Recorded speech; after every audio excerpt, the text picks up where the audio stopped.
Hey everybody, this is Roberto Blake, helping you create something awesome today. Welcome back to the channel. Today we have a deep dive into YouTube analytics for you. And what I'm going to be doing is we're going to be sharing some actual data from my dashboard. And we're going to actually even look at a small channel that I spun up recently that's been doing daily content. So we actually have a massive amount of live data here from a small YouTube channel with less than 200 subscribers. It's gotten 7,000 views. This is without external push. This is just in the month of August. That's when we've been doing content for it. So we're going to be doing a deep dive into those analytics. We'll also be looking at the analytics from my 500,000 plus subscriber YouTube channel. We'll also be looking at my 1,800 subscriber music channel, and we'll be looking at that as well to be able to get some good data. So I hope all of you are excited. We'll be taking questions. We'll be prioritizing super chat questions. We'll be prioritizing members as well. So really happy to do this deep dive analytics and help you understand the YouTube algorithm as a small YouTuber, because there's really a few key areas of focus that you really need to be paying attention to. So we're going to talk about click-through rates. We're going to talk about thumbnails. Some of you are struggling specifically with retention, and we're going to focus on retention, especially that first 30-second drop-off rate that everybody has to suffer with. So I'm really excited about what we're going to be doing when it comes to this, and I cannot wait to dive into it with you guys and show you just really all of this data. Give me one quick second here. Analytics deep dive. Okay. And save changes. And so this is going to be a great session. We're going to be going really heavily into those analytics like I talked about, and I'm going to be bringing them up pretty often on the screen. Like I said, we're going to be looking at different YouTube channels of mine. We'll even look at the podcast channel because there's some interesting insights into podcast analytics and how and where they are very different. I want to give a shout out to some of our homies in the chat. We got Viper, the man about tech. We've got Home Keeping channel. We've got our good friend and mod, the artist Haven. Hey, what's up? We've got Mr. Camera Junkie in the house. We've got the Creepypasta channel throwing up a question.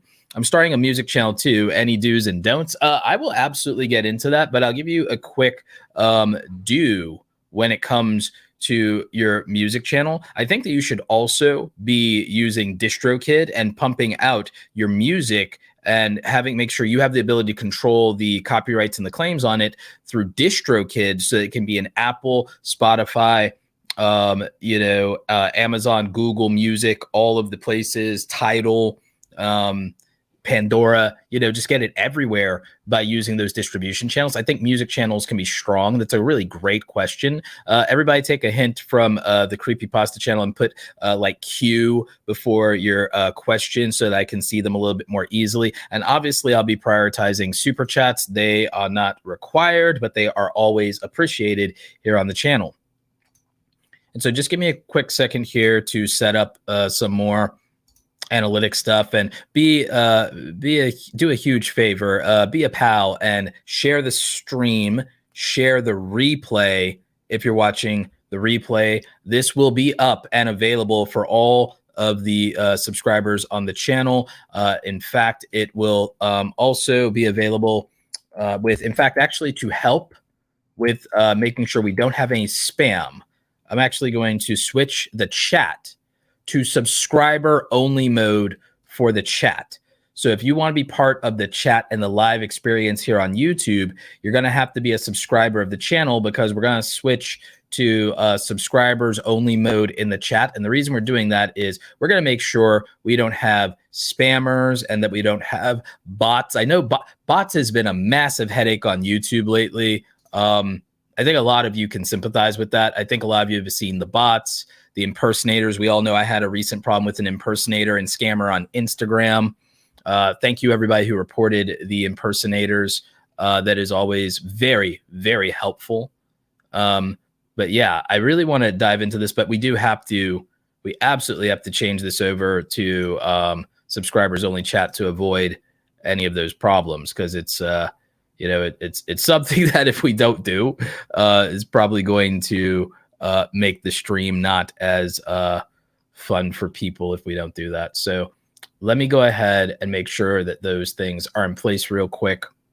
And while I'm doing that, I'm just going to throw on a little bit of music for you in the background.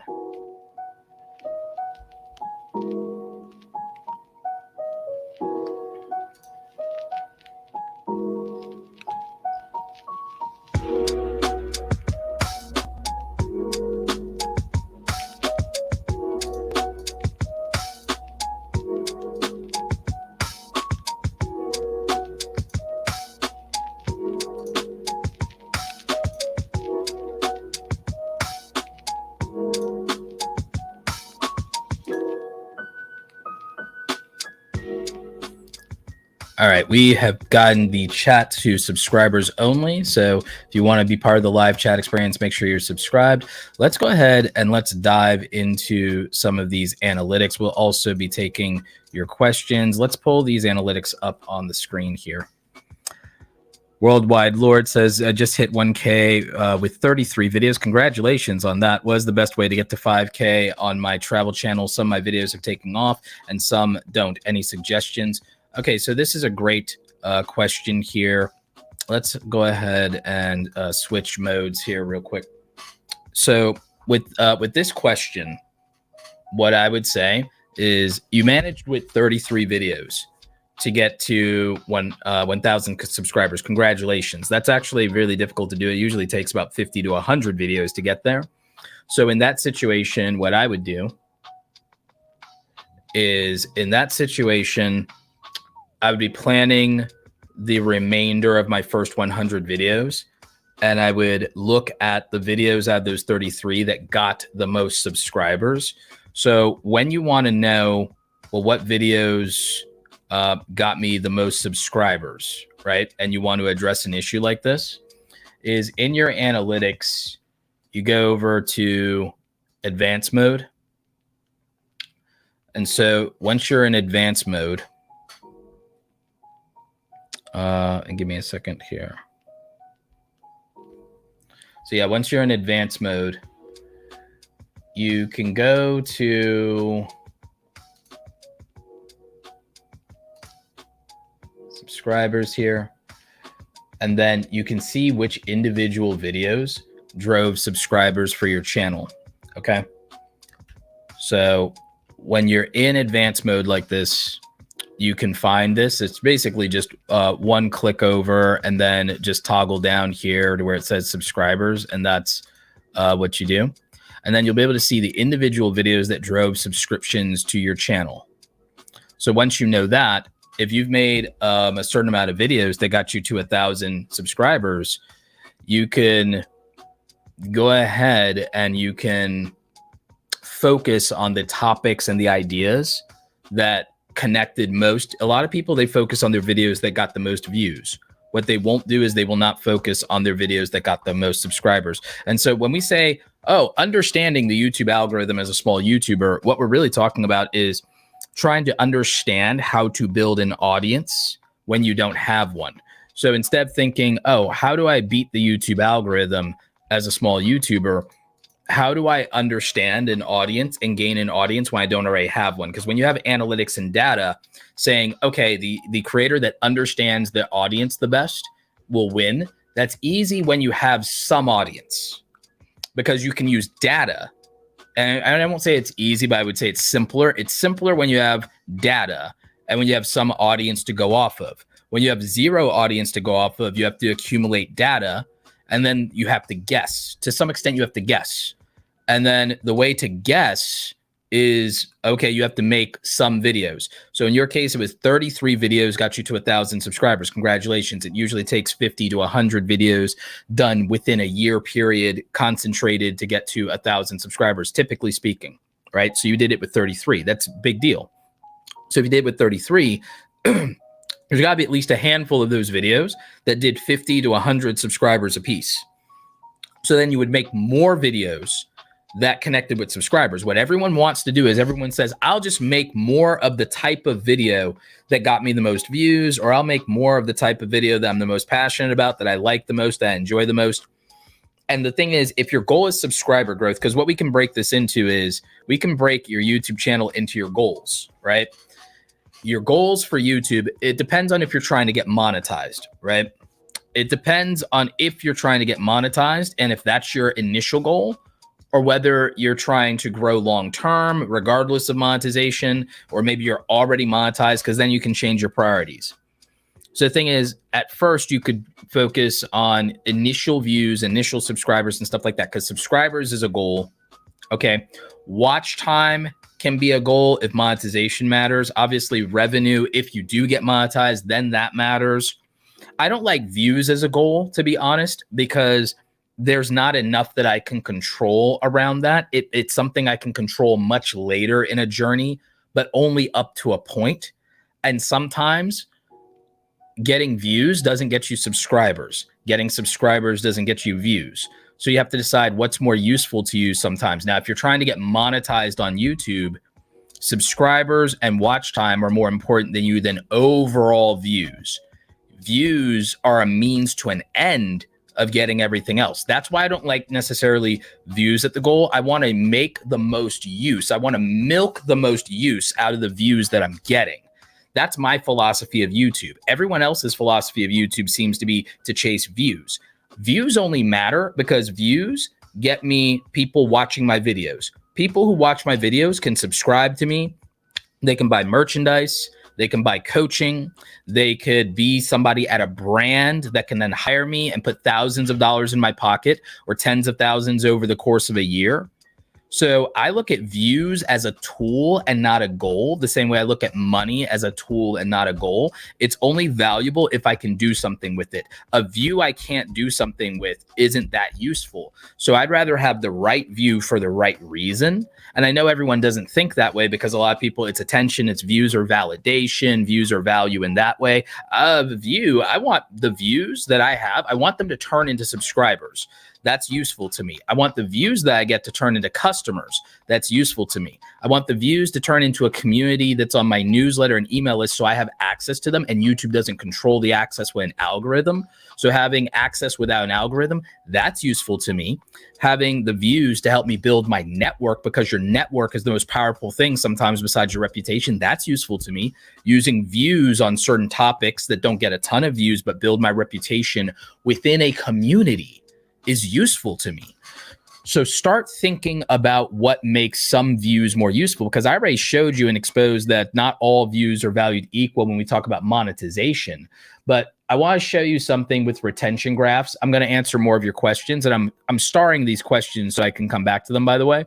But I want to show you something with retention rates and with reach. Like, this is a video that's doing really well for us on the highlights channel. And look at this.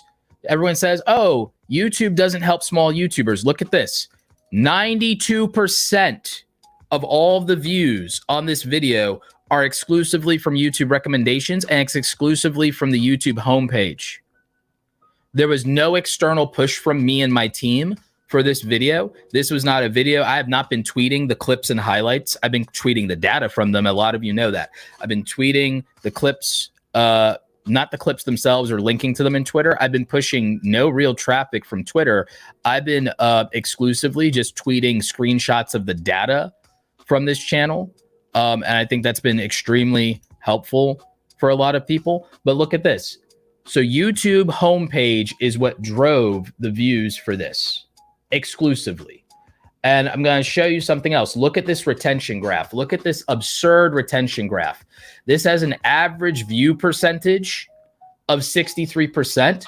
And we have almost 80% of people at the first 30 seconds in terms of dropout rate. That is an absurd retention rate. So this is valuable, and this is why this is working and resonating with people. So this is the data. Let's look at the reach. So the click-through rate on this is probably not going to be great, but the impressions. Okay, so we got 35,000 impressions, and we got 3,000 views out of that, and we got 2,000 unique humans, 2,000 unique viewers. This is a channel that has less than 200 subscribers on it.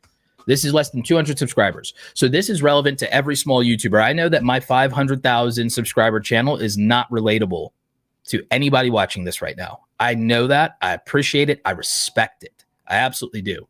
So when I say that this is the best stream to watch if you're a small YouTuber, it definitely is. Rewired Soul.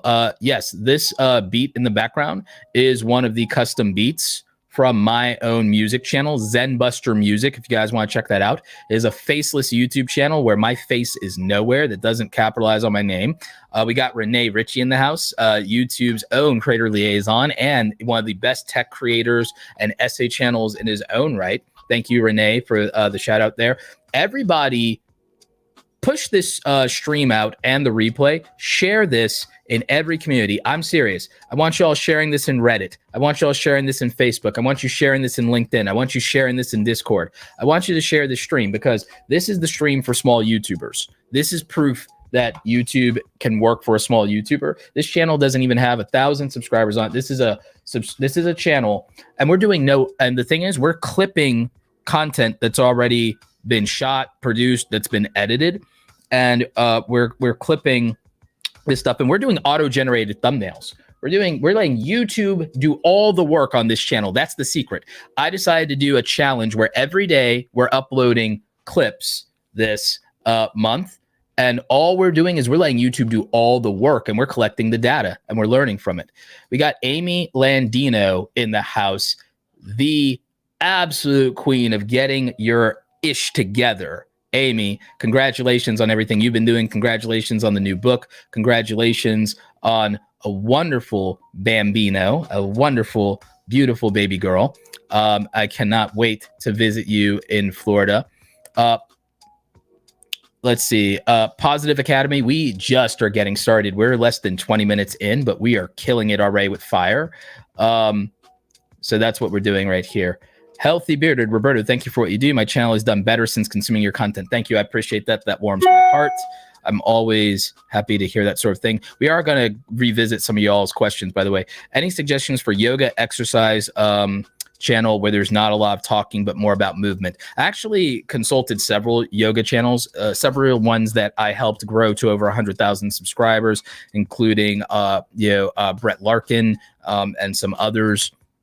I think I've consulted maybe 3 or 4 yoga channels that are all over 100,000. I'd have to remember some of them, and some of them have rebranded their naming.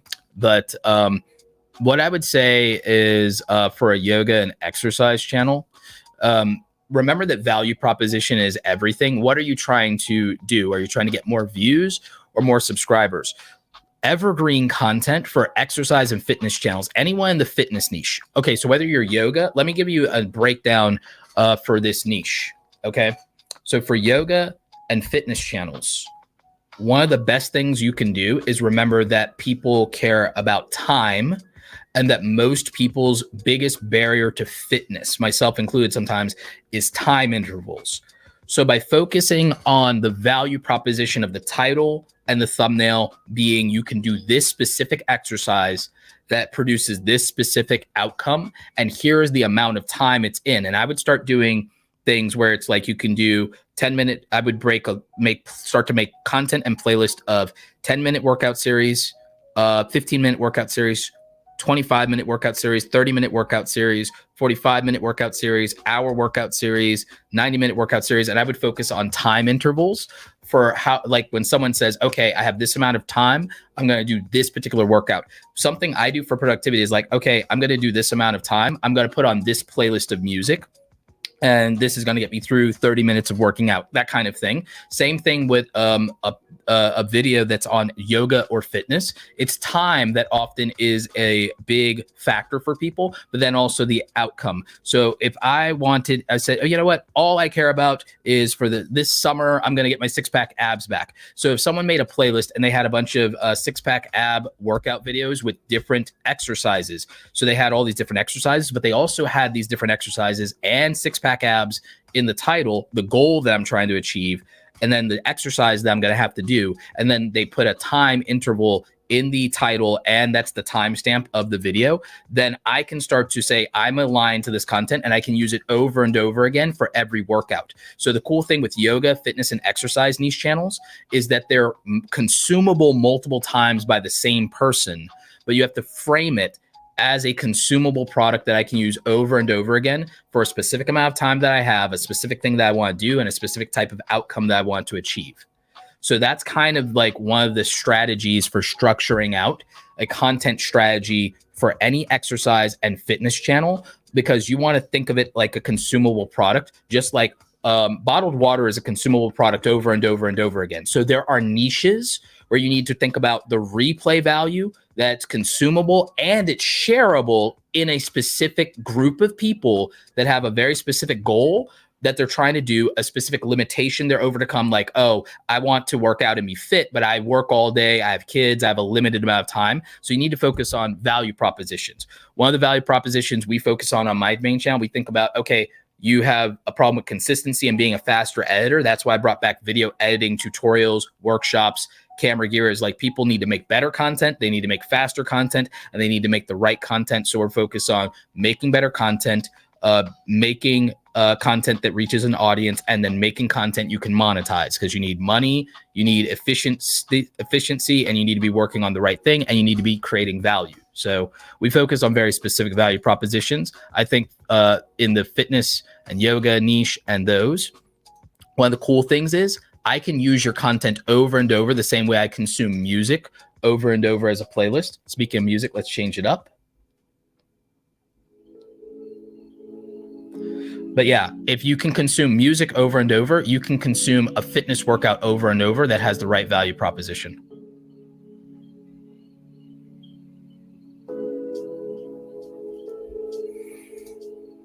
Homekeeping channel says, I post every 2 weeks.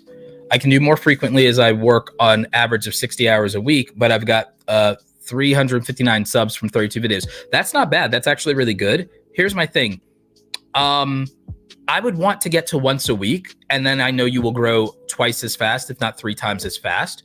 But what I would focus on to get to 2 times a week is I don't believe you have to work harder per se, as much as and longer hours. I think that the key is to look at, why is it taking me so long to make videos that I can only get them out but so often? Working 60 hours a week is hard, and that I've done that. It's a rough gig.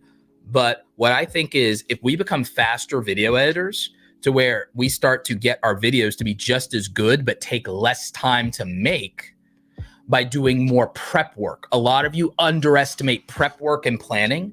If it's just like cooking, it'll take you longer if you don't do the prep work, and it won't come out as good. More of you should focus on prep work when it comes to your channel, your videos, your content, and you should focus on prep work when it comes to editing. And so I think a lot of you just have really inefficient video creation and video editing workflows. And if you made more efficient video editing and video production workflows, all of you will be faster, and all of you will also make a higher quality of content. There's the only reason I can be doing multiple uploads a week again, like I did back in the day. The only reason I'm back on that grind is I have the most efficient processes in the world. I have a fast workflow. I have great quality cameras, audio, lights, always set up. Everything here is always set up. It's always on. It's an always on system that lends itself to making the best content in the world. I could not do what I do without that.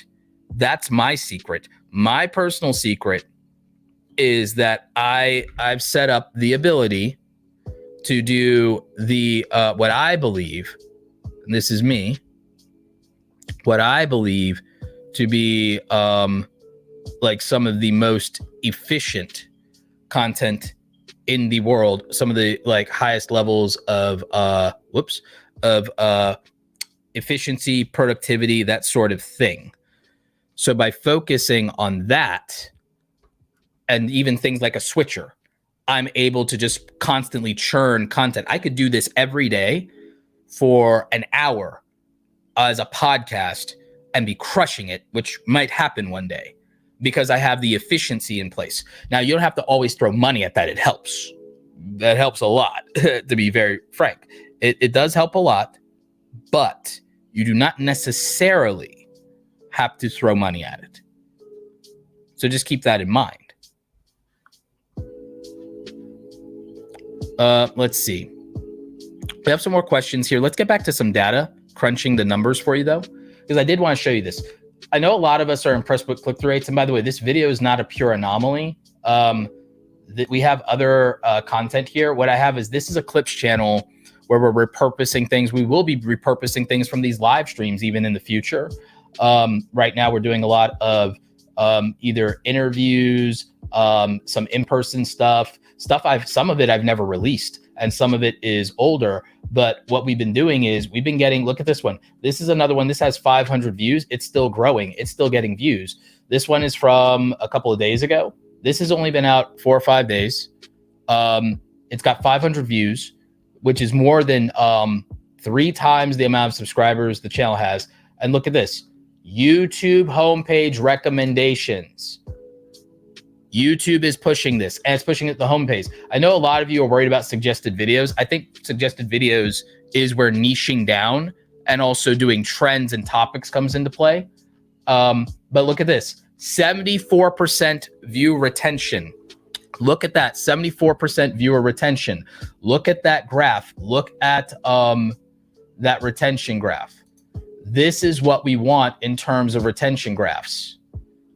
And this video is not a YouTube short. It's just a particularly short video, auto-generated thumbnail, and people watching it all the way to the end. And we can't, it's not a perfectly shot or produced video. It is a stage video. It does have some unique value. The title matters a lot in this case as well. And we're not over optimizing this in terms of our description or anything either. It just pushes my newsletter and my book. That's all the description really does. There's a little bit here about me, and that's it. Because again, what we're doing is we're seeing how, and the thing is, this isn't massively over optimized that much in terms of tags. The tags are pretty basic. So what we're doing with this, and one of the goals, we see we don't even have a high SEO score on this. It is still optimized okay. We're doing just enough. And one of the goals with looking at this new clips channel and being able to do this is we want to see and measure what happens if I let YouTube do all the work. This had an 11% click-through rate at its start, 6%, and then it normalizes to about 6 or 5% as it reaches a broader audience. If we look at its overview, view trajectory, it's still getting views, each day on its own. And then here is Saturday, so it still has an opportunity to get views today. And so it's doing well on its own without us doing anything. So I can tell you that YouTube doesn't work against small YouTubers. So this is really powerful when we take a look at it. Yep, please put a Q in if you have questions in front of your question. We got another set of super chats here that I want to acknowledge. First Class Gamer, thank you for a $9.99 super chat. You deserve 1 million subs. Thank you for the value advice, brother. Appreciate it. I think we will get 1 million subs because I've shifted one of my goals to getting at least 1 million content creators monetized, if nothing else. Getting 100,000 of you to at least 10,000 subscribers, since almost no one does it. And then we can probably, get at least that many of you being full-time. Like, we can get 100,000 of you to at least 10,000 subscribers. And we can get at least 10,000 of you to earning $100,000 a year and being full-time. We can accomplish those goals. So I've set a 1 million milestone of 1 million new monetized content a million newly monetized content creators over the next few years, 100,000 content creators reaching 10,000 subscribers, which is very hard to do.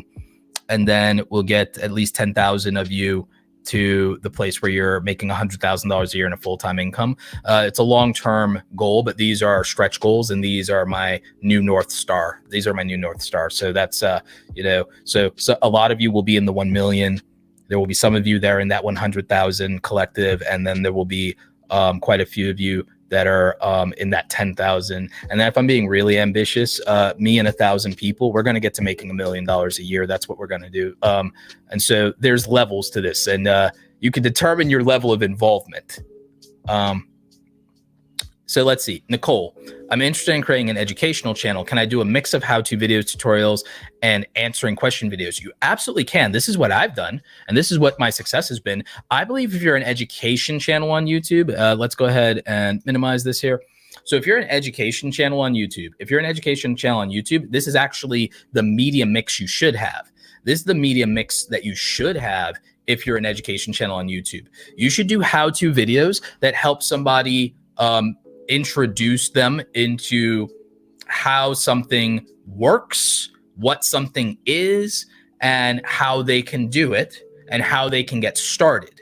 So you should make how-to videos that really help people even just get into something. Then with tutorials, you show them a step-by-step process.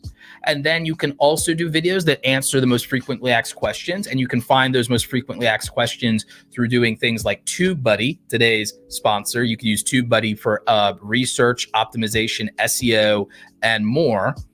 So you can go to tubebuddy.com/awesome, linked in the description down below. That is tubebuddy.com/awesome. Thank you to our sponsors.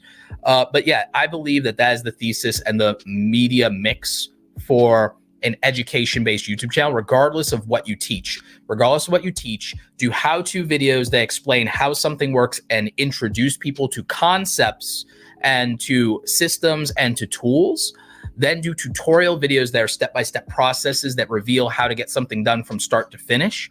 And then find frequently asked questions and answer the most asked questions for that community and that niche and that group of people. And those are your 3 pillars for any education channel. I actually plan to do a dedicated playlist later this year to just advice for education channels. I specialize in education, but I've helped entertainment channels grow to over 1 million subscribers before. I've helped some education channels get to 100,000 to 1 million, and I've helped some entertainers that were already over 1 million subscribers improve their business.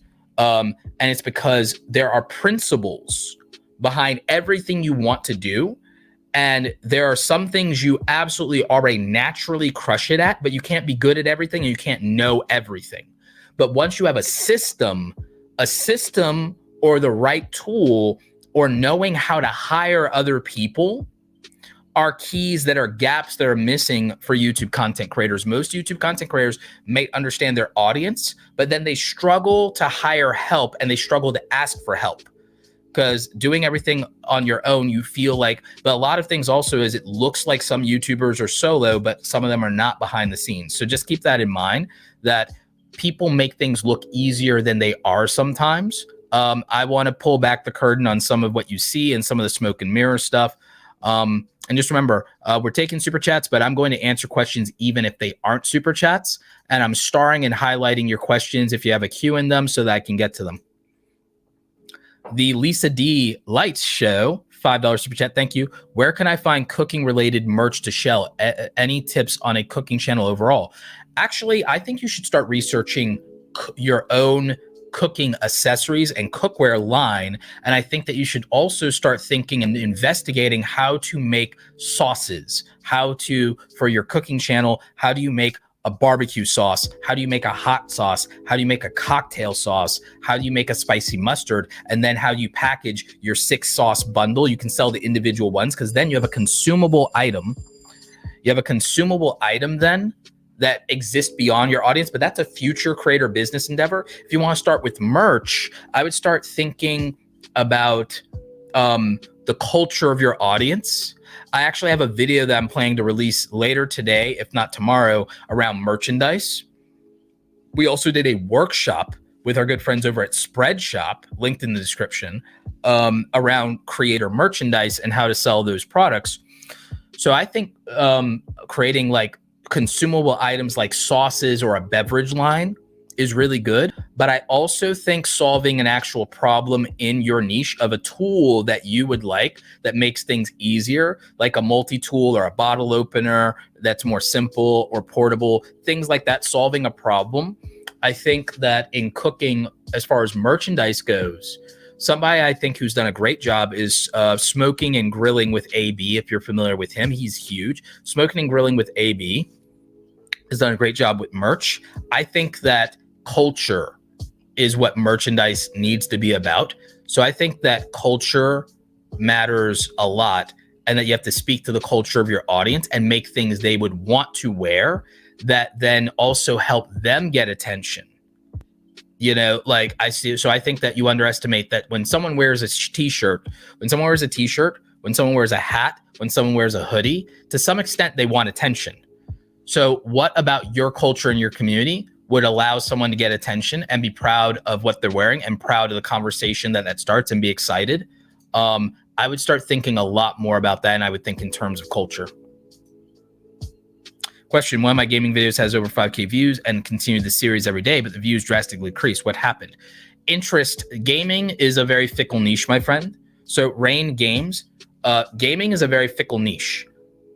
Sometimes people are interested in something at the time, but not forever. So don't take any of that personally. I wouldn't take any of that personally. People are interested in something at the time that they're interested in it.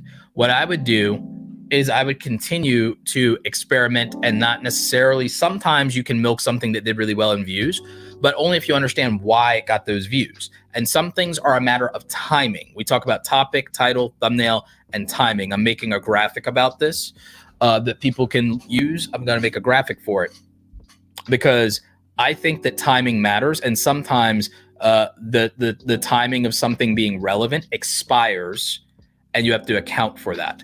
So sometimes that's what happens.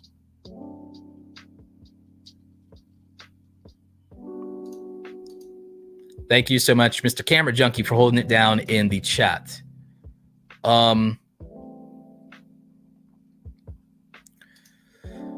Renzi Style says, I'm not monetized yet, but do you have any idea for what's the average CPM and RPM in the home decor and renovation niche?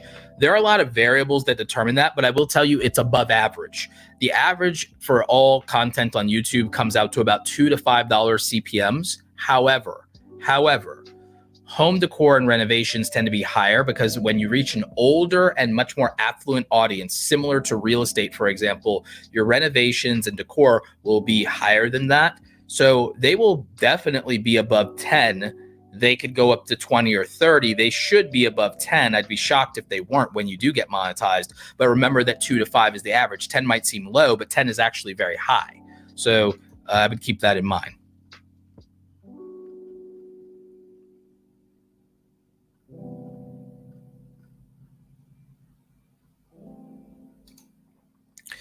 Nobody's asked, how many days does it usually take for the algorithm to activate in a video? 10 days to 20 days? No, it doesn't. You all need to stop thinking about algorithmic activation. Stop thinking about it. It doesn't matter. It literally doesn't matter. And that's why I made this. That's why I did the clips channel. I could have optimized the hell of the clips channel. And the reason I didn't, and the reason we analyzed this clips channel is because this channel has only been posting regular content throughout August. That's it. August. So we're not even 15 days into August yet. And you can look at the results and you can look at the data here. And these videos are not being pushed externally. This is coming from the YouTube algorithm. But guess what the YouTube algorithm is? The YouTube algorithm is just an audience. This has almost 100 views. This channel has like 200 subscribers. This video got its views primarily from some people, I guess, shared it in channel pages, but most of it's the YouTube algorithm doing the work. I didn't share it anywhere. Video has 76 retention average view duration, so it has really good average view duration. It's a flat line. This is ideal. This is ideal in terms of a flat line. So this is a good retention graph. Now, here's the thing. This is short form content. It's not YouTube Shorts, though. It's not vertical video. So what's happening here, and again, this doesn't take 20 days. This is happening in real time. We're tracking all of it in real time. So what's happening with this small channel is YouTube's doing all the work. YouTube's even auto-generating the thumbnails. We're not even designing thumbnails, y'all. So if that doesn't prove that YouTube can work for small YouTubers, I don't know what more proof you need, because this channel, we're not doing heavy tag optimization. We're barely doing any of it. Where the descriptions only plug my book and my newsletter. The descriptions, all they do is plug my book and my newsletter, and they give a tiny sliver of boilerplate copy about me being an entrepreneur that lives in Atlanta, Georgia, and that I wrote a book, and that's it. So what are we doing here? Like, YouTube is finding an audience for this. And then if we look at the reach, we have an almost 10% click-through rate on this video. This video is using an auto-generated thumbnail. It's reaching an audience that's outside of people that subscribe to it, and it's working. It's getting some returning viewers. It's getting new viewership. It's getting some subscribers, but most of it, look at that, 66% non-subscribers. So all of you worry even too much about, view to subscriber ratios. View to subscriber ratios are meaningless. They mean nothing. It's a worthless, useless metric that YouTube content creators came up with to make themselves feel good and pat themselves on the back. Largely, it came from big YouTubers thinking that meant something and chasing clout. I talked to YouTube engineers. They don't give a crap about view to subscriber ratios. I've talked to YouTube engineers. I've talked to 6 different YouTube engineers whenever I visited the campus for YouTube over in California. I've talked to 6 different engineers about this, and they said view to subscriber ratio doesn't mean shit. Told me to my face. I would love to interview someone and get them on the record for it, but it's like they told me it doesn't mean anything. I don't know why y'all made that crap up, why y'all thought that view to subscriber ratio mattered. Told me to my face. So non-subscribers watching your videos is actually a really good thing, because that's where growth comes from. And again, we got almost 10% click-through rate on a video with an auto-generated thumbnail, letting YouTube do all the work. We got most of the traffic from the YouTube homepage, from it finding people that would watch this. That's where the browse features traffic comes from. We're tracking this in real time. This video was updated on the 10th. It hasn't had more than a couple of days to get any views in the first place. So it's about getting, YouTube is giving every creator some reach. It's all about your ability to get a response. And then after you get a response, it's about your ability to get retention. So getting that click-through rate is us getting a response. YouTube gave us reach, and then it was our responsibility to hit retention. And we were able to get 76% retention. And this is a video, by the way, that's a live, like it was me public speaking in person. So it's not even really edited. It's just a clip of that. And it's and yes, it's a 2-minute video. So the threshold for that to get anywhere is a little bit, it's a lower threshold. But again, we have this like this other clip, and me and Nick Nimmin and Brian G. Johnson are here. And it's a clip, and it's a live stream. It's a clip from a live stream. And yes, there was some camera switching. You can think of that as editing, but this is a 2-minute clip. We have 63% retention. We got 2,000 views, which is more than 3,000 views, actually, which is more than the channel has in subscribership. It's a channel. You can say, oh, well, you have big YouTubers in it. Well, a lot of people put big YouTubers in their videos and they don't get views. So, but people, places, things, current events do work. You could just take the iPhone, and you can make, when the iPhone 14 comes out, you could just make videos about it, and people care about the iPhone, and you could reach people. So when we talk about the algorithm, what we're saying is our capacity to reach the audience, and it's measured for us by YouTube very easily. So it's measured in, can we get people to click? YouTube's giving us distribution called impressions. Can we get clicks? Yes. How many clicks can we get? We want to get as many as possible. Then we need them to engage, and that comes down to retention and watch time. And we measure that through average percentage viewed, the average view duration. So worry less about average view duration, the raw number. The raw number matters when you're trying to get the 4,000 hours of watch time to get monetized. But I would focus more on this average view percentage. And to become a more effective presenter or editor, I would start to worry about this 30-second drop-off rate, but also your completion rate at the end of the video. You want that as high as possible. You want this to be a ramp, or you want it to be flat. In terms of that. So they have a chart guide here, and this shows us kind of what we want this stuff to start to look like. If you look at this chart guide, so we want our view durations to look like these green ones here. So we want as close as we can get to a gradual drop off, or we want a nice flat graph here. And so we want these higher retention rates. So remember, YouTube is giving you reach, then click-through rate shows you response, people responding to it. So initially we got initial 10% click-through rate. Click-through rates change over time and average out over time as YouTube reaches more people. We got all of this from the YouTube algorithm. You can see it here. When you see this funnel and you see this is filled up, when you see this is filled up, this meter is the YouTube algorithm working in your favor. This meter is the YouTube algorithm working in your favor.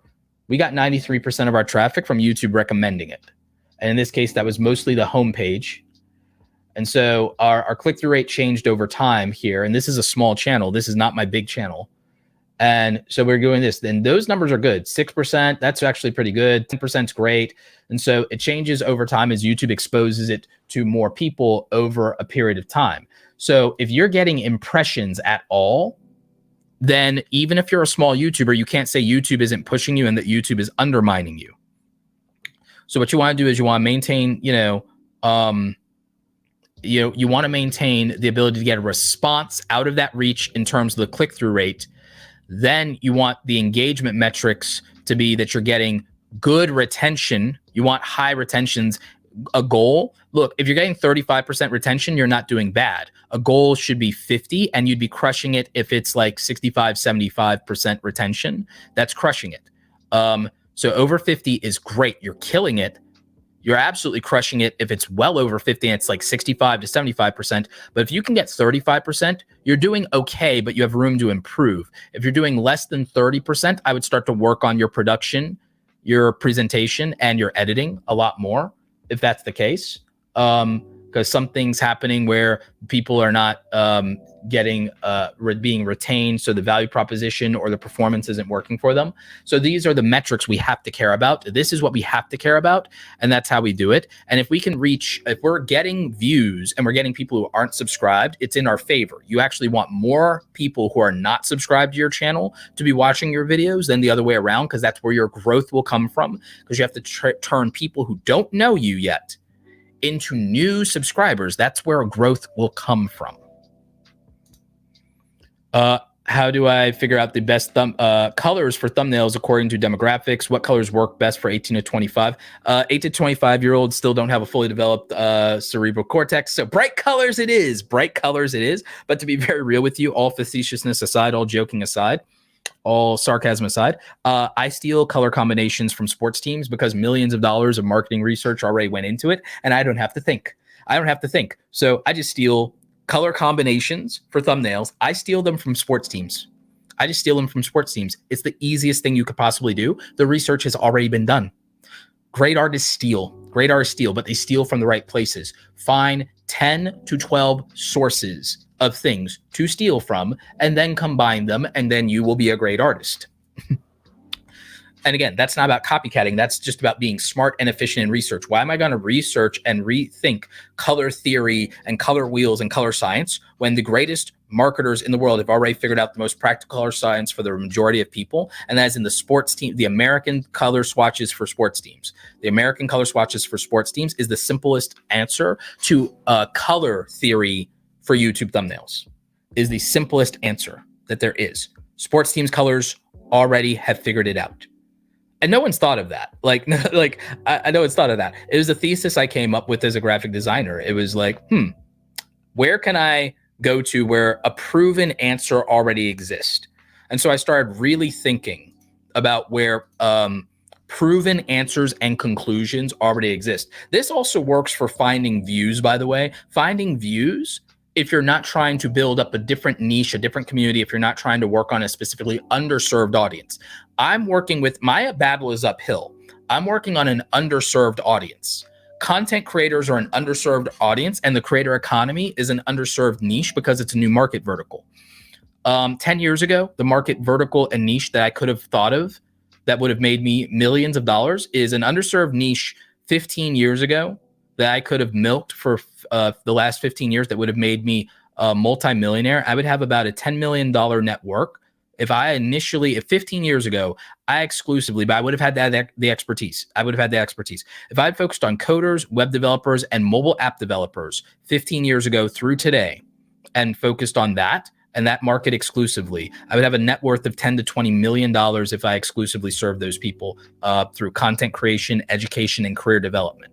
If I focused exclusively on programmers, web developers, and mobile app developers, those three people consolidating in a underserved niche of the coders, the recruitment, the people trying to get jobs in Silicon Valley, the people trying to become independent app developers, for 15 years of that, what was then an underserved market, I'd have a $10 to $20 million net worth today.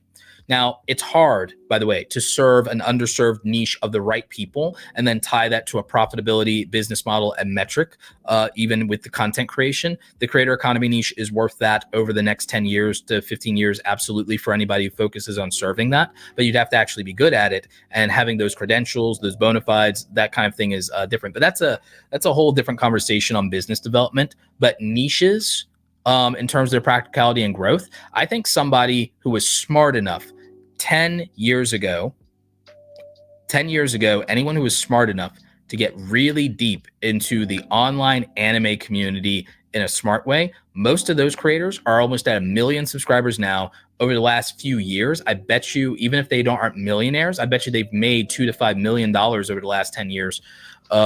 Total gross revenue, not net, gross. They probably are doing very well. They might own their homes right now. I know a couple that actually do because they were smart and a lot of them listened to me.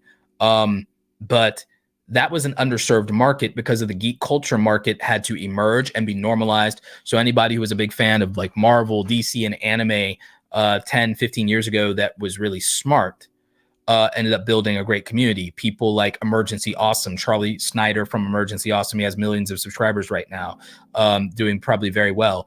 Chibi Reviews, I remember when he was a small YouTuber with less than 20,000 subscribers. He's probably like 300,000, 500,000 subscribers now. He's probably doing very well for himself. Geekdom 101, you have people like that.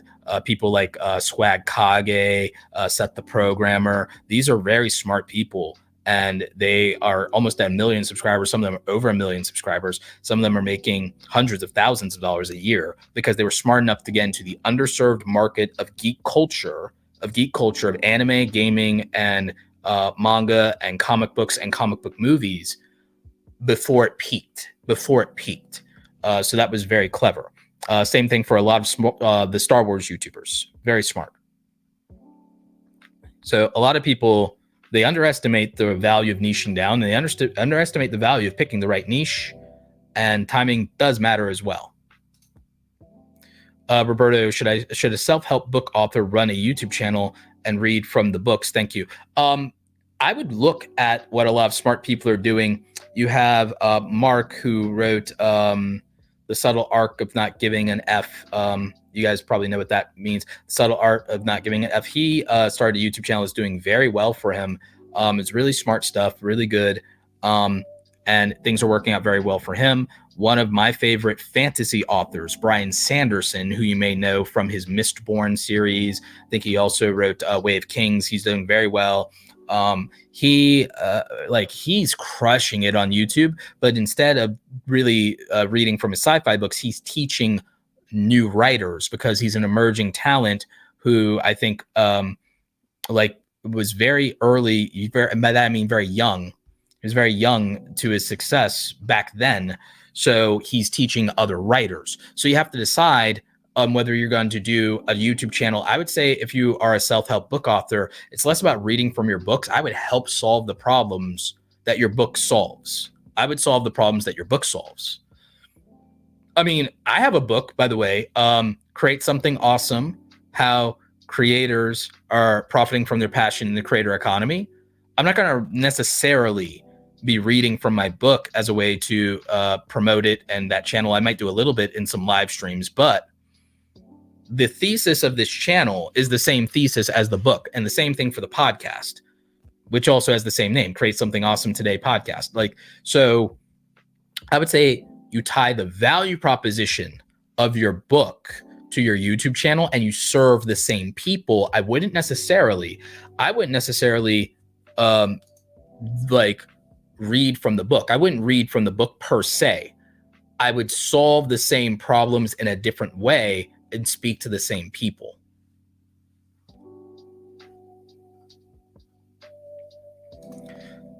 Poop Scoops for Noobs. How does live streaming help the growth of a channel? Live streaming can be an event. It can be spectacle. It can be engagement with your community. It won't necessarily grow your subscriber count in numbers, but what it does help is with community, deep relationship connection, and watch time. Watch time is what is really great about live streams, aside from wonderful super chats. Like we've gotten some wonderful super chats today, but I would say that the value of what live streaming does to help grow a YouTube channel is watch time when you're small to get your monetization. I got the entire podcast channel monetized from live streams. The music channel, I got it to halfway to monetization from doing premiere videos of long music playlists that we were doing. So I would say that that is a practical way to approach it. And so that's something that we look at doing here. Thank you, Mitch. Says, you're a true professional, Roberto. Thank you for leading the way by example. Thank you.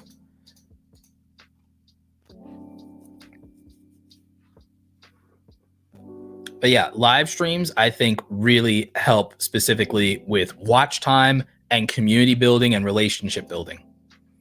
How do I consistently direct followers from other platforms to my YouTube channel? I don't think you need to.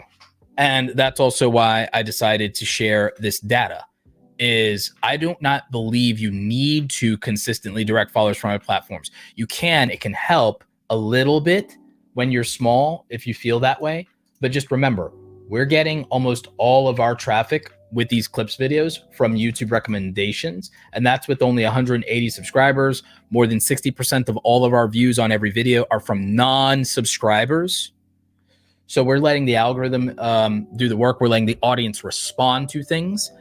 I feel that the thing you can do is if you actually are serving people in your other platforms and you're serving the same community and group, letting them know your YouTube channel exists and letting them seek it out is more practical than driving traffic, because I don't think you get a real bump there. I think all you get is social proof out of that. If you drive people from your other big platforms to your YouTube channel to get the views up, the views become social proof, right? But that social proof is not as valuable to a viewer or a casual viewer. A lot of you, I know a lot of you think that, oh, if people see my thing being big, then they will come. And every single person here has seen videos that have millions of views on their YouTube homepage and ignore them. All of you have ignored videos that have 10 million views. All of you have ignored videos that have 1 million views because it wasn't for you, because you didn't care about it. You don't give a crap about some of these people. Some of you, you don't give a crap about David Dobrik. It doesn't matter if he gets 10 million views on a video. So that social proof isn't worth something to somebody who doesn't value it. And there are plenty of people who don't value seeing a video have more views to decide they're going to click on it as a viewer. It's not worthwhile to them. There's plenty of videos I do not watch that have millions of views because it's not as interesting, or I don't care, or sometimes I just don't like the person. Sometimes I just don't like the person. So here's the good news. If you have other platforms and you've gotten to a place where people value, respect you, and like you, those people will trickle into your YouTube channel, but there's also a chance that they already have. The thing is, if those people don't know about your YouTube channel, well, that's the key here, and that's what's different. So I would say if you're using other platforms, which is probably going to be Instagram or TikTok, let's be honest, it's going to be Instagram, TikTok, it might be Twitter, then as long as you're doing a similar value proposition, then those people can follow if they become aware of this thing that you have on YouTube. But if they don't, then it doesn't matter. And I don't really think you need them as much, to be frank. I think that you don't need the tricks and gimmicks a lot of you think you do. A lot of you think you need tricks and gimmicks. But remember, YouTube has the opportunity for reach already built in, and I'm proving it even now. So then you have to condition, how do I get a better response out of people? And that comes down to serving them better and understanding what they give their attention to, who they give your attention to, what they give their attention to, where, why, how things affect or impact them, what they're going through right now, what they care about right now, where their priorities are in the moment. That's how you condition a response in real life. In real life, if you want to get a response or a reaction out of people, you know that you have to either be undeniably valuable, you have to present very well, or you have to be really freaking loud, or you have to be obnoxious. That there's only a handful of ways. Everyone here knows, everyone here is an adult. Everyone here knows there's only a handful of ways to get attention. So if there's only a handful of ways to get attention, then you have to decide, well, what is something that isn't me faking things to get attention? What is something where I'm deserving of attention?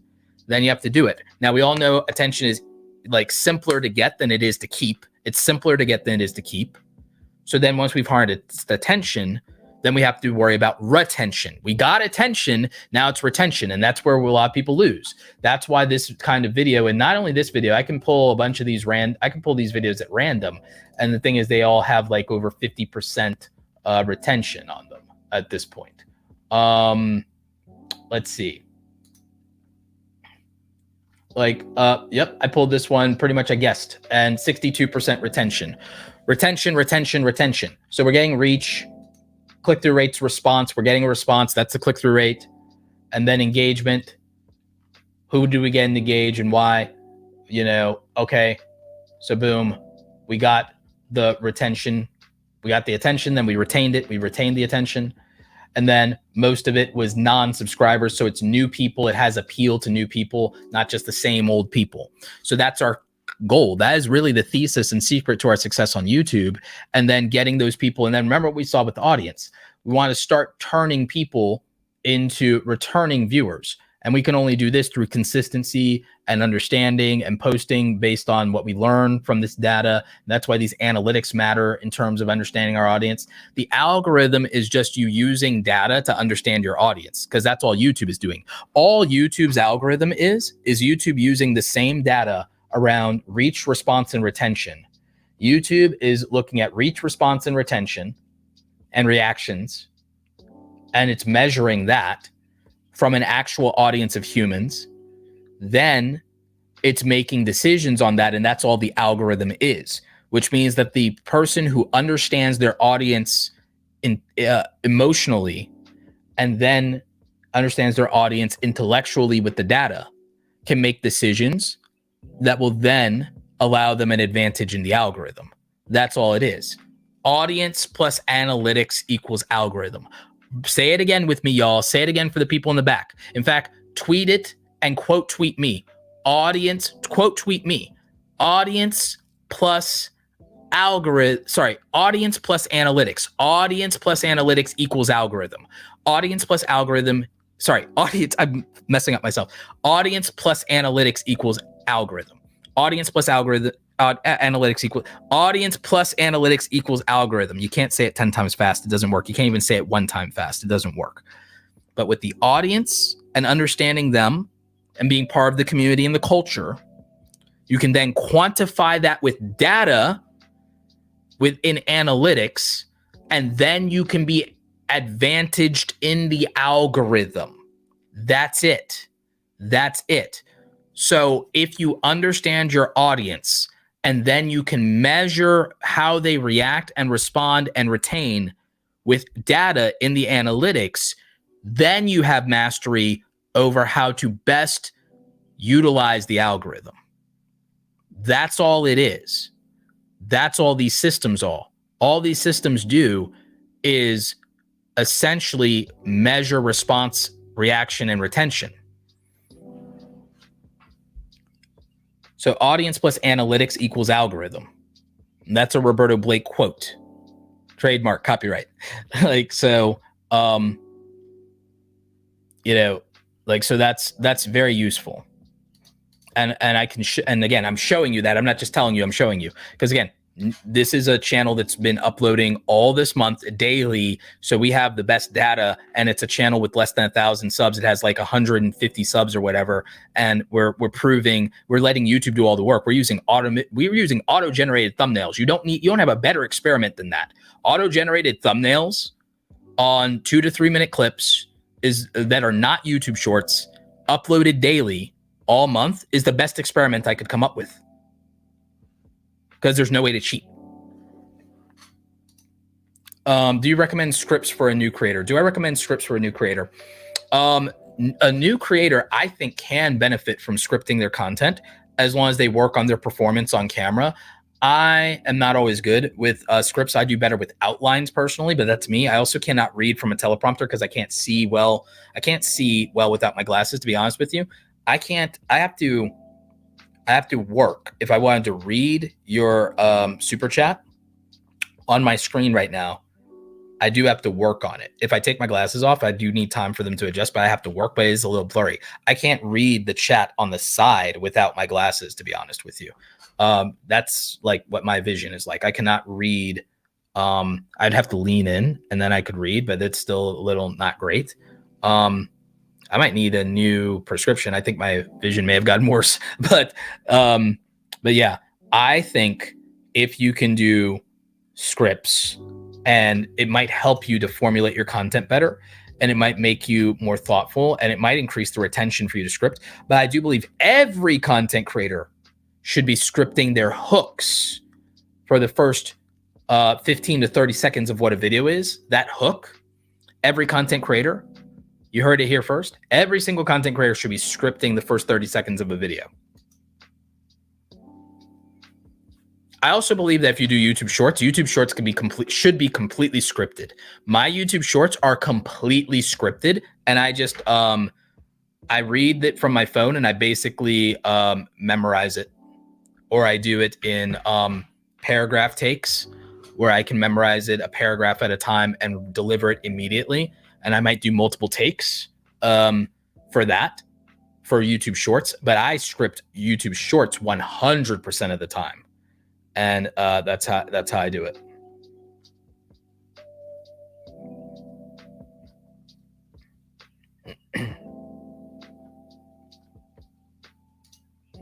Hey, bro, do you have any tips for instrumental musicians? I have an album, Instrumental Metal, releasing soon, as well as other releases planned afterwards. Actually, I do this on my music channel.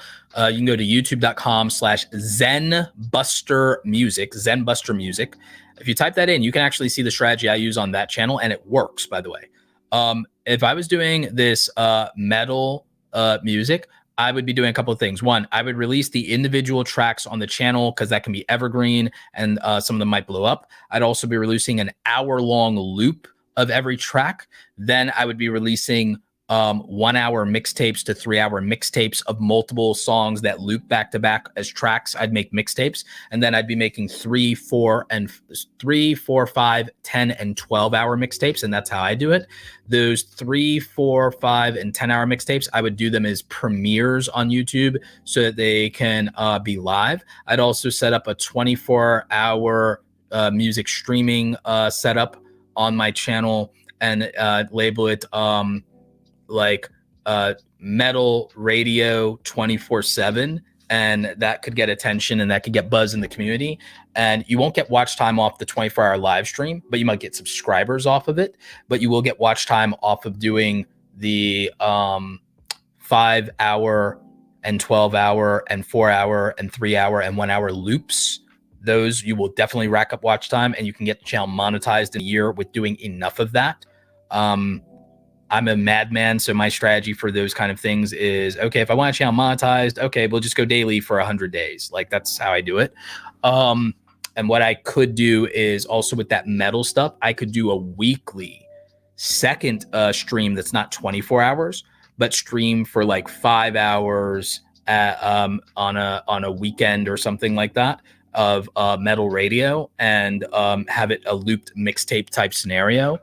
Where it's an hour's worth of different music looped for 5 hours, or even 30 minutes that's looped for 5 hours. And then what I would do is I would do those as live streams using like OBS or something, or Streamlabs or something. I would do those as live streams, and then you promote the live streams. And then because people can loop it in the background, listen to this metal throughout their day while they're working out or whatever, you're accumulating enough watch time. And then with this, if you got like even 25 people that listen to the whole thing during a workout or during their day at work or whatever, or while they're driving and doing a road trip, and it's 5 hours, then you easily can accumulate 25 people, 5 hours. Oh, congratulations. You just racked up 100 hours of your watch time really quickly the 4,000 hours you need. And then if you're doing that every week on top of these other instrumental videos with playlist and loops and things that I talked about, then you could easily get to the 4,000 hours in under a year. You can get to the 4,000 hours in under a year as a music channel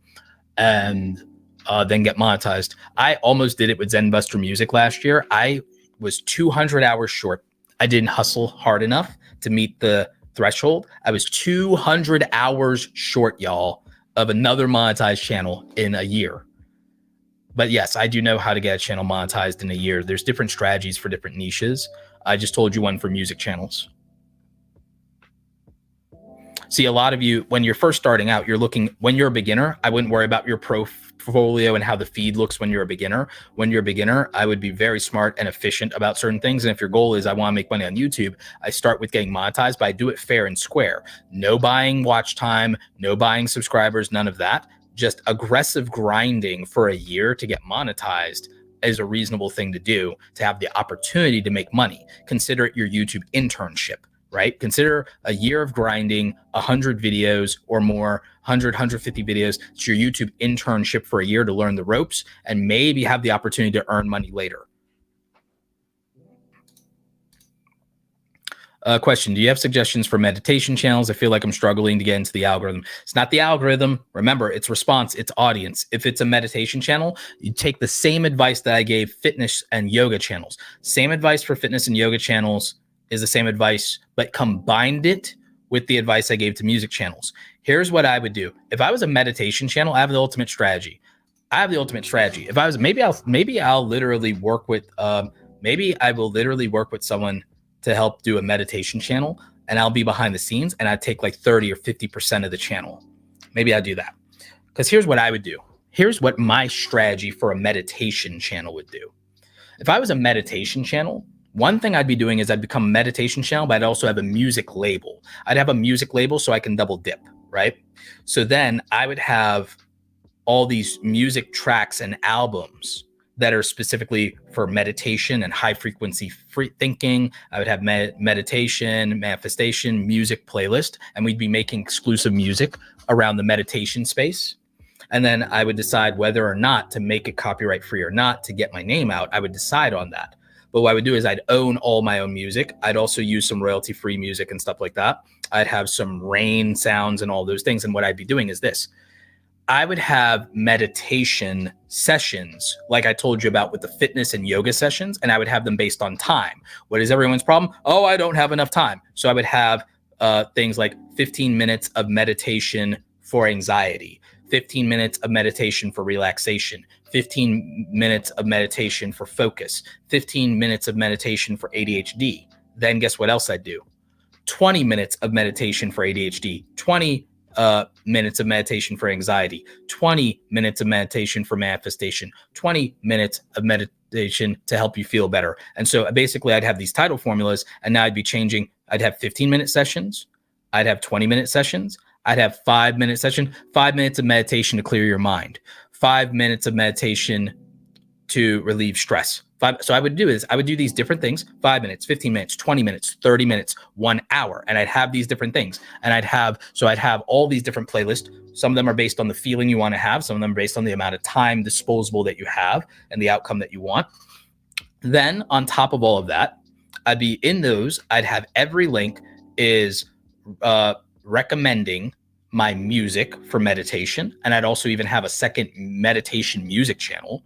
And then I'd have, or I'd combine them, and I'd have these music loops. I'd have these long form meditation loops. And I'd have these things where it's like, okay, like massive, like, things that are more extreme, 2 hours of meditation, 3 hours of meditation, 4 hours of meditation, right?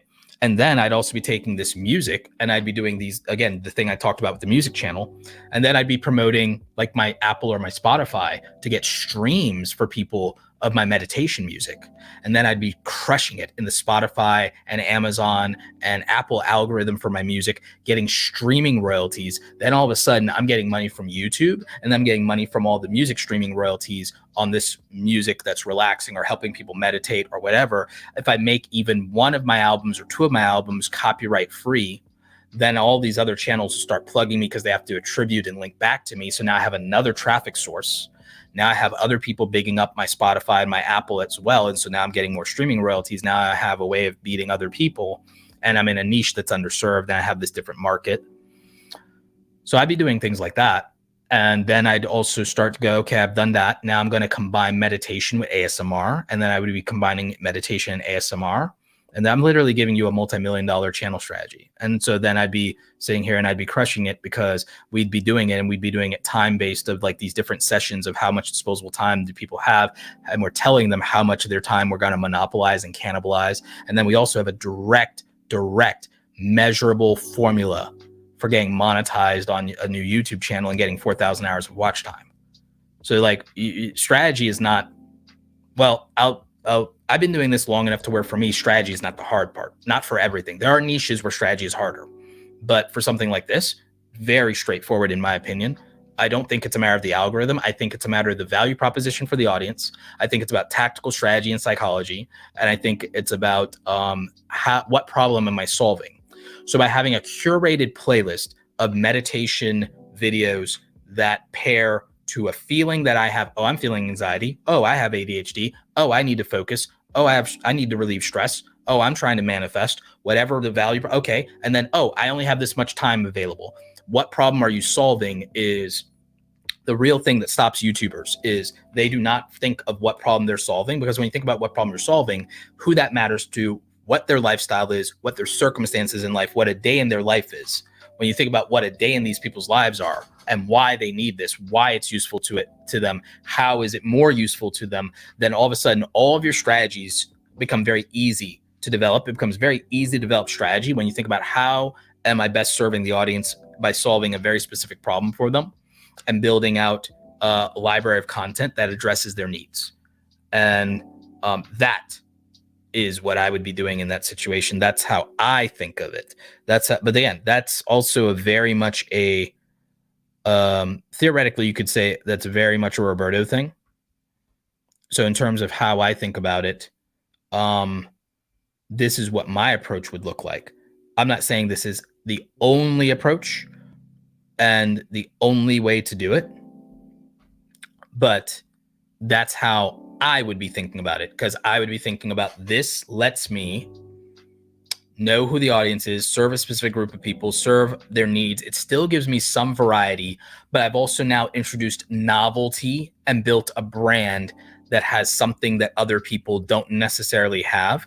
And so I've ultimately found a way to now have a unique value proposition stand out, because your thing is, oh, I'm struggling to get into the algorithm. No, you're struggling to stand out in the audience when there are like a couple thousand meditation channels. So, okay, how to be unique. And the thing is, I have a strategy visually too. On top of everything else, I have a visual strategy for how do I make a meditation channel that's not your everyday generic meditation channel, because I have a strategy to get more clicks than everybody else in that niche. I really might just straight up talk to somebody, start a new meditation channel, and take 50% of the channel by being the strategy behind it. Because I have a strategy that no one has used yet because it wasn't possible till now. I have a new strategy for thumbnails in certain niches. It only works in certain niches. I have a new strategy, but it didn't exist until a few months ago. It didn't exist until a few months ago because there was no way to physically do it. There was no way to physically do it because there was not a way to make thumbnails that way until just a few months ago because of new technology. There's a new technology, and I think that it will change YouTube thumbnails forever, but not in every niche. Only in certain niches will this idea work. Some of you already know what it is, by the way. Some of you already know what it is.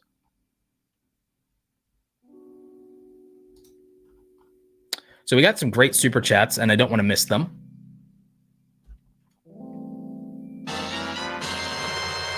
Super chat.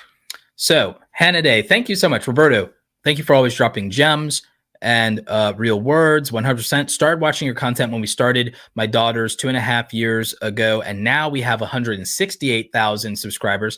Thank you for helping us learn the YouTube game. You are very welcome, Hannah Day. Congratulations to you and your daughters. I mean, that's tremendous. That is, y'all actually being part of that very small group of people that I talked about to hit that 100,000 subscribers and making like 100,000 a year plus in revenue, which I'm assuming with you guys being full time. So congratulations. Huge testimonial. I love that.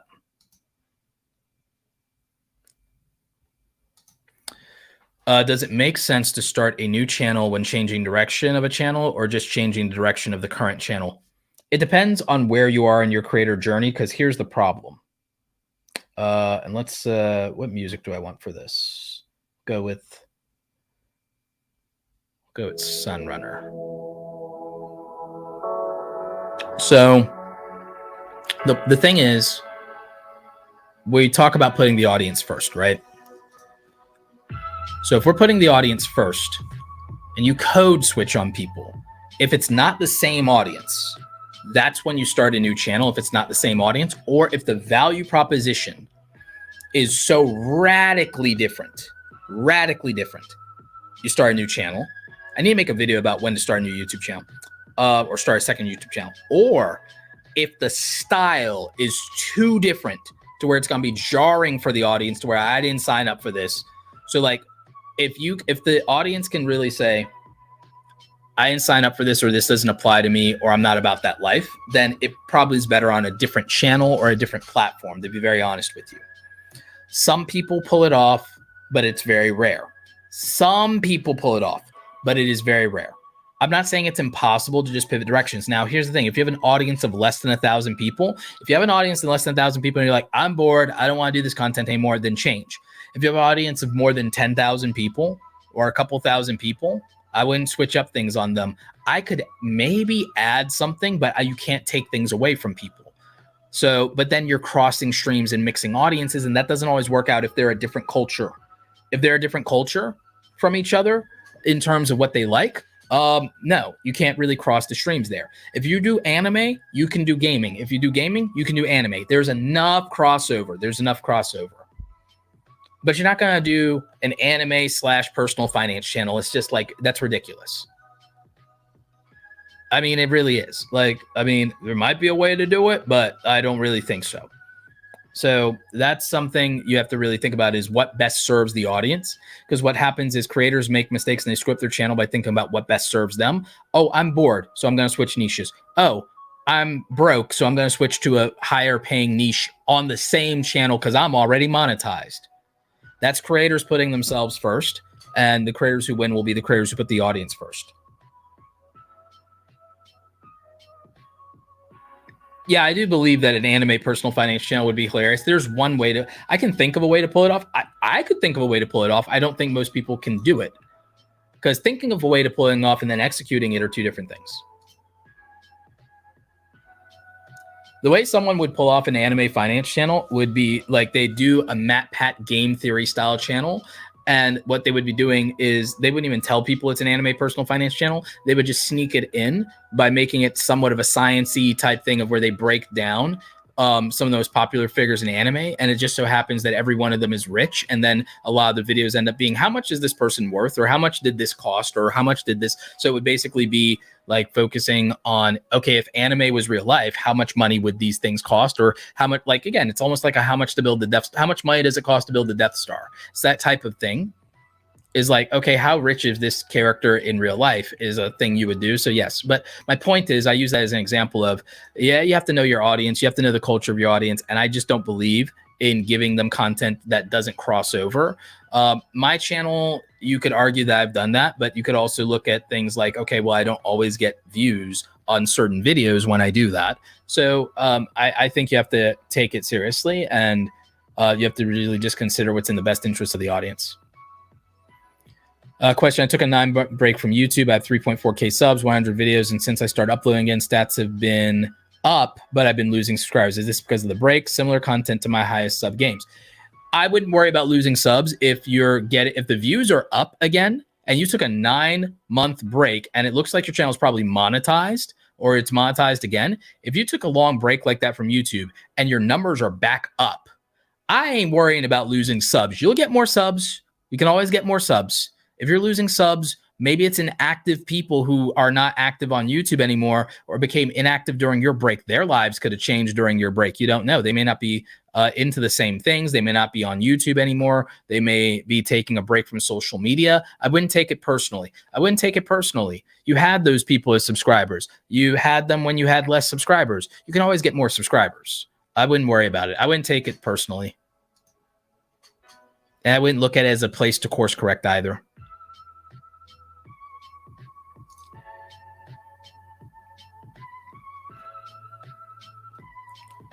Oh, nice. You like the YouTube starter kit? Yeah, the YouTube starter kit is one of my favorite products that I created as well. And definitely looking forward to talking with you on a channel review. Absolutely.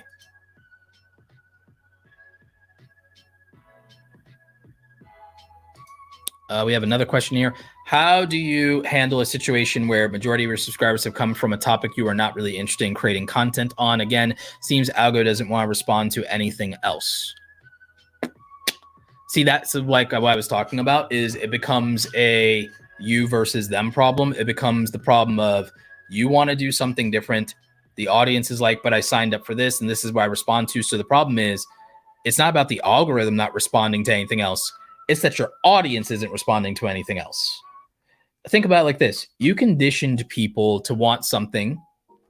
You gave it to them. You served them well. Now you're changing the menu on them. How is that going to go? How do you think that's going to go? And I know it sounds harsh, and I know it may even sound mean. It might even sound mean, but I want you to think about the audience here. I want you to put yourself in their shoes. You got me hooked on this thing. You did it really well. I really liked you doing this thing. You were giving me this, and now you want to take it away from me, and now you're shocked that I don't show up for you. So, I mean, in a relationship where you conditioned people to have certain expectations, and then you're not meeting those expectations anymore, what do you think happens? See, that's the thing. We're not humanizing YouTube. We're not humanizing YouTube. We're looking at purely as a numbers game instead of thinking of it as a relationship game.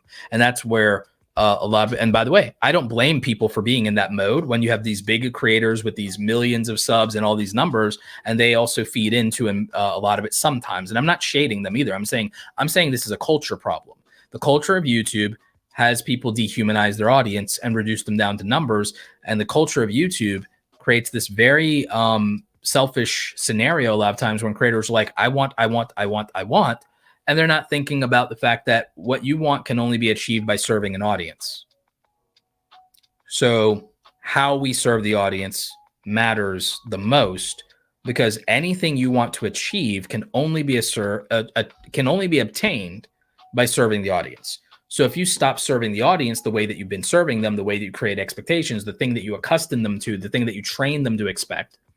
This is why if you want to do other content and you're bored or you're not interested, my thesis has been add instead of subtract, or add, and then over a period of time start to slowly subtract, only as the new audience that you're more aligned with outweighs the old guard. And then you're slowly phasing that out. But you're phasing that out as you serve those people more, and then you feel like you've said everything you have to say, and then you can move on, and then that's where that goes away. Unless you're interested again, then you can re-up it. But a lot of you are just immediately code switching just like that. You're not giving your audience any heads up, and you're not slowly doing it, and you're not making it, show, don't tell. Don't tell the audience you're about to change directions. They'll leave. Show them that you're adding something to the mix. They don't have to watch those videos, except that your new videos are going to get less views because you've been doing them less. Like you've done 100 of the previous type of video. You've done 10 of the new video that you like more. Of course, everyone responds to the thing you've done 100 of. You built your reputation on that. You became known for that. You can't become known for something else until you've done equal work. So, or better work, or much, much better for a long period of time. Sometimes it'll take twice as long because you have to overcome your previous reputation of being known for something different. So that's on you. So you can't be upset about it. Again, I say don't take it personally, but you have to take it seriously if you're doing it. And sometimes the real answer is, this is why sometimes you should just start a new channel, even though it's like demotivating to start from zero. You want to build on what you have, but that's not about you. That's, it's about the audience first. So that's the issue. I think that's my opinion on it. Other people might have a different point of view on that, but that's how I feel. And that's what I've seen. And that's what the data seems to indicate. We actually answered this super chat before from Johannes about self-help. And like I said, I would address the same value proposition and serve the audience and not necessarily read from the books. Thank you for the shout out, Kaio.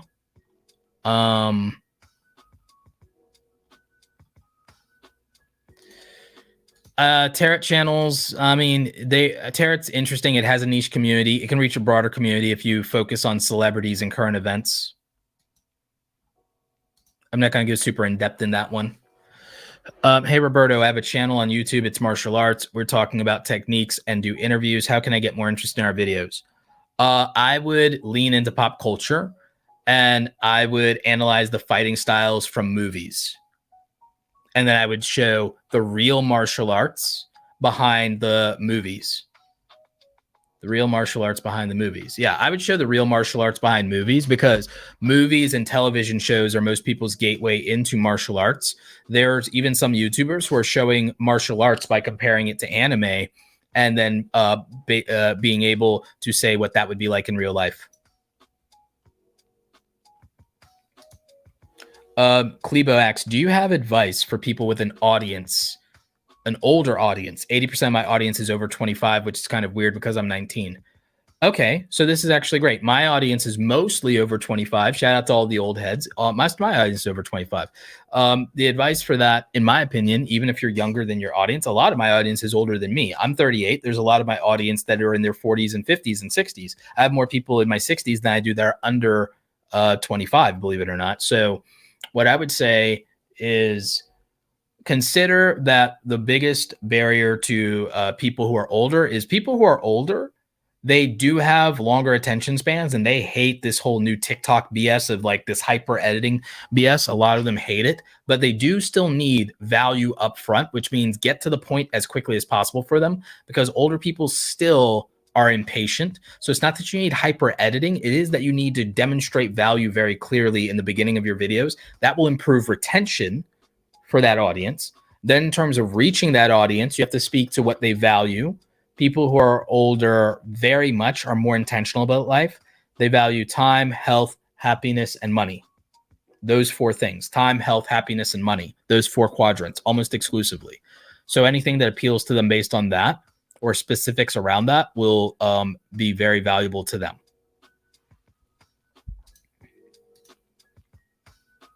Question: should all channels try to incorporate storytelling? I'm trying to figure out how to fit it into my review channel. So Major League Unboxing. I think we don't know what the word storytelling means anymore.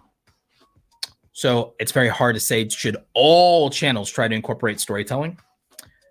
There are content formats that lend themselves to storytelling. Not all of them do. There are plenty of channels. There are plenty of channels with millions of views that don't do a great job of storytelling or don't incorporate it at all. And then there are channels that do very well with it. I think you have to determine whether or not you want to pursue becoming a better storyteller. And then if that starts to organically match the style of content that your audience likes and is responding to, and whether that aligns to your goals. A channel that's based in facts may not have a need to be a better storyteller. A channel that's based in facts might have to do better research. Now, storytelling and research and data and things like that can go hand in hand.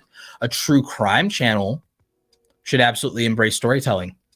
A channel that does scams and expose videos should focus on storytelling. A commentary channel should get better at storytelling. I don't know that a review channel or an unboxing channel needs to get better at storytelling per se. I think that education channels probably could do a better job of it sometimes, but I don't know that a product-centric or review-based channel needs to.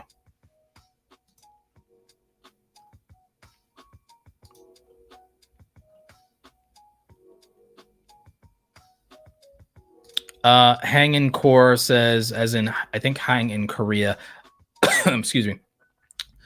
Any tips for starting a travel channel in 2022?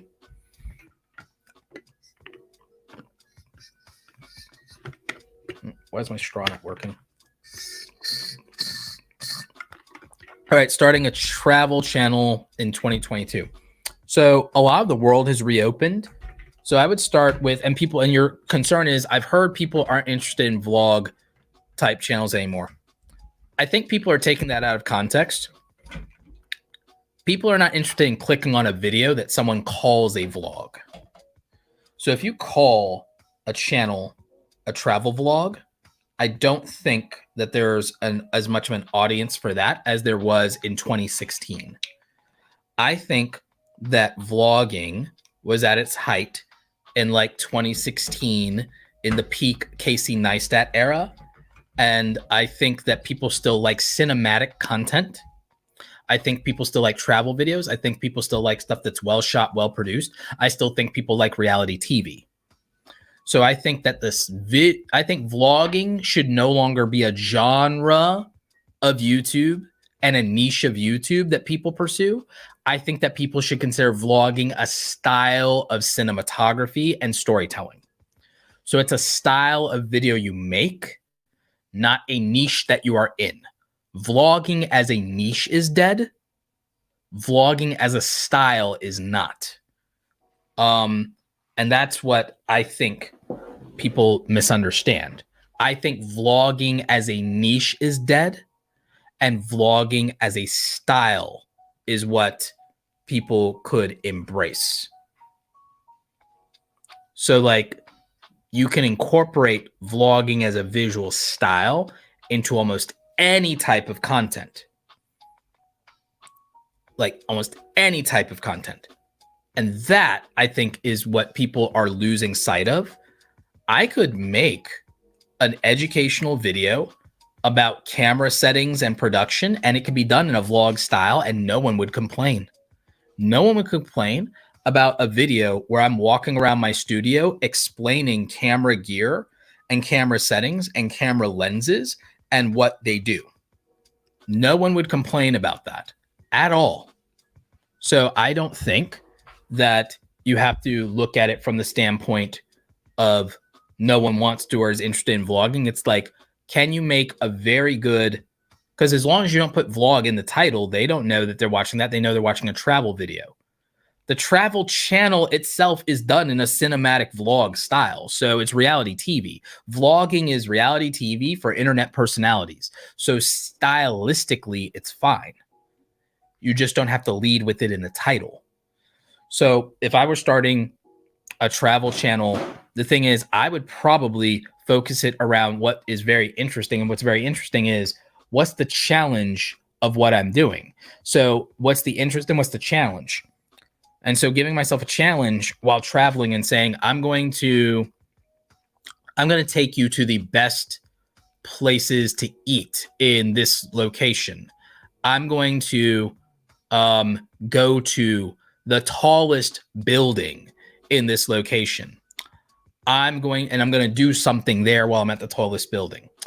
I'm going to challenge my travel buddy or my significant other to something while we're traveling, making it interesting by upping the stakes. If I was doing a travel channel, honestly, I would blow up a travel channel because I would create stakes in every single video. I would create stakes of some kind in every single video.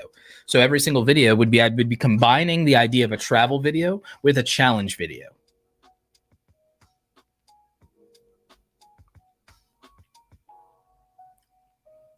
Racing my best friend on the Great Wall of China is a video anybody can click on. You know, racing my best friends on the Great Wall of China is a video anybody could click on, right? I ran the entire Great Wall of China is a video anyone can click on. Cycling the entire Great Wall of China is a video anyone can click on. Right? Okay.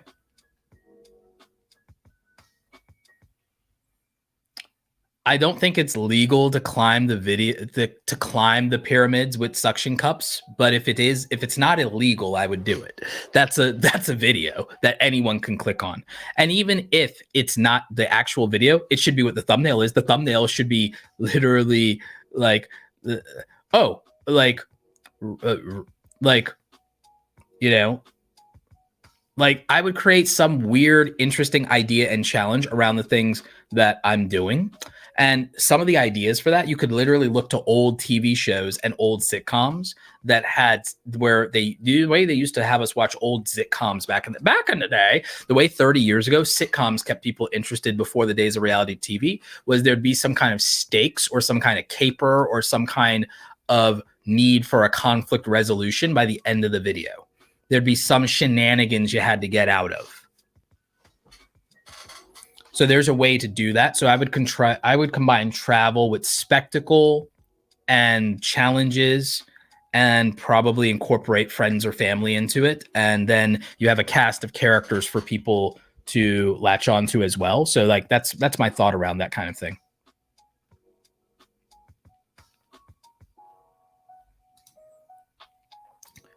Question, do you think a live stream about making a beat will pull enough attention to be worth your time? Not if it's not visually interesting. Not if it's not visually interesting, and not if there isn't like a challenge or an audience participation thing in it. If there's not a challenge and there's not audience participation thing in it, I don't think making a beat and producing a beat live, me personally, I don't think that that'd be enough to pull attention. I do think people will watch a DJ live on YouTube doing a DJ like even in their bedroom or an event live. And I think if there's a component of audience participation, people would watch that as a live stream on YouTube or Twitch. However, again, you could ask the audience whether they'd watch these things live. And people, be honest, don't be polite, be honest, but be fair. Be fair. Don't be rude, but don't just, don't to tell people what they want to hear. Like, be honest if you'd watch something or whether you wouldn't. But the thing that I would say is there's not enough stakes for that. There's not enough involvement. Live streams have to feel like an event. There has to be some level of audience participation. There has to also be, again, the stakes for this was, can I prove and show to you things you didn't know as a small YouTuber about the algorithm? Can I show you the back end of a small YouTube channel that's doing well, that doesn't have a ton of subscribers, and that is only getting algorithmic views? And I accomplished that thing that I set up, right? So there was stakes for that. There was proof for me to do, but I also was leveraging reputation, right? So I could get I get hundreds of people into a live stream by doing that. There's also Q&A. So there's also audience participation. There's value, there's stakes. There's all these things going on, right? So those things drive engagement. Now, here's the thing. With music and things like that, not everyone's a fan of every type of music. So there's barriers there. There's other types of things going on. But if this was a beat making challenge of some kind, if there was a challenge involved, if there's a competition involved, if there's stakes involved of some kind, it's easier to garner a live audience of people who don't know you. So I would just think about things like that. That's the thing I would consider in a scenario like that.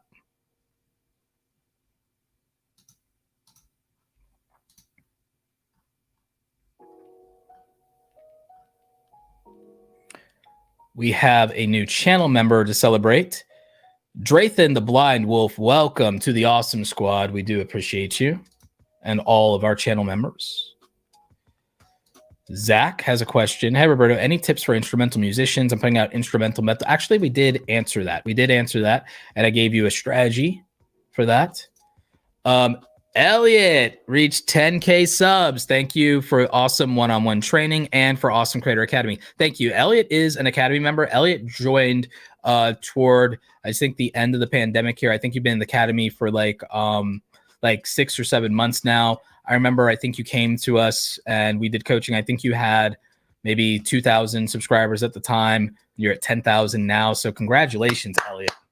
Great job to you and the family. 90% of content creators never, ever reach 10,000 subscribers. So I'm happy whenever our Academy members reach that milestone. You guys know that that's a big deal in terms of YouTube success for me, that I measure YouTube success in getting your first 1,000 subscribers, getting your channel monetized, then getting 10,000 subscribers. And then after that, the other milestones, we have other milestones after that that include, whether you've reached your first 1 million views, your first 10 million views. And then we go from there. There are other subscriber milestones. We try to get to $1,000 of income a month, and not just from AdSense, but from all streams. And then we know we have something viable. We have something that's more than just a hobby. We have a genuine side hustle that's making good money and that we're paying taxes on. We're paying quite a significant amount of taxes on at that point. Your first $1,000 as a content creator is important and it's meaningful. And by the way, it's the minute you have to learn about taxes because you're paying taxes on it. That first $1,000 you make on the internet, you're paying taxes on it. So once we get to $1,000 and then we can get to $1,000 a month, that's a big deal. So we really think about that a lot. And then we start to measure our weekly and monthly growth milestones and metrics and what's normal for us. And we start to grow that. So really proud of you, Elliot, and all the work you've been putting in. You've been crushing it. You've been taking constructive criticism and feedback to heart. We really do appreciate it.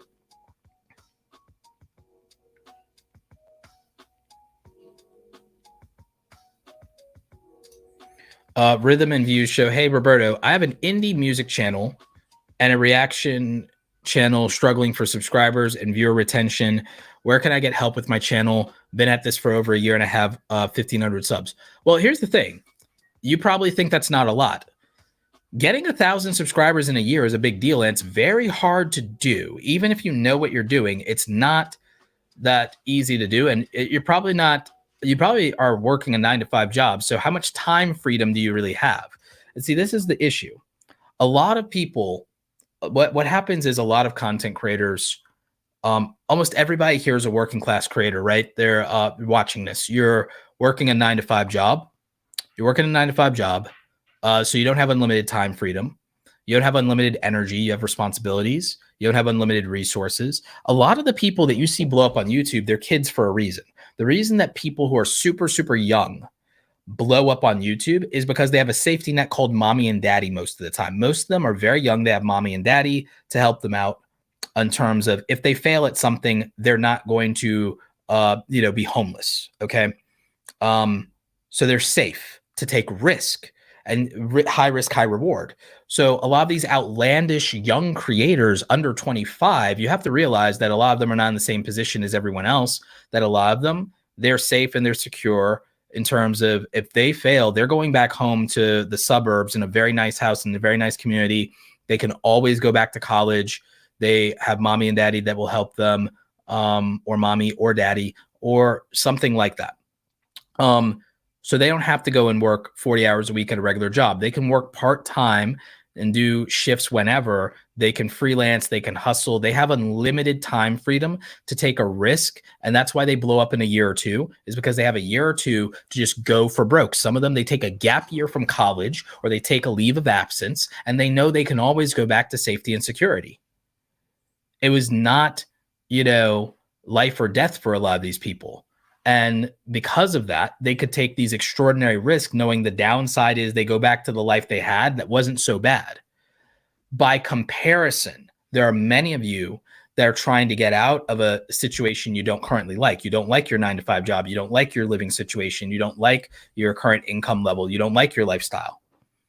It's very hard to compete with younger people who are not in a lifestyle that's already sapping their energy, their motivation, their time, and their money. It's very hard to compete with them. That's why they blow up, and that's why they grow faster, and that's why they can grind it out for 1 to 3 to 5 years and get to 100,000, get to 1 million subscribers. That's the truth. That's the truth, and no one will talk about it, and no one will admit it. That's not luck, and it's not just about privilege. It's just a difference in your variables. It's a difference in the cards you have to play. So there's a different strategy for them, and there's a different strategy for you. You're not playing with the same cards, and I'm a video game and I'm a TCG nerd. So I play Yu-Gi-Oh, Magic Gathering, Pokemon, these TCG games, strategy games, Warcraft, MMORPGs, all these things, right? So strategically, I analyze a person's resources when I talk to them. And so for most people that are working class content creators, getting 1,000 subscribers or getting monetized in 12 years is massive results and massive success. And I'm not crapping on anyone when I say that. I'm not BSing you. I'm not blowing smoke up your butt or none of that. You have to understand that Mr. Beast, before he was this big time creator with 100 million subscribers, he was a kid in Greenville, North Carolina. I lived in Fayetteville, North Carolina. I lived about an hour and a half away from Mr. Beast back in the day. Okay. Never met him back then. I've met him several times since at events and conferences we speak at. He's a great guy. And I've talked to him about his story. We need to sit down and do a proper interview. But I've enjoyed my one-on-ones with him, and I never remember to take a selfie or run the camera or wherever. I have B-roll of him somewhere.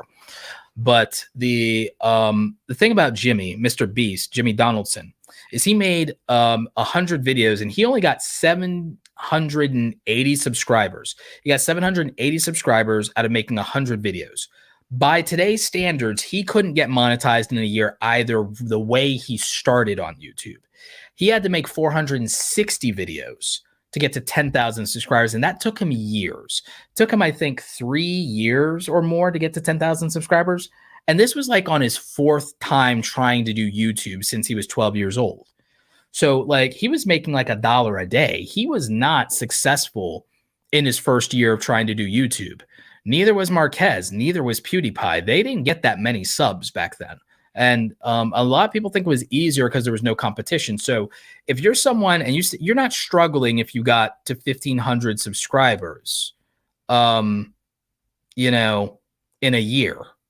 If you got to 1,000, 1,500 subscribers in a year, you're not struggling. You're actually on target if you're someone who is working a job or going to school full time, and that's what you were able to do as a part-time YouTuber, then that's actually successful. That's actually an accomplishment. And remember, 90% of people don't get to 10,000. So these people blowing up in a year, blowing up in 2 years, 3 years, getting to 1 million, they're not normal, and they don't have normal circumstances most of the time. People with working class circumstances have a different trajectory for YouTube. And it also depends on your niche as well, because of how much time freedom is required to be successful in your niche versus another niche. Because there's some content that you can make a video every day if you put 2 or 3 hours in. There's some videos that you can only make 1 a week, and it takes 10, 20 hours to make those videos, and that's the only way to make those videos.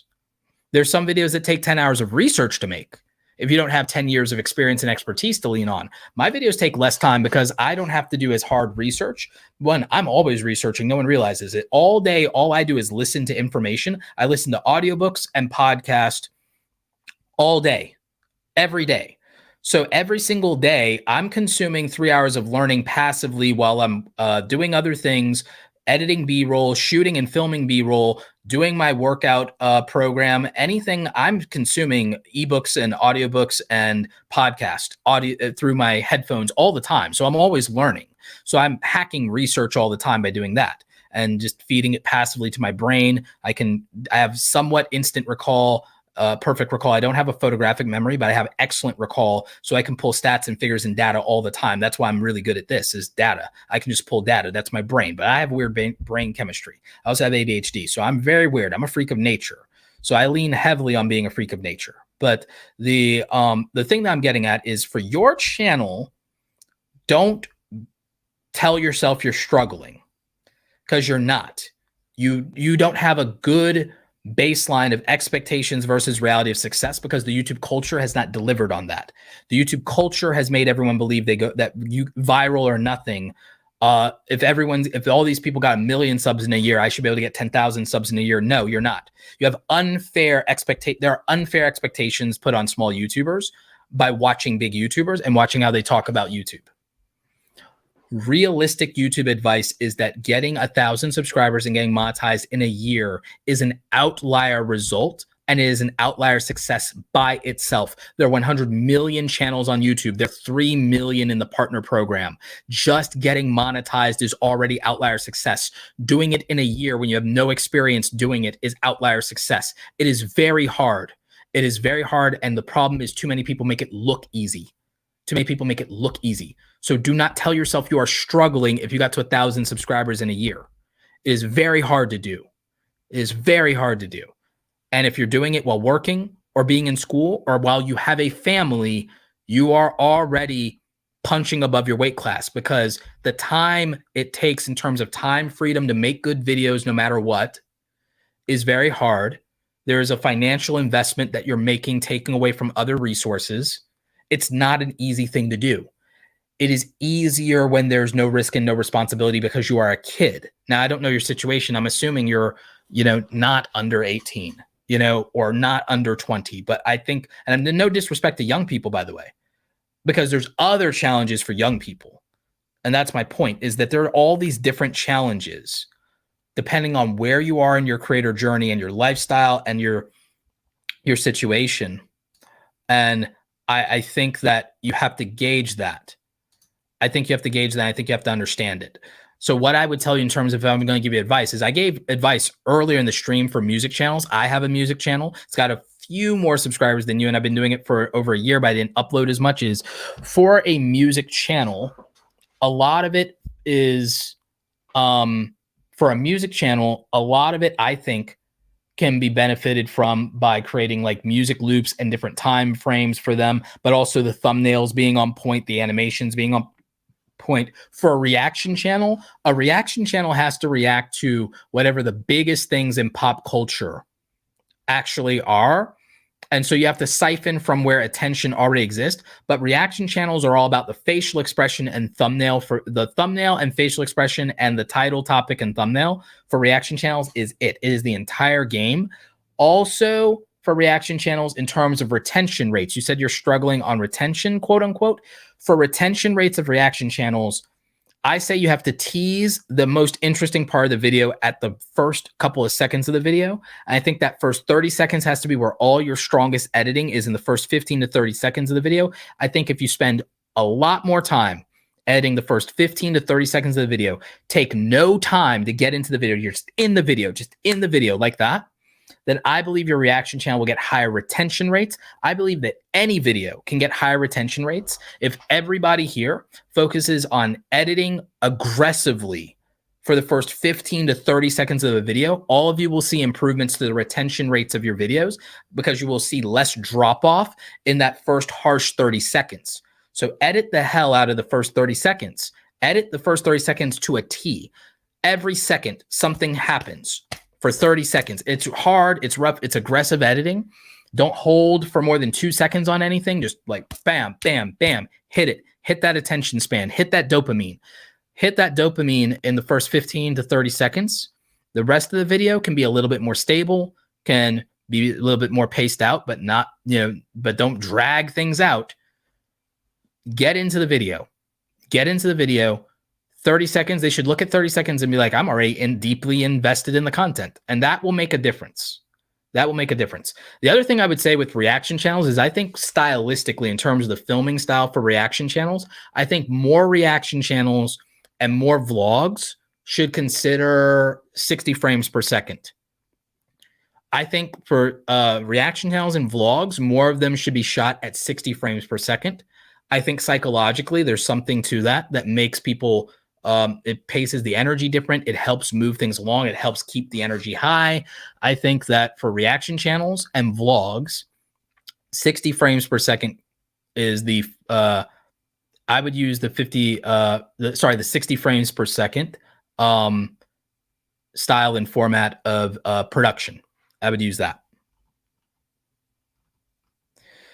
We've got a $5 super sticker. Appreciate your rhythm and views. And I hope that I like that rhythm and views, like rhythm and blues. I like that. So keep it up, and I hope that helps you.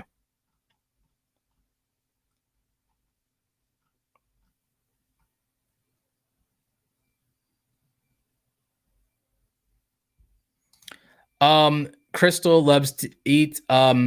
You can, in a channel where you have it monetized, I'll switch my analytics to something like, we can switch to the main channels analytics, and I'll show you the main channels analytics. So if we go to my analytics for the main channel with 500,000 subscribers, I show this pretty regularly. I wanted to show you guys the small channel because it's more relatable. But the easy way to see your RPM and CPM, if you want to average it, you can see the average by going to the tab called revenue if your channel's monetized. If your channel's not monetized, you can't see it. But however, it is on a video by video basis also. So if you go to top earning content, it shows you the overall for the last 28 days, what each individual made in money, each individual video made in money. But if you click on see more, and then estimated by revenue. It tells you the CPM and RPMs and things like that. So you can see the CPMs here for individual videos. Some of my videos do $30 and $40 and $50 CPMs. The lowest is usually not under $10 for me. I don't think I see anything under $10 for me, but I have videos in a niche that lend themselves well to that. But yeah, a lot of mine are very high, extremely high, 60, 42, 20, 23, 14. Gaming is going to be much, much lower than this. It's going to be 10 times lower. So it just really depends. So you can look at either way, video to video, or you can look at it from a channel standpoint holistically. I also like to look at revenue per day.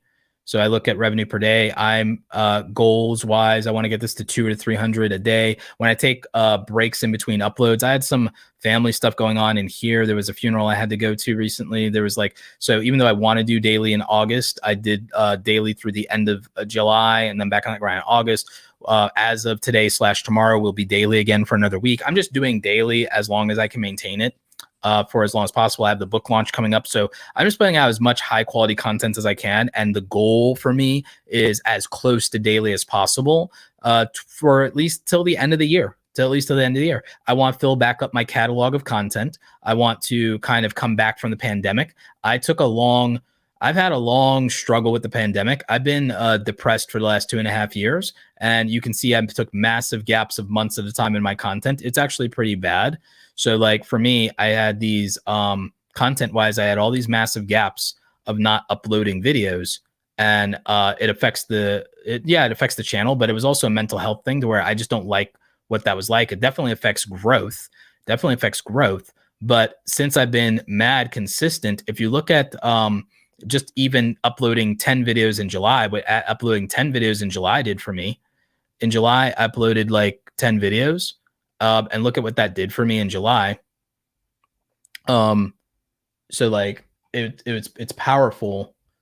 You can literally see the difference. This is the difference. This is like, okay, not uploading, barely uploading, random uploads, and then consistency did this.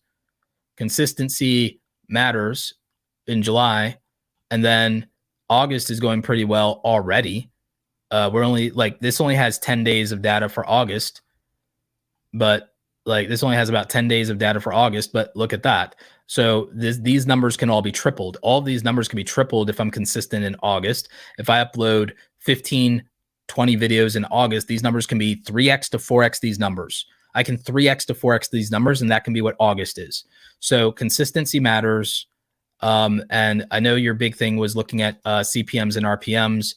You just go to your revenue tab. If your channel is monetized, and you'll see CPMs and RPMs. CPMs and RPMs also can be variable over time because there's different days in the market in terms of advertising days. So a lot of people don't know about the monetization side of the algorithm. The monetization side of the algorithm is predicated in these CPM and RPM rates. And there are different days in the market, and there are individual different videos that earn higher CPM and RPM rates. So if we even look at the conditions of this video, its market days in terms of CPM were different over the course of a month. Over the course of a month, there were days where the CPM is $40, and there were days where it was $29 and $30, but it averages to 33. So this is something that almost no YouTuber ever shares. No YouTuber ever really shares their CPM and RPMs, but they've also never shared that it's variable rates over days. And that's not just predicated on views over that time. It's not predicated only on views. It's predicated on the conditions of the market. And so advertising is live auction. And so it's predicated on market days. No one talks about that. Also, I'm one of the only YouTubers who's made content around monetization strategy and breakdowns of, and so let's go 28 days. And so, yeah, you can see last 28 days of this particular video did well. But if we look at overall channel for 28 days instead of just August, we can look at the last 28 days. Revenue is variable, but so is CPM. CPM is variable here. Channel wide, it's variable. And so that can change. But also revenue per day is variable. Some of that's based on uploads, frequency, inventory matters. So a large back catalog of content can augment this. With the right catalog, you could be making $300 to $1,000 a day if you have the right catalog. If you have this, plus you have multiple monetized channels, then you can be doing really well. So this is stuff that nobody shares, but that's kind of some of the real deal when it comes to the back end of YouTube, and that there is stuff in the analytics with regard to optimizing around revenue as well. Is it okay if I'm a little late with videos? Some may come out in 3 days, some may come out in 7 days, some require a few tens of hours of work, some less than 3 hours. If you're missing a trend, it doesn't help you as much if you miss a trend. When you can get early to a trend, opportunity happens. Reclaimed Root says, your content has been so amazing. I'm doing everything you tell us. I appreciate you. I appreciate you. Thank you for that.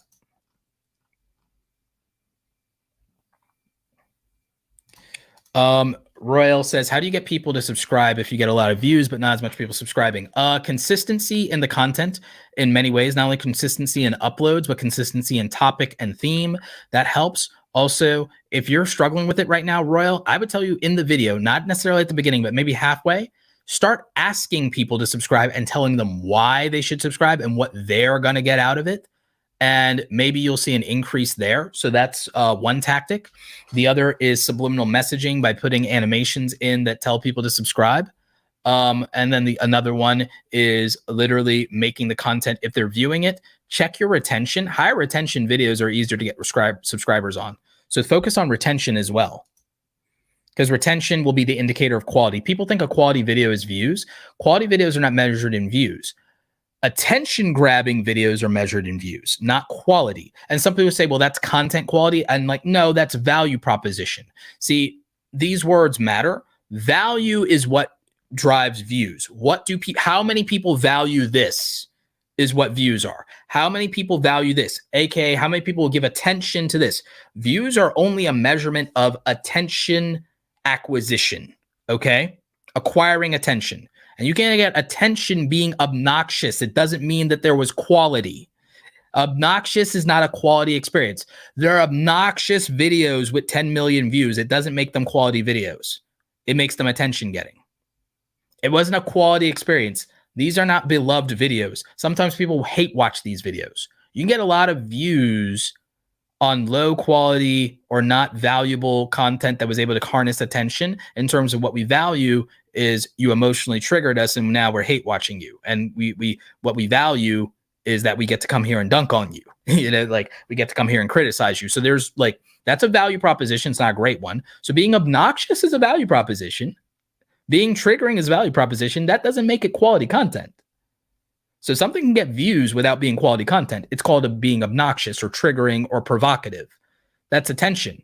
That's acquisition of attention. It's a form of value. You can say whether it's high or low value, but it is value. It's measurable valuable, but it's not necessarily quality. It's not necessarily a good experience. So, we subscribe to things that are a good experience. So if you want better subscribers, create a great viewer experience, and you can measure a great viewer experience in retention. You can measure it in retention. You could also measure it in engagement, comments, likes, shares. And so that's, same way we convert a customer. For a lot of you, you're not selling anything yet. I'm going to convince all of you to sell something, even if it's just a hat. I'm going to convince all of you to sell something. By the way, you can buy my hats, link in the description, plus should be in the merch shelf. But there, just tell people you're a creator. Buy a hat, tell people you're a creator, right? Plugging my merch here. But the thing I would say is subscriber acquisition is customer acquisition. For a lot of you, you should look at your YouTube channel like a business. You should look at the videos, like a product or service that you're providing. And then in terms of subscribers, those are people who are committed customers. Okay. So customers who say that they were served, right? So if you want more subscribers, the quality of the experience should improve. And the quality of the experience is not just the production value. This is great production value. The quality of the experience is also the performance and delivery. And it's also the personality behind the channel. So that's what drives subscribers. Subscribers are driven by production, performance, and personality. So those three things are the areas that you improve. I improved my performance, I improved my production, and I'm more, authentic and more comfortable, more charismatic, more confident in myself. And that's what the personality is developed. Personality is also developed by improving upon yourself. So I've improved upon my ability to find and quantify data, figure out what you're interested in, talk to you. I've improved the ability to respond good to questions and things like that. So yeah, these are things I pay attention to.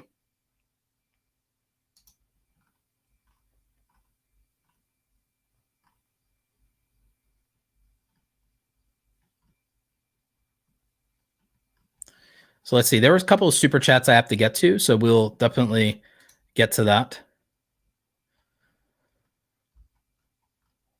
If you're a gaming channel and you're struggling, I saw a question. I have a faceless gaming reviews, but it takes a lot of time to make those videos. How can I add a format for my audience that's also if you're a gaming channel, gaming channels can win on YouTube Shorts right now.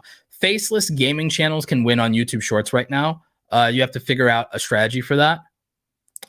But I think that you should really look at that.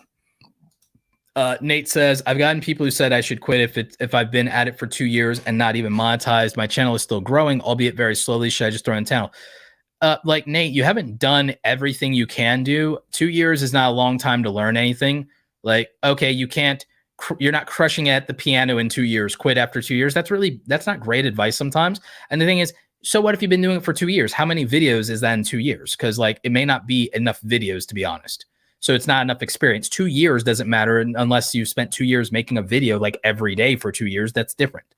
So I don't know about that, Nate. And then the other thing is, I don't think if people are telling you that themselves didn't get monetized in 2 years or less and everything like that, I don't think that they understand any of this. And again, it's about how many videos you've made. If you made 500 videos and you haven't gotten monetized, I might wonder about that and might be like, okay, you might need to reconsider this. You may not be there yet. But if it's that, well, you also did that and you just have been struggling to learn video editing, well, that might be different. If you've been struggling to improve how you speak on camera, then that might be a reason that you're not so there are reasons. I would say, well, what is it that I should improve? I would look very hard at, okay, am I making videos that are well edited after 2 years and then I'm not monetized and growing? Am I all right? Because if you're not monetized, then that might be a watch time problem.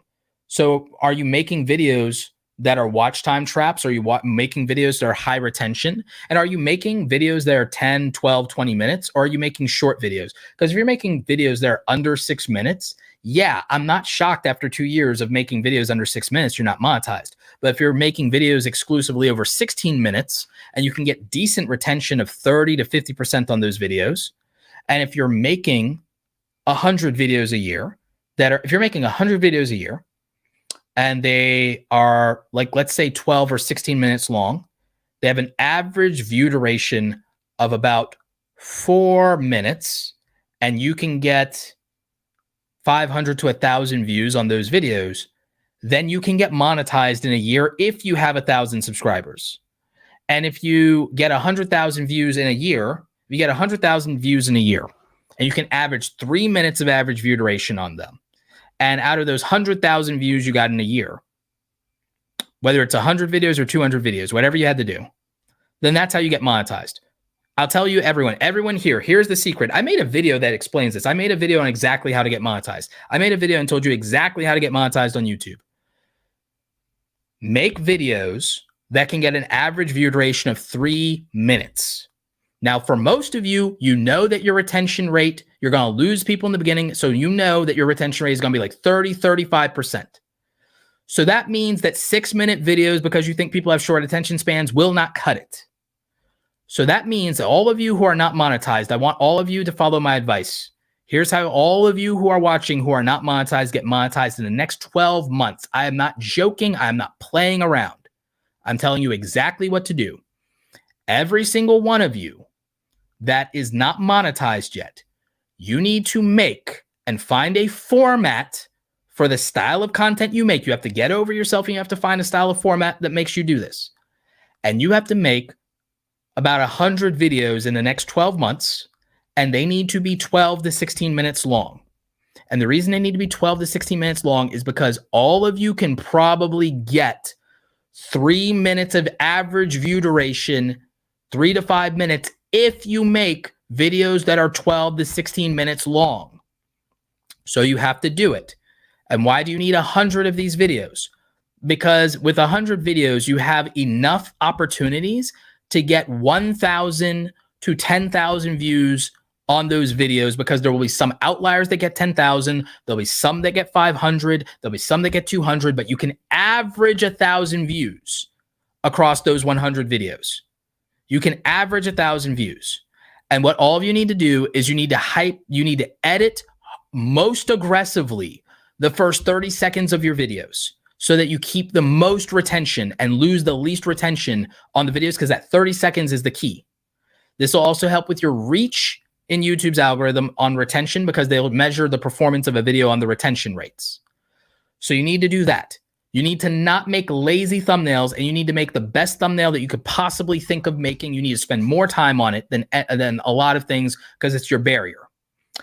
So if you do that for 100 videos and you can get a 12-month channel total of 100,000 views on a channel by doing this, and you average 3 minutes of average view duration, you'll have 300,000 minutes of watch time.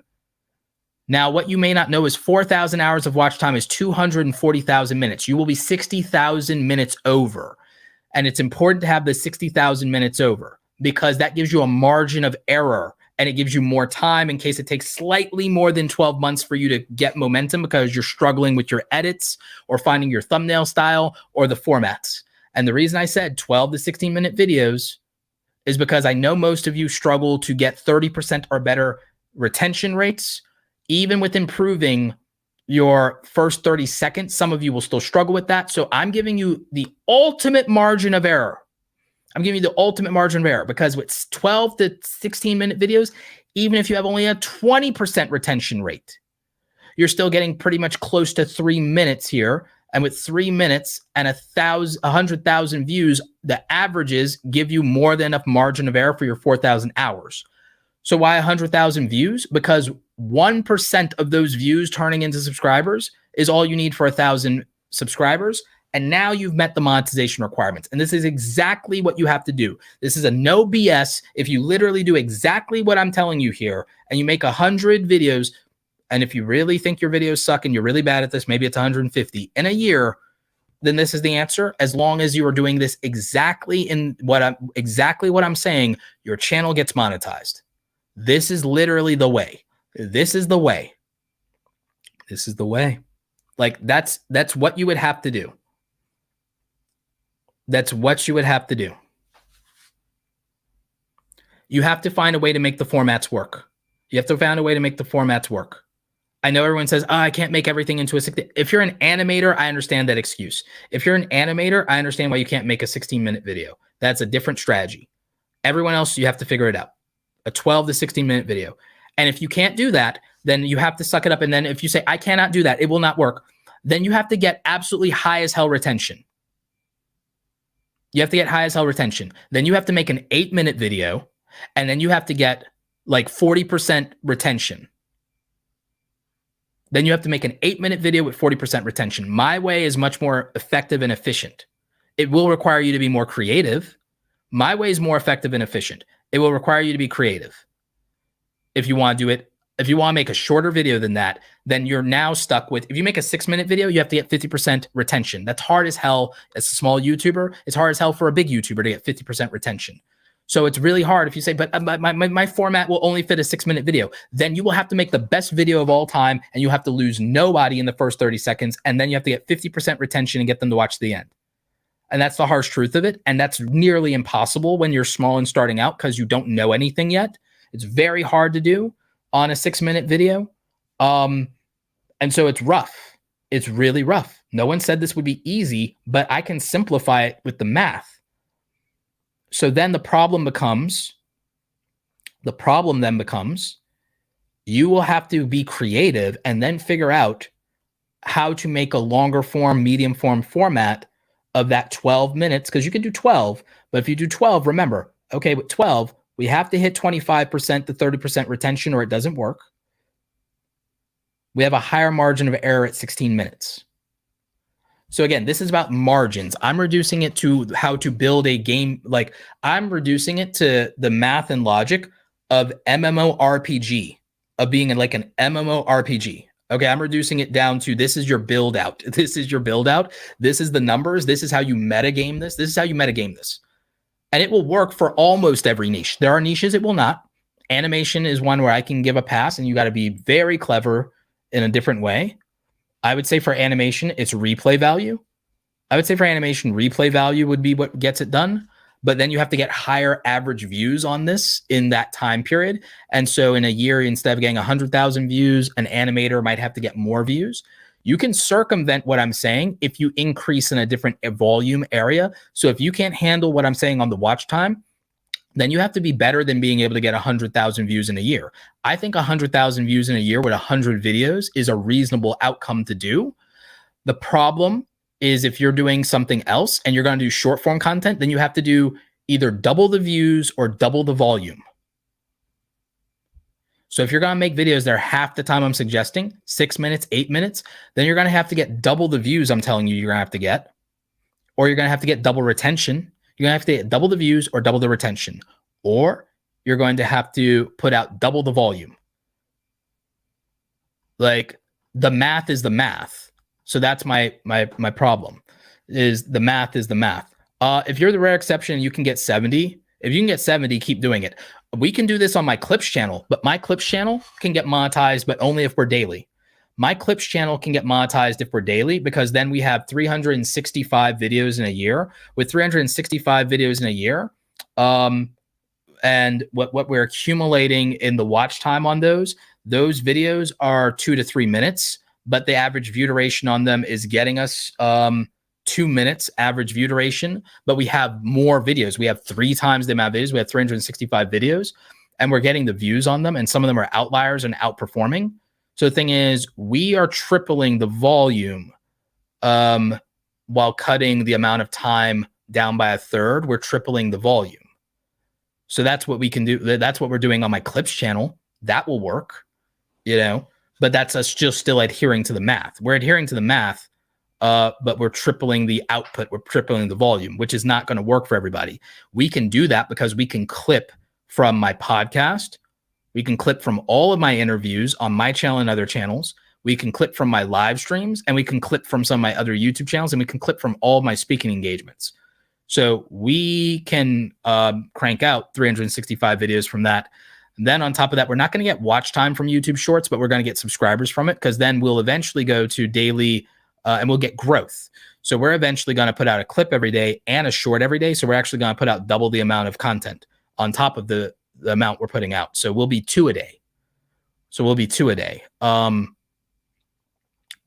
Shorts help you get subs. I don't feel they help anything else. They're a branding play that helps you get subscribers. Some people have made it work to get their shorts content viewers to watch long form. It doesn't work for most people. So those are exceptions, not the rule, but it's possible. And I think you can. Darth Roz, I have almost 80K views on my channel in the past month. Congratulations. That's huge. But I've gained 75 subs, but I see people with the same amount getting double the subs. Any tips? So it depends on how you're getting your views. If you're doing shorts, that could be part of it, because it could go either way on shorts. And it could be that people are getting what they want out of your videos, and then they don't feel the need to get any more from that. So that could depend on the type of content you're making. And if you want to change that, Darth Roz, start asking people to subscribe. Annette, welcome to channel memberships. Thank you.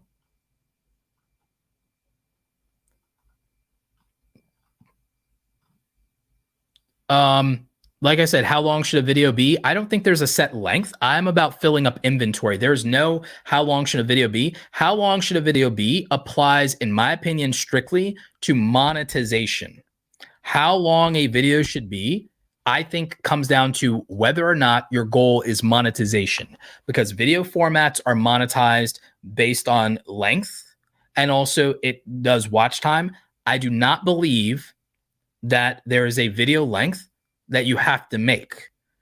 D'Angelo Wallace makes 45-minute videos. Swoop makes 45-minute videos. The true crime channels make 45-minute videos. There are plenty of there's not a single my most viewed video on my music channel is a 1-hour loop. And some of my best viewed videos on my music channel are 10-hour loops and 5-hour loops of lo-fi music. So like so it depends on your genre and it depends on the value of the video. There's no set length. There's only a set length when it comes to, in my opinion, a monetization strategy. I believe exclusively that monetization strategy is what determines the length of how long a video should be, besides the content itself.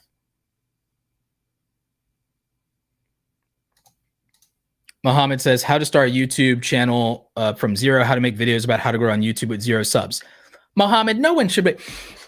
Mohammed, this is no offense to you. Anybody making a YouTube supporter, YouTube help channel that has not previously made YouTube videos or does not previously have a background in marketing, video production, video content creation, the podcasting world, anyone who is trying to teach people how to grow a YouTube channel from zero, that has never grown a YouTube channel to 10,000 subscribers, has never worked in marketing or media, has never worked in cameras and video production, or came from like a podcasting background or an ad agency background, is a jackass.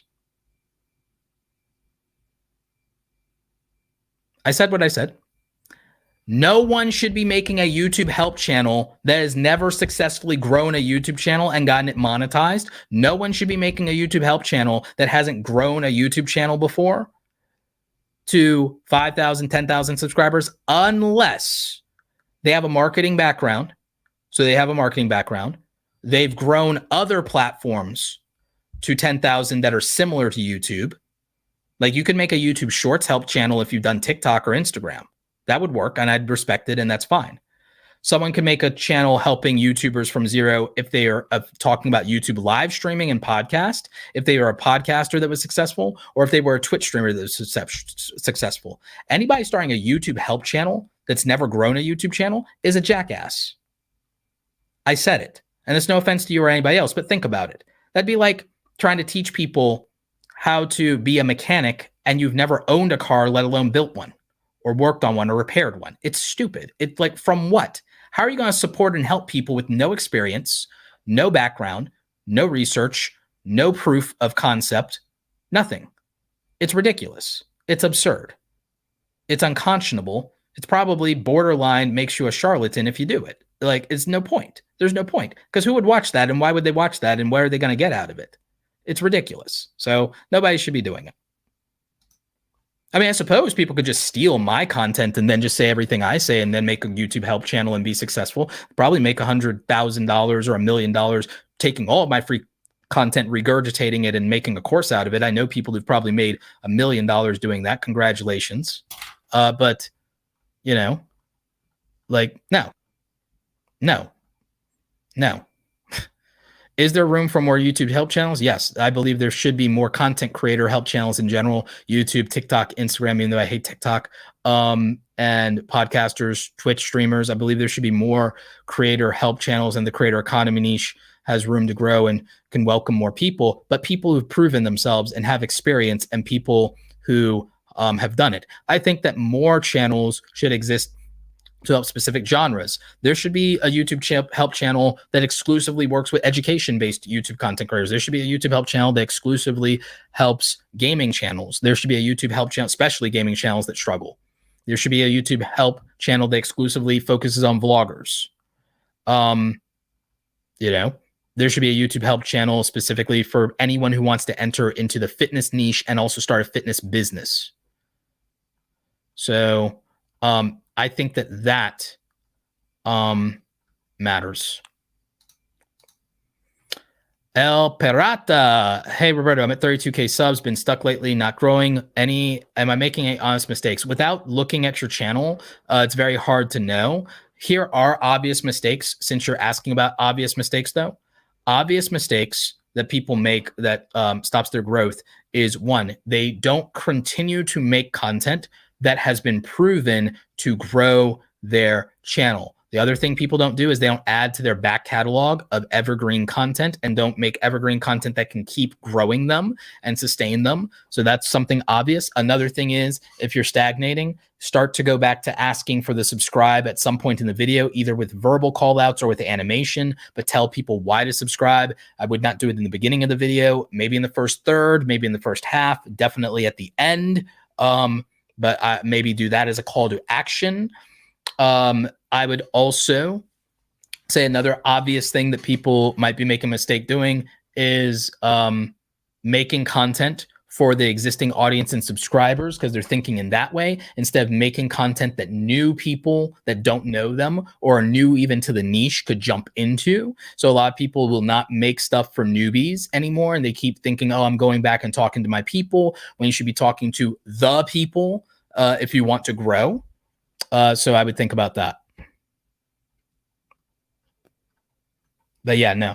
The other thing though, I do not believe that anybody should be starting a YouTube supporter or YouTube help channel from zero. I think it's one of the worst ideas in the world. And I think it's of zero value to the viewer to do that. No offense to anybody, but that's how it is.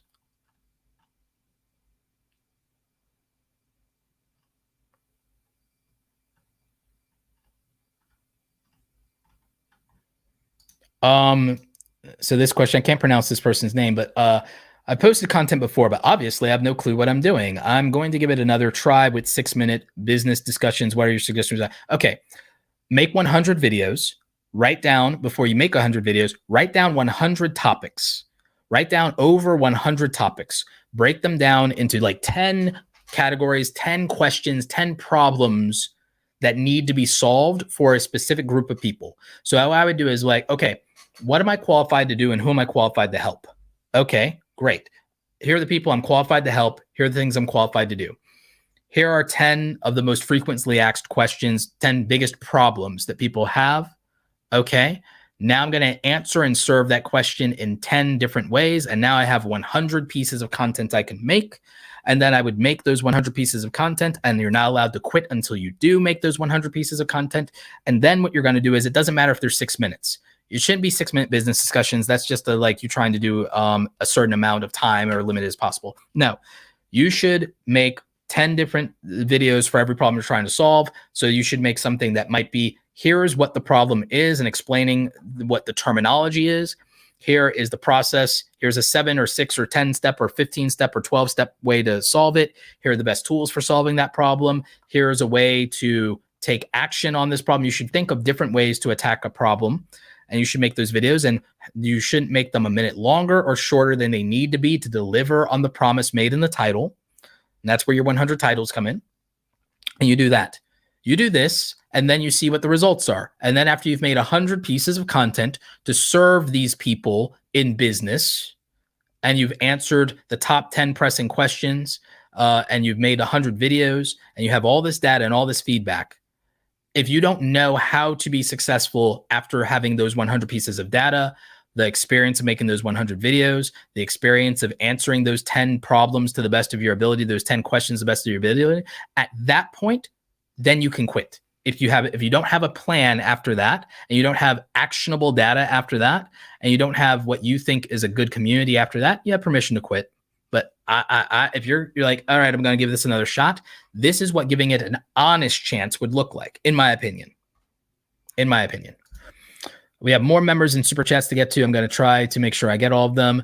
Gen X Collectible, thank you for becoming a new channel member. Appreciate you. We still are going to get to Vince H's super chat because he did $100 super chat. Want to shout that out? Super chat. So that's cool. But I am scrolling through these. We are going to get to them.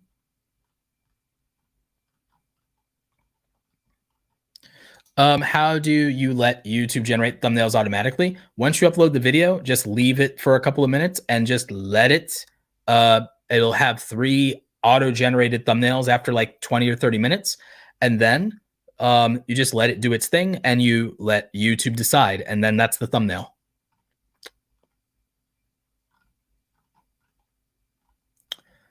Let's see. Scrolling. We have a super chat here that I didn't get earlier. This is from a minute ago. Hot mess history with T said what T said. I'm a goofball who accidentally had my camera off for the first half of my Zoom consultation with you last year. I remember this. I remember this this conversation. That's what's up. Now I have 95,000 subs and I'm earning at least 10K a month in ad revenue. Yes. That's what I like to hear. This is a testimonial. This is someone who did one-on-one coaching with me.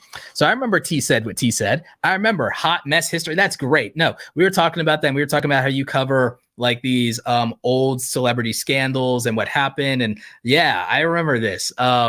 This is dope. So now you're at almost 100,000 subscribers. You're making 10K a month in ad revenue alone. That's dope. So yeah, like you're one of the elite. You're one of the elite I talked about. One of the 10,000 people who are going to be at that, 100K a year and possibly 100,000 subscribers. That's awesome. That is, oh my God, that warms my heart.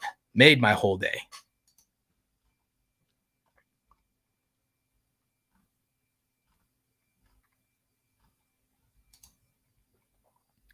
Okay, we already answered this super chat on indie music channels, so that's dope.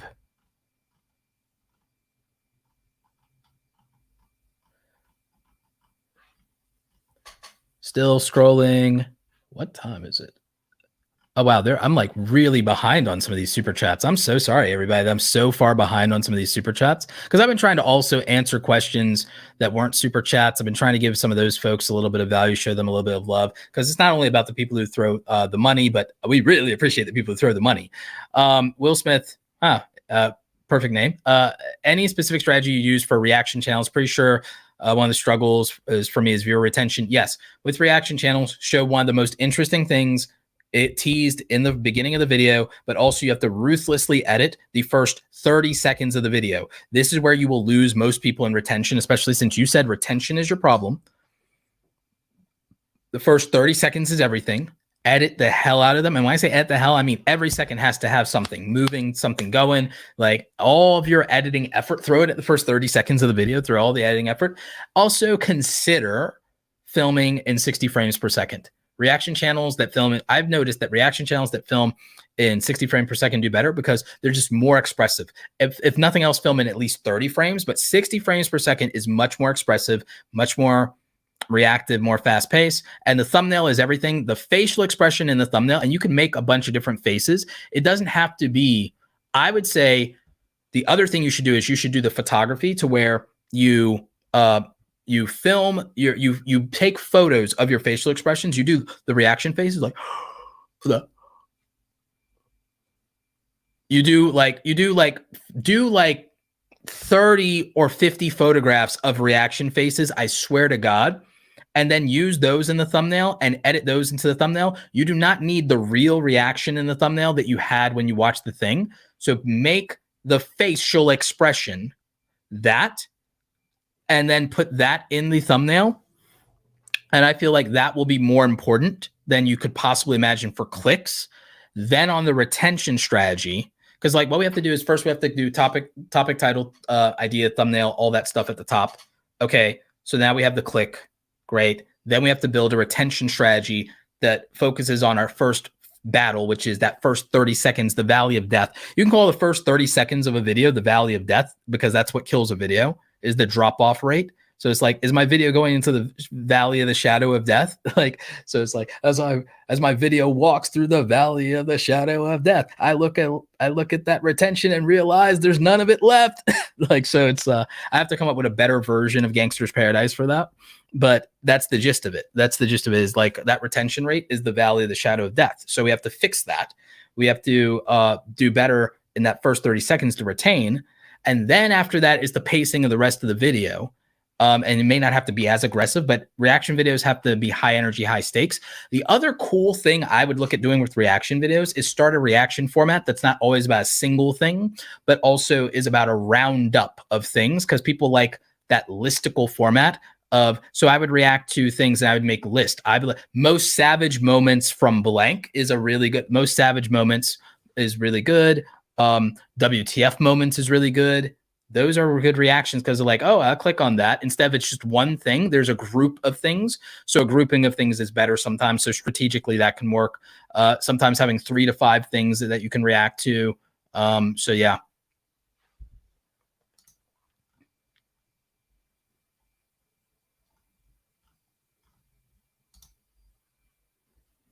Just call me EJTV says, I have a review channel and I don't find very much info on how to grow these channels. Any advice? So when you say a review channel, if it's a television show review channel, it's essentially a reaction channel. So if it's a TV show review channel, I would pick certain genres of TV shows. If that, because I'm assuming that since it's just call me EJTV, it's TV shows. So if I'm reacting to something, like I said, it's like if I'm doing TV show reviews, I could review an episode of a thing. So the thing is, I could do spoiler-free reviews, and then that's a way to get more people on something because then they get it reviewed without being spoiled. Another version of this is you can do top 10 moments, top 10 WTF moments, top 10 savage moments, top 10 insane moments. You can do things like that. Top 5 insane moments, top 10, top 7, top 15, top 50 facts about this character. Those are like all things that lend themselves well to the TV show review format. If I was doing, if I was going to do like TV show review stuff for like, what's a show I like? Avatar: The Last Airbender, right? Avatar: The Last Airbender. All I have to do is like, even though it's a series that's over right now, I could do, Aang's top 10 savage moments, Katara's top 10 savage moments. So I could take every single character and make top 10 savage moments list. I could also make Avatar: The Last Airbender. I could do most disrespectful moments. And then I could do like show where characters are being absolutely disrespected or clowned. So that could be funniest. I could do funniest moments. I could do the couples, and I could do cutest moments. I could do saddest moments. I could do all of that, and then I could build it for the fans of the show. So I would build things for the fans of a show is how I would do a review channel, is I would do things that are for the fans of a show. And I would think about what matters to them, what moments matter to them, and I would like kind of make a time capsule for the show.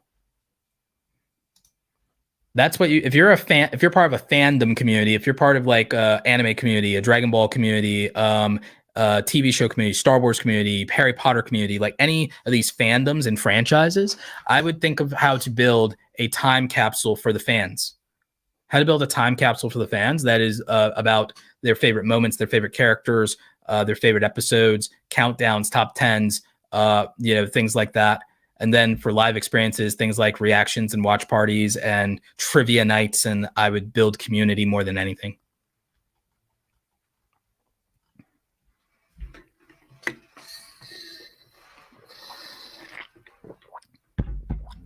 Someone wanted to know what my favorite Nickelodeon show is. Historically of all time.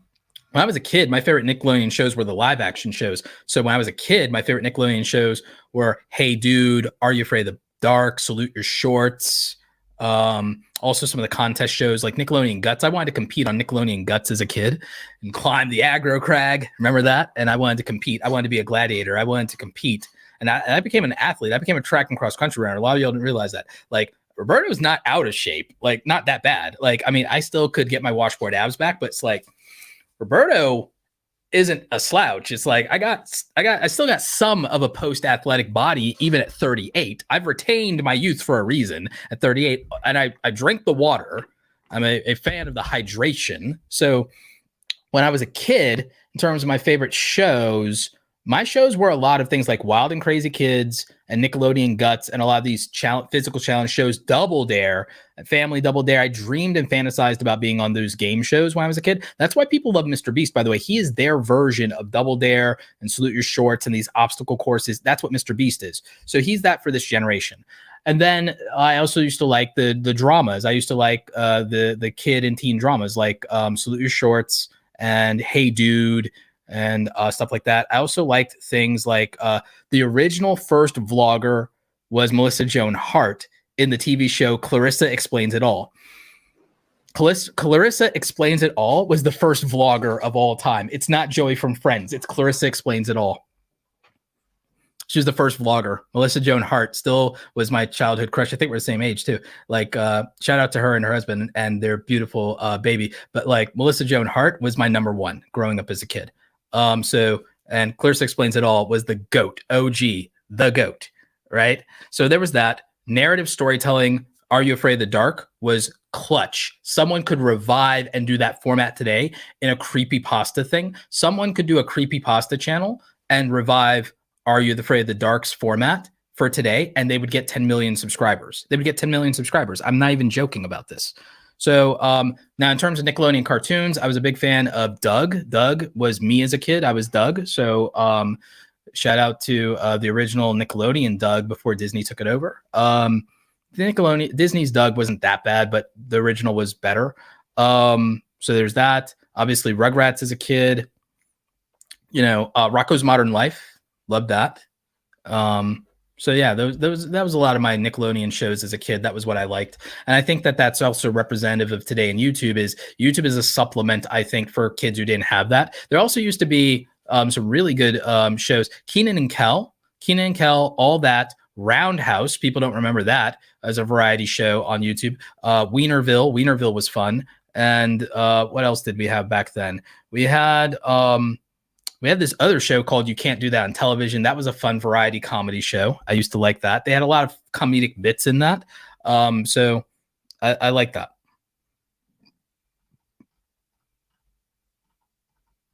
And I think those formats, by the way, would be recreated today in YouTube, and some of them are recreated in YouTube. And so I think people underestimate that. So Roberto, do you have any tips for a makeup channel? Yes, I've actually helped several makeup channels grow to over 100,000 subscribers. I've helped some that are over like 300 to 500,000 subscribers. So with makeup channels, the problem is a lot of them have gone away from the real value proposition and have become drama channels and have become scandalous. And so makeup, and then some of them became too expensive. They kind of went a little bit like how tech YouTubers went, and some of it became too expensive. So the thing is, with a makeup channel is product centric, but it's also lifestyle. So it's also lifestyle. So there is formats like the Get Ready With Me format that lets you do the lifestyle vlog style of content. And so that can be really good. Not all makeup channels have to be cinematic. Some do, some don't. Some can be very, very tutorial driven. Some can play into pop culture and can use, like, for example, what would be smart is taking challenge videos and combining challenge videos with a makeup channel, which means that, can I get this look on this budget? Can I get this look on this budget?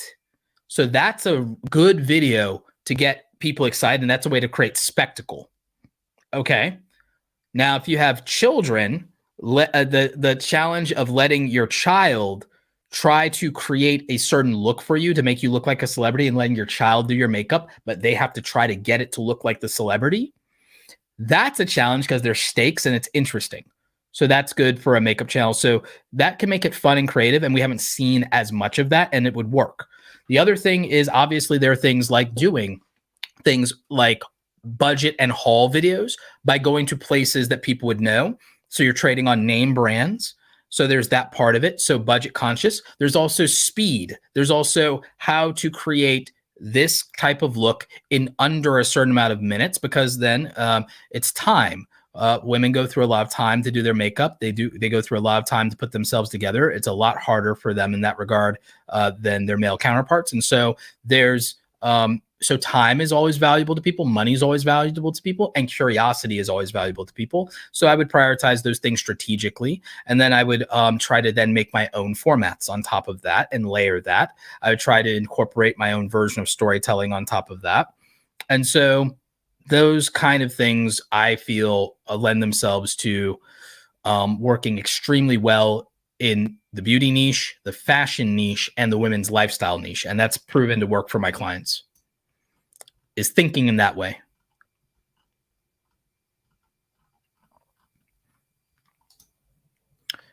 Let's see. I make faceless game reviews, but it takes a lot of time for those videos. How can I add another format that my audience? So first of all, YouTube Shorts. YouTube Shorts will help you in a gaming. I've seen gamers get massive views and subs off of YouTube Shorts right now. So I would start exploring that. With faceless game reviews, I would also start incorporating something that might benefit you. Is you might benefit from content that involves challenges as far as your games. A good channel for you to study is a channel that studied me and Skip the Tutorial. And Skip the Tutorial went to my lecture at VidCon in 2018. He had 2,000 subscribers. He came back in 2019 with 129,000 subscribers, I think it was. And now they're in the millions of subscribers and getting more average views per upload than PewDiePie. And what they figured out was an evolution for their channel. And they started with kind of like video essays and storytelling, which I really liked. Then they upped the ante with challenges and facts videos. And then they started leaning into that around the most popular franchises in video games instead of obscure ones. So they started in kind of the Nintendo niche, and then they evolved, and then they started reaching the broadest audience possible. And so now time, you can also get more efficient. If your videos are taking a lot of time, then before you change formats, aside from adding YouTube Shorts to your channel, become a faster editor. Become a faster and more efficient editor. Make a faster and more efficient process for making the videos. So once you make a better process for making content, everything else improves. Once you get faster at videos, everything improves, because now you could spend the same amount of time, but then make higher quality because the editing takes less time. Same thing for production. So speed is your friend, but it doesn't mean now I'm only making videos if they take this amount of time. It means now even more power can go into it because you're twice as fast. So now it's even better. And then you could reduce time incrementally as well to then be able to get out things. So that matters a lot. The other thing, so you get more efficient, and then that takes a lot of it out of the equation. The other thing is, in terms of new formats, you can look to the things in your videos that had the best retention and then consider how to make those things their own format. You can take the things that had the most retention out of an entire video and then start to say, is there a way to make the most interesting part of the video its own format and style of video? So that's something a lot of people have never thought of and never challenged themselves to do. And in gaming, that could be very powerful. The other thing is, in gaming, challenges could matter. So I would start to study that.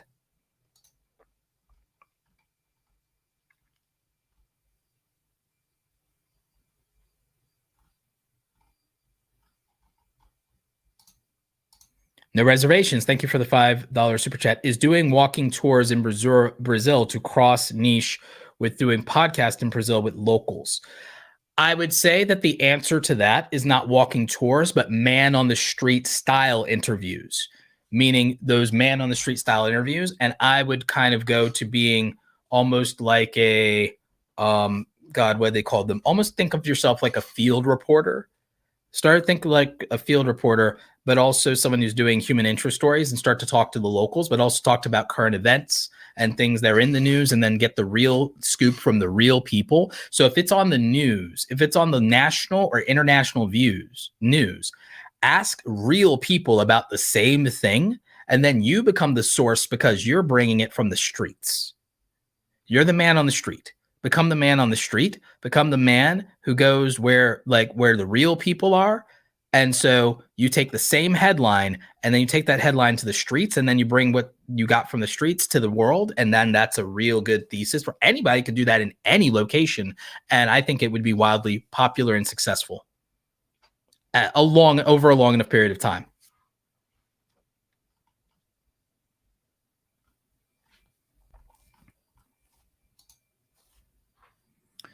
Smash Time says, thank you for the super chat, says, I run a 2A YouTube channel. Not sure what 2A is. If you ever want to tear apart some videos as examples of what not to do, feel free to use any of mine. I'll definitely consider that. I'm not sure what a 2A, Second Amendment, 2-time. Okay, so I'll give you some advice for a Second Amendment YouTube channel. I have some advice for this. Okay, I really do. So here's the thing. I think that what could be good for a Second Amendment channel would be this. There's several ways you could approach this. There's several ways you could approach this. I'm going to ask the question, has there ever been a Second Amendment channel that has done breakdowns of a summary of what your Second Amendment rights are in all 50 states? Has there ever been a Second Amendment channel that did individual videos letting you know what your Second Amendment rights are in every state? Individual videos for each state. And then that's a really big playlist and value proposition for your channel. Then later, by the way, you could combine it all into a single video too and double dip.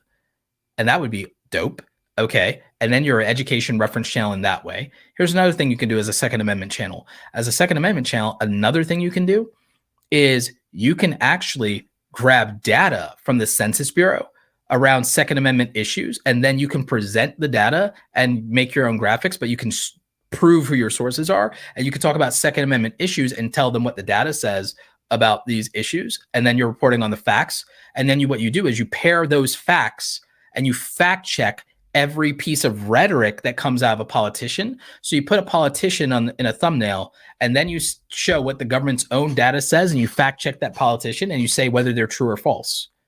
So then you'll get a lot of interest around that, because now you've done the research for people, and now you also get to put a prominent politician's face in a YouTube thumbnail, and you're not attacking them. You're just fact checking and saying whether what they said was correct or not, true or not, based on the data the government has. And so, or whether it's misleading. And you can point out, well, okay, they're technically correct, but here's where that could be misleading, or where they're cherry picking the data here. And then here are some other figures, and show the figures. So you could do that.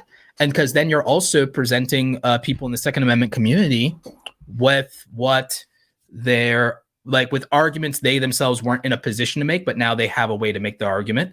So that could work. You could do kind of like fact or fiction type scenarios of what's true and what's not. So there's that part of it. So this then goes beyond gun safety to some of the rights and legislation. You could do reaction videos where you kind of react to any proposed legislation. So you could do reaction videos, and that's a genre within a subgenre within Second Amendment that you could do. So there's a lot of ways to handle this. And this could improve your channel. And so I know that it's a very niche topic, but this, at least in this live stream, and maybe we clip this and we put this on the highlights channel at some point, as far as what's Roberto's advice to Second Amendment channels. Well, there you go. That's kind of like my advice is things like that. I think that a Second Amendment channel could actually borrow and take a lot from a lot of these same people who react to do personal finance. I think that you could literally take what works exactly. I think you could take exactly what works well in personal finance and in real estate. And then you could literally take the same things that are crushing it and getting millions of views in personal finance and real estate, and in LawTube as well. All these professional, like white collar genres of YouTube. I think you could take the white collar genres of YouTube and you could steal all of that for Second Amendment channels. And I think for other blue collar trade channels, I think you could literally take the same thing and make it work, and just literally interchange things in your titles. And I think you could use the same strategies. I'm not even joking. See, great artists steal, but they know how to do it properly. Great artists steal.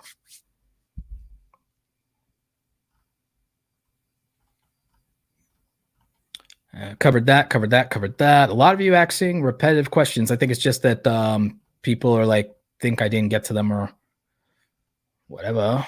Wow, I'm 3 hours in.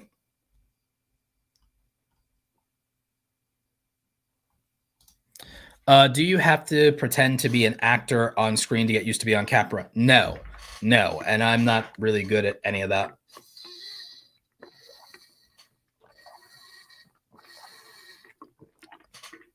I am not good. I'm not good at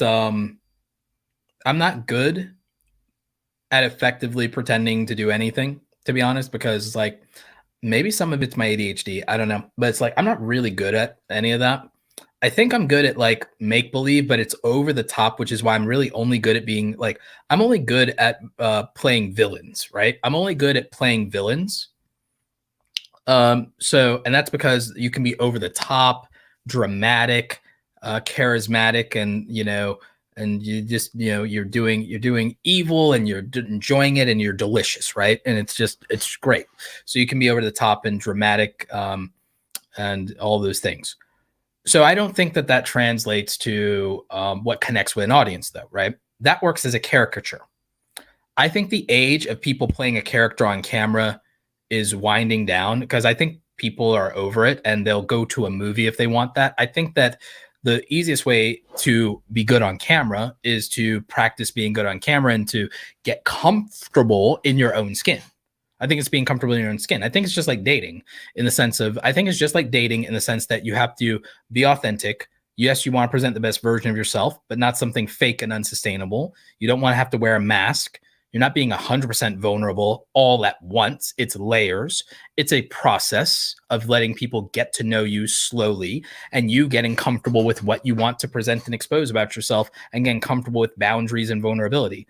So I feel that in that regard, that from my point of view, from my perspective, I feel that it's a slow burn and churn of just making a lot of videos to get comfortable on camera and, you know, just doing the best you can. I mean, that's all I had to do. I had to make a lot of videos and do a lot of live streams, and I had to even do some public speaking. No, Will Smith, I already got your super chat. A lot of you are saying I missed your, like, I know that I'm like way behind in questions and super chats by like many minutes, but I actually have been getting them and getting them in order. It's just been a minute because we focused on a lot of analytics and we also answered a bunch of questions that weren't super chats, but we did get them. We did get them all, and I've been going through order and I have been starring them. I've been doing all the things. So trust me on this. Like we've been doing it. But we've also been getting a lot of like we're like way behind. Just, you know, I know we're way behind, but I'm catching up. It's fine. We'll go for another 30 minutes here. And I'm going to prioritize in terms of going back. I'm going to prioritize only getting the super chats and then some new stuff. Tips for a channel about herbs and natural remedies. Her Healthy Home. Mostly again doing what works, but I would say value proposition wise, focus on people's outcomes and budgets. And I would be researching videos around these things that already got views. I would address health issues that are being searched all the time and that are in the news and made headlines and things like that. So that's a big part of it.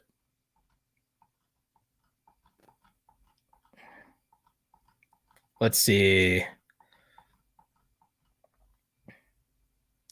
Nope, I got your super chat, Will. I got it. It took me a long time to get to it, but I did get to it. So I don't have to scroll back up for you guys' super chats. We're getting to them. We're getting to them. Nate in your state says, thanks for the travel info. Yes, because I don't know what I'm doing wrong. So vlogs are dead, but it isn't as a style. Here's the other thing. I would go to different states, Nate, and I would ask people about issues that they care about. Maybe not get too political, but I would do man on the street interviews as well for something.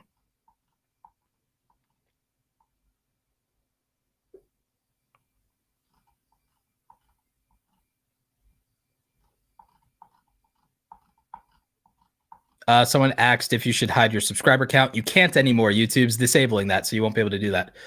Vince H, $100 super chat. Yeah.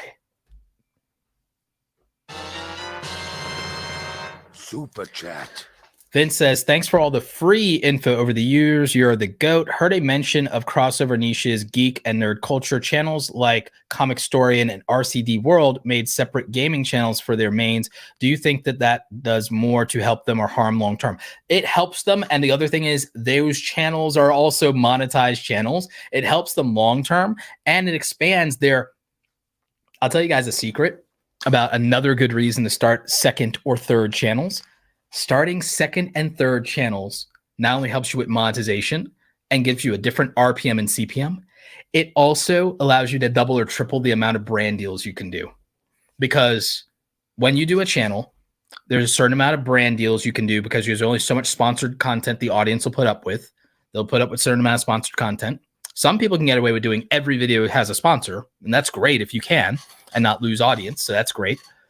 But even if you could, you can take on more sponsors and make more sponsored content if you have a second and or third channel. And if it's a different niche, but still has a similar audience that you know how to cater to, now you can put out and package and bundle even more sponsorships because you can sell more inventory and you don't have to take crap from it because it's on another channel. So like, this is a really good strategy that almost nobody thinks of when they're, oh, should I start another channel? Oh, I don't want to start over again. It's like you literally now get to make another channel that even the old inventory and evergreen content will always make money. So it's going to make more money once it gets monetized. And now you have another channel to sell sponsorships against. It is a brilliant overall business strategy. And so when a YouTuber does a certain amount of content, and they're like, hey guys, I'm going to do a vlog with behind the scenes. You're going to see more of my life. I want to get to know me more. They'll still end up doing sponsorships on that content. When they do a gaming channel, they still end up doing sponsorships on that content. And even if they don't, they're still making ad revenue on that content. And it gives them even more inventory possibly for Patreon or membership stuff. So there's like, if you have the time freedom, it's valuable to do. But I only really recommend second and third channels for people who are already full-time YouTubers, because you should only probably focus on one YouTube channel when you are a small YouTuber, part-time YouTuber, you're trying to get monetized, you're not full-time yet. If you're full-time, a second or third channel becomes an expansion to your full-time business. There's not really a downside. So that's my thoughts. Great question, and thank you for the super chat.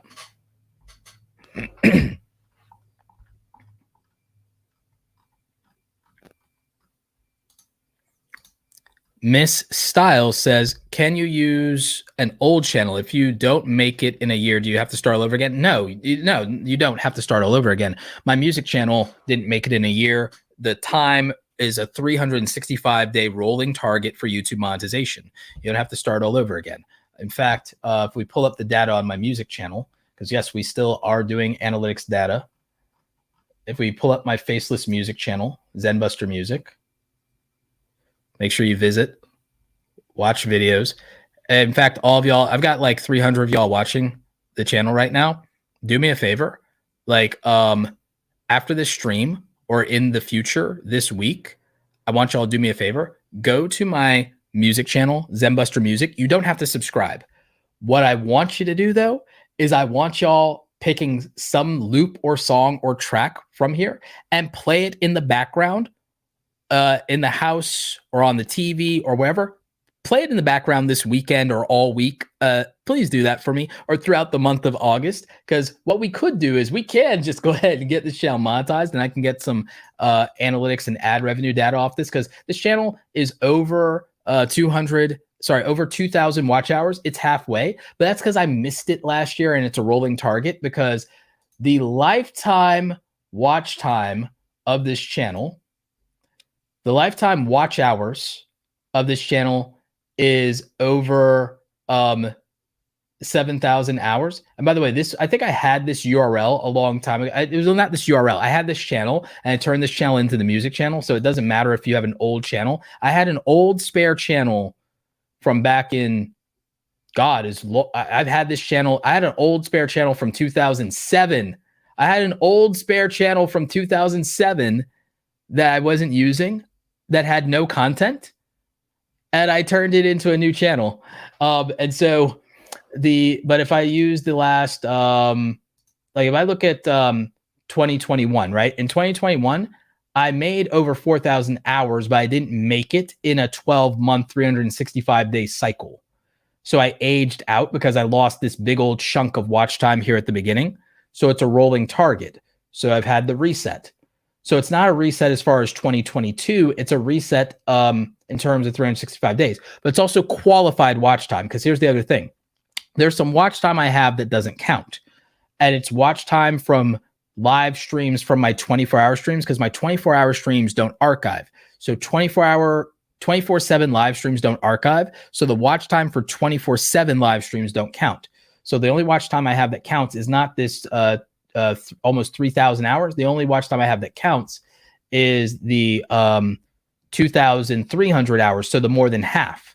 However, I have enough of these loops that are long form, that are like, 5-hour music sessions, 3-hour music sessions, and so on and so forth. So in terms of watch time, no, you don't have to start over. You don't have to start a new channel. It doesn't start complete from zero. It's a 365-day rolling target.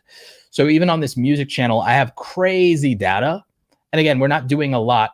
This is algorithmic and organic traffic most of the time, but I don't mind if y'all want to give me some extra traffic and some extra watch time to get this channel monetized. I do not mind having a third monetized channel, but yeah. So I'll show you one of the best performing videos on this channel of all time, which was it's all algorithm. So this video has 14,000 views on it, and it's all from the YouTube algorithm. And this is a music channel. So there were a lot of you asking about music channels.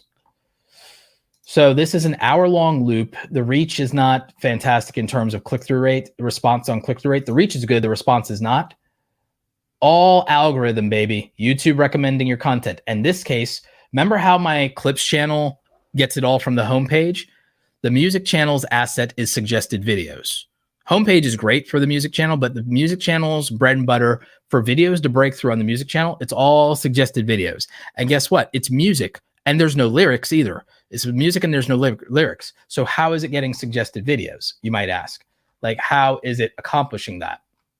Well, thing about that is when we go and we look at what those suggested videos are, which we can get to, traffic source, there's a way to get to this.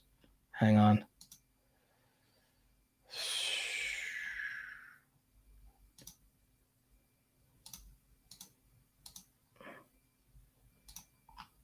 There is a way to get to the individual suggested videos. Actually, I have to go into the video's own analytics, I think. And then I think there's a way.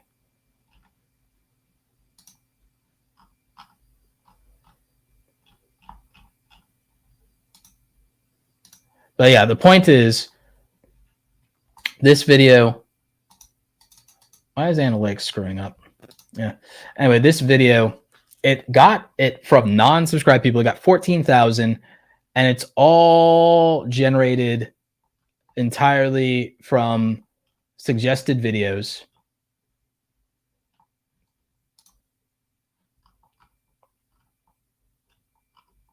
Let's see. Not search. Suggested videos. Click more. So the suggested videos that were suggesting this all have the same thing in common. No copyright music, no copyright music, free background music, no copyright music, no copyright. So it's like, so this helped me also start changing the titles of videos on the music channel and start changing playlist. And that actually helped with a lot of views on a lot of videos. So again, this music channel actually does pretty well overall in views. Like a lot of people would not think that because it's not exploding, but like I have pretty solid data here. Why is it doing that?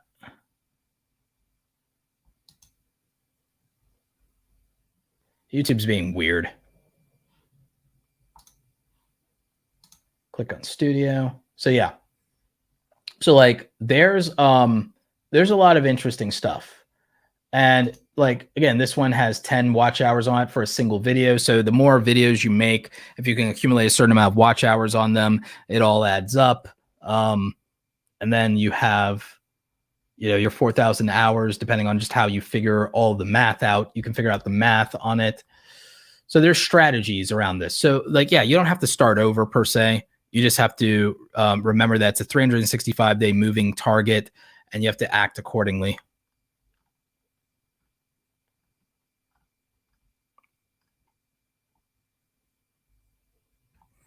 I wish YouTube would show timestamps when comments were renting. So that's in beta right now. YouTube is actually showing timestamps when comments were made, but it's in beta. So not every channel has it, but they are doing it.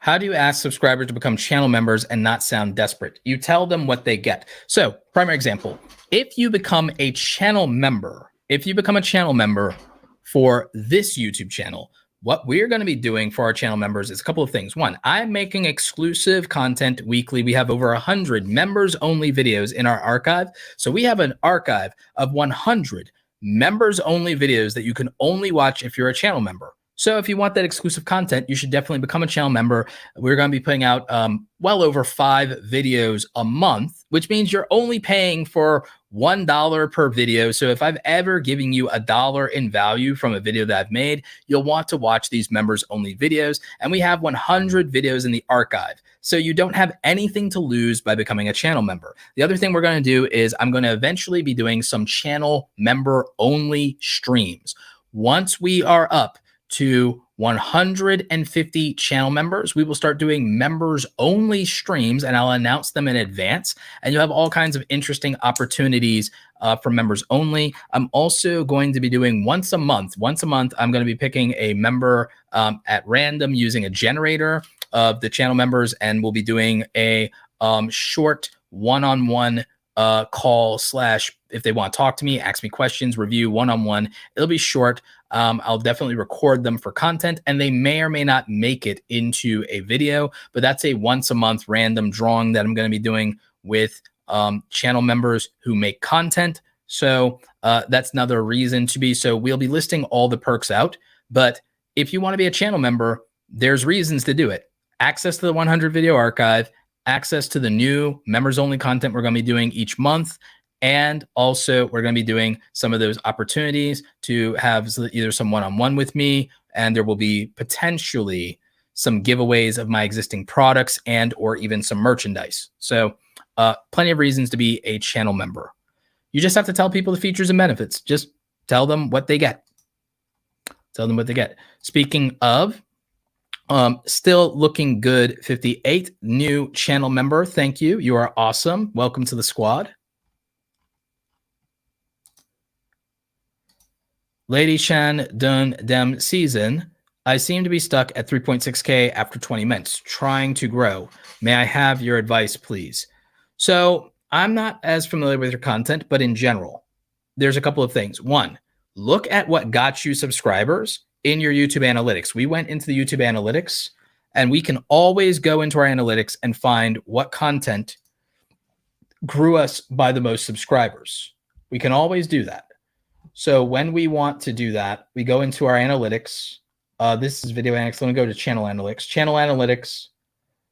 Go to advanced mode. Go to more metrics. Go to subscribers.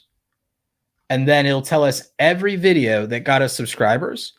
And then we go and we look at the videos that gave us the most subscribers. And instead of in 28 days, look at the last 90 days, because that's probably the most relevant. Or you can look at even the last 365 days. And then you can say, okay, whatever gave me the most subscribers is the thing I'll make more of. So for me, it might be more of these like, 1 hour beat videos. It might be, something like that. The bamboo beats tend to do the best, apparently. So things like, okay, people like that sound. Maybe I have my producer make more things that sound closer to this and have more of our Zen vibe. So we can always go and find what gave us some subscribers and do more of that.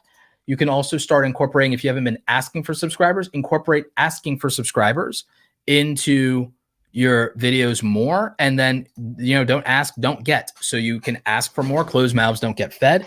Ask for more support, and then you have a way to get it.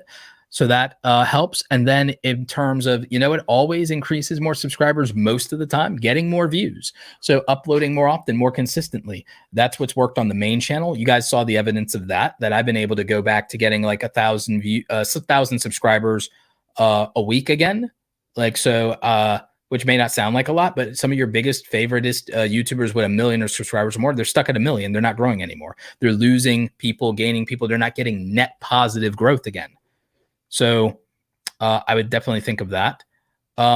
Is it better to not ask for subscribers and just use the end screen only? No, don't ask, don't get.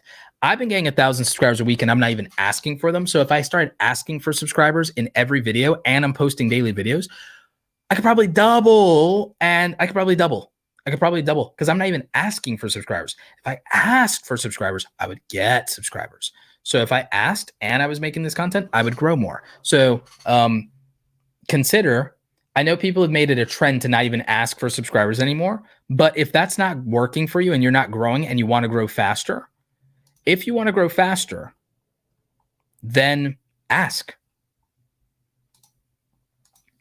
Ruth Oham's Journey. Thank you for becoming a YouTube channel member. We appreciate you. Welcome to the Awesome Squad. Look forward to 5 new members only videos this week. You guys are paying $5 a month. You're getting 5 videos. You're getting $1 a video. You're getting a video for $1.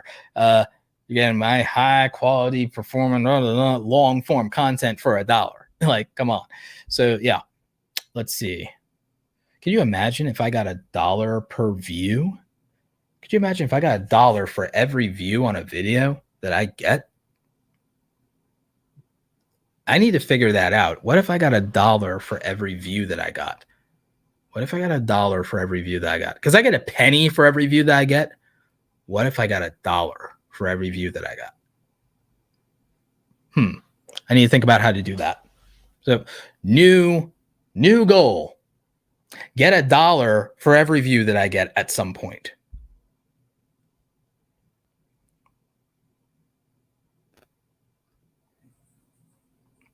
So let's see. Another super chat. Holistic healing, savory meals. How do I grow my holistic healing channel with research and videos and recipes? So people aren't necessarily looking for that. Some people are. I would tell people, I would make something, I'd make questions. So if your stuff is holistic healing and menus and recipes and everything like that, you know what a lot of us are concerned about? We're concerned about facts and myths about GMOs and about organic and what is organic and whether we're being lied to and things like that. I would answer those questions, but make it interesting. And like, I mean, there was a video I was watching from Food Theory. I would study the Food Theory YouTube channel, for example, and the fact that it's like, okay, it turns out milk isn't as good for us as we were told as kids. I would look at and challenge myths like the food pyramid and milk and all these other things if you're going to go that route.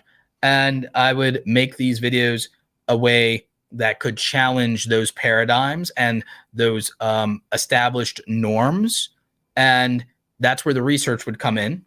And then I would say in terms of things with recipes, I would make those recipes challenge videos of, can I do this with this? Can I make blank with blank? Or can I, calories wise, can I do this with that?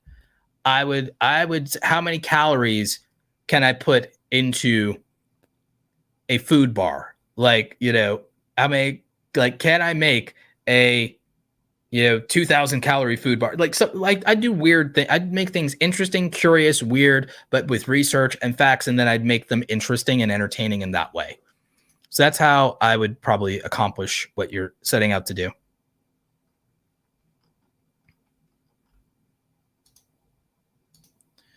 No Sand Gang, what's your opinion of 5 to 30-second animation channels? Can it be profitable niche or is it not worth it? Thanks for everything you do.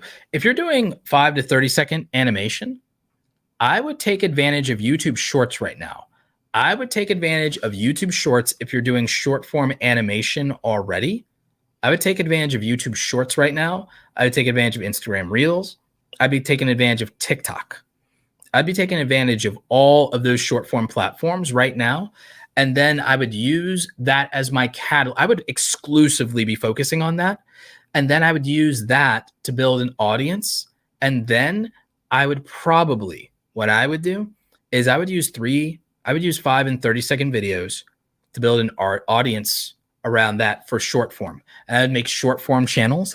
And then once I built a massive audience and attention engine exclusively around short animation done in the shorts vertical video format, and I was doing that, then I would build an art channel and make people care about me as the artist behind those viral videos, those viral animations that they care about.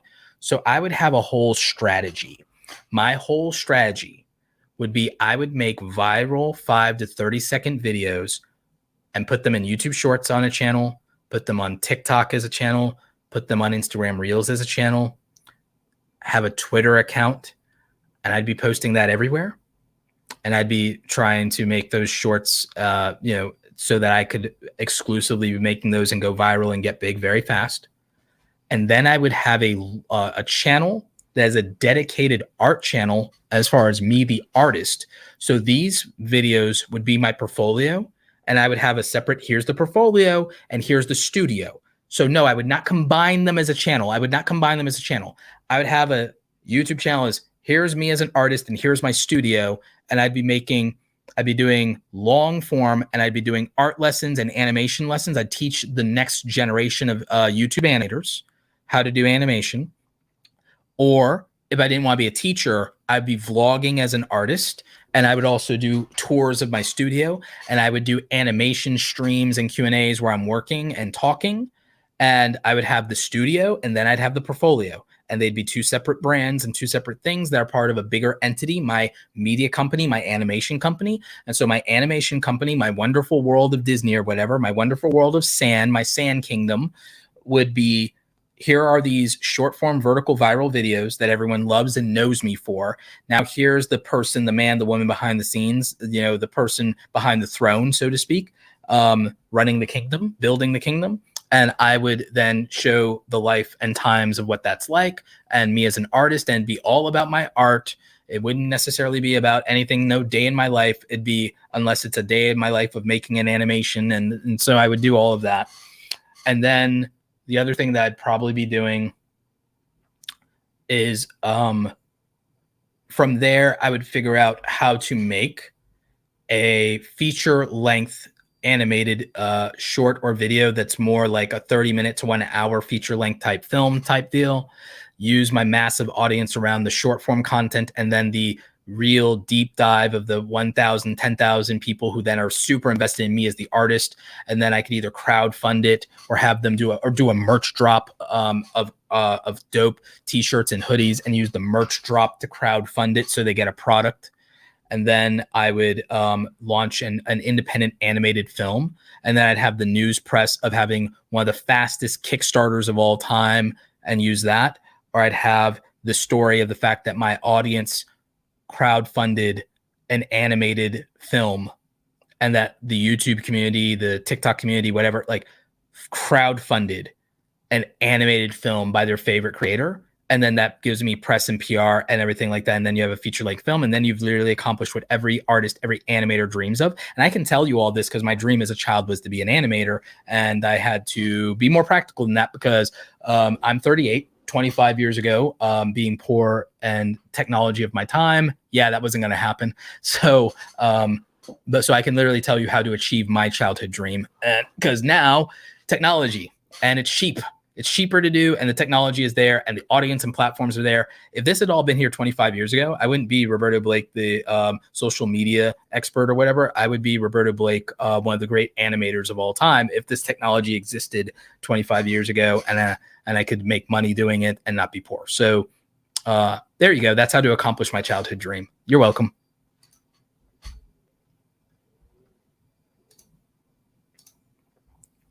For that first 30 seconds, do you recommend a cold open with an exciting clip from mid-video intro, bumper, and then scripted intro? All of those can work, actually. All of those things can work. All of those things can work. I think also, here's the trick I'll tell you. Here's the real trick, Vince. The real trick is putting something in the first 1 to 2 seconds of the video that makes them pause and replay and rewind the video again to be able to retain them. I cheat, and I throw up something from my YouTube dashboard sometimes in the first 1 to 2 seconds, and it's there for a second or less while I'm saying it out loud and making a point. And it's like, wait a minute. And for me, a lot of times it's the ad revenue because no one shows that. And then people go, wait, what? And so that works. And so that's one of those hacks is, can you get people to rewind to the beginning of the video? And if you can, then that's a really good retention trick for the first 30 seconds. The other thing is literally having something visually and auditorily interesting happen right away. So these are things, and for some people, if you're a reaction channel, it might be something super exciting from the beginning. Cold opens can and do work. I've been mastering cold opens and hooks. I think a scripted intro is absolutely essential for a lot of people. I think very few people could do it without it and keep high retention rates. I think the secret to those higher levels of retention are going to come here. And I think if everyone here focuses on scripting their first 30 seconds, editing their first 30 seconds very aggressively with retention in mind, and also considers the replay value of even the first 15 to 30 seconds and making people wait, double take and go back again, and even making maybe the first 30 seconds very shareable somehow, I think that would dramatically improve all of your retention rates. And if all of you improve your retention rates, your reach and views and click-through rates will improve if your first 30 seconds of retention and your overall retention all improve. Then your other things will improve as well, because that will tell YouTube the right audience. Then you'll get better click-through rates, and then you'll also get more watch time, more subscribers, more everything. That first 30 seconds is the most important thing of the video, besides the topic, title, and thumbnail and timing.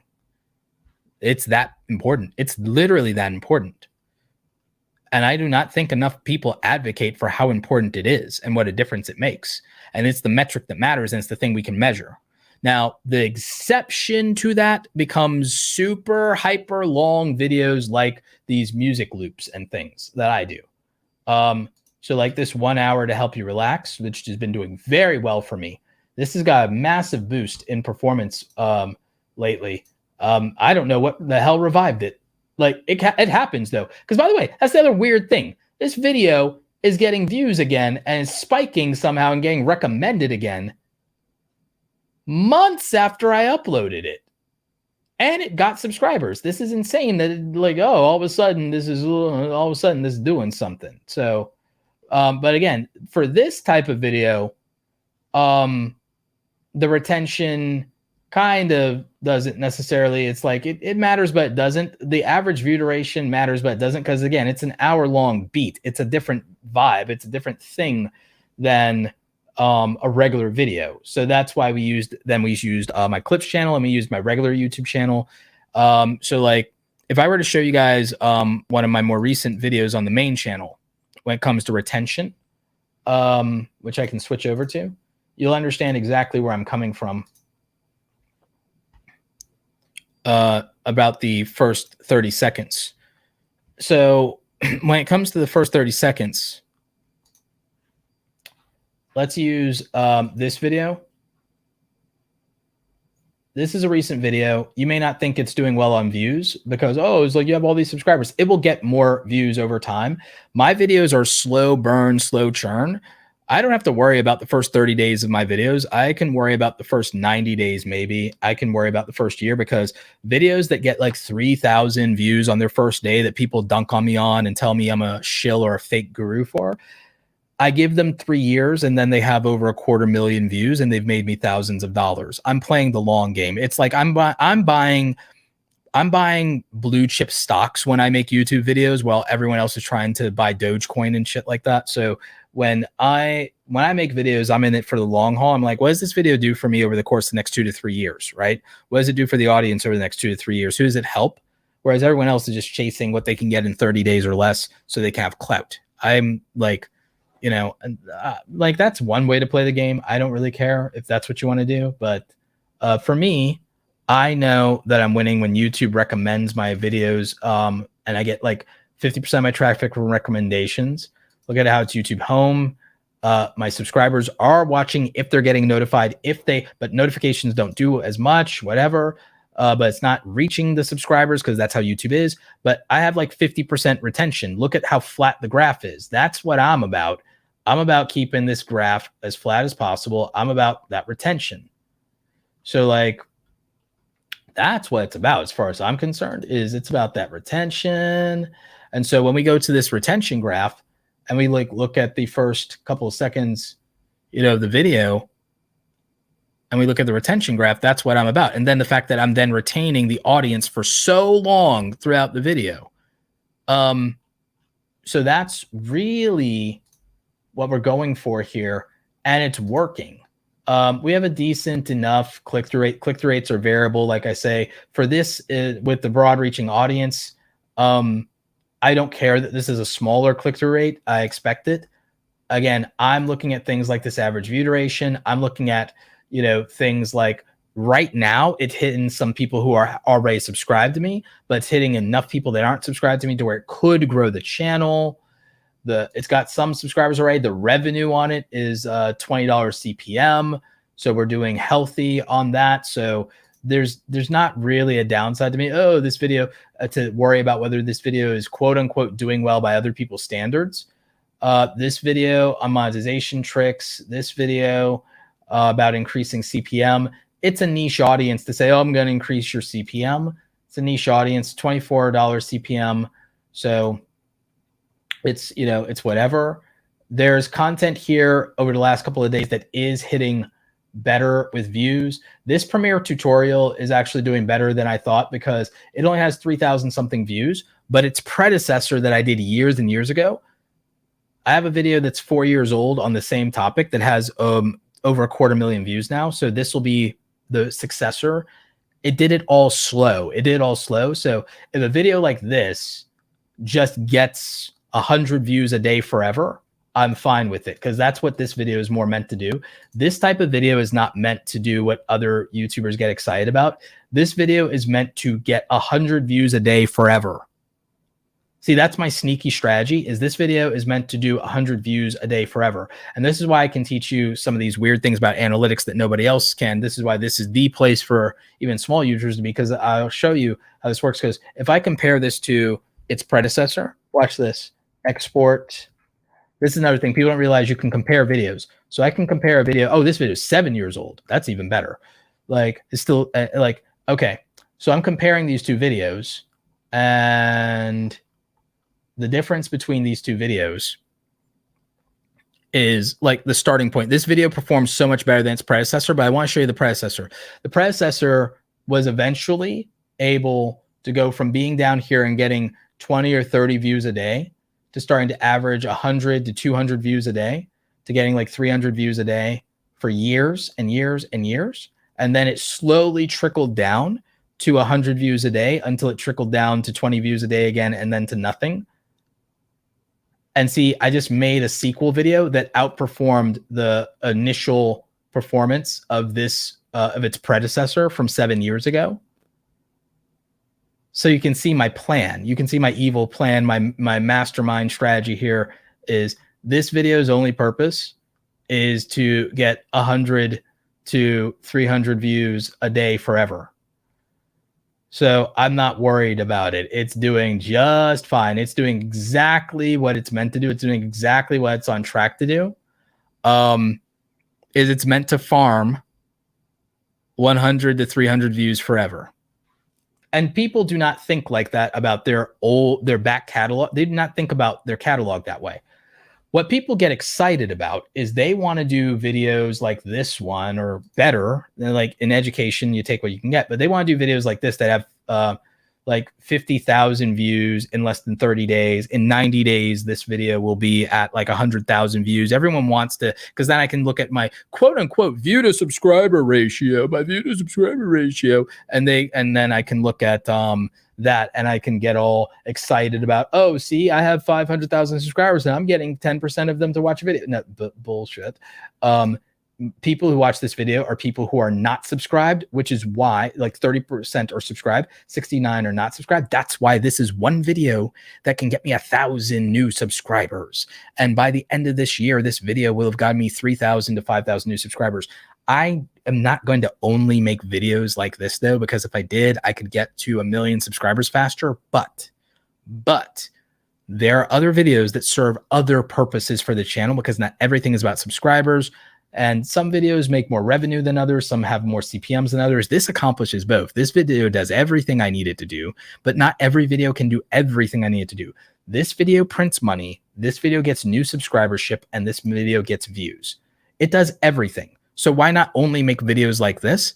That won't last forever, and it's impractical, and it's disingenuous to do, and I don't like doing it. So it's not like I don't know a strategy to where literally I could just spam doing this every day, not this, but figuring out what version of doing this every day would work. And then, yeah, I'd be killing it, because if you just do what this works every day, if you figure out a version of these results daily, yes, of course, you'll have a huge channel.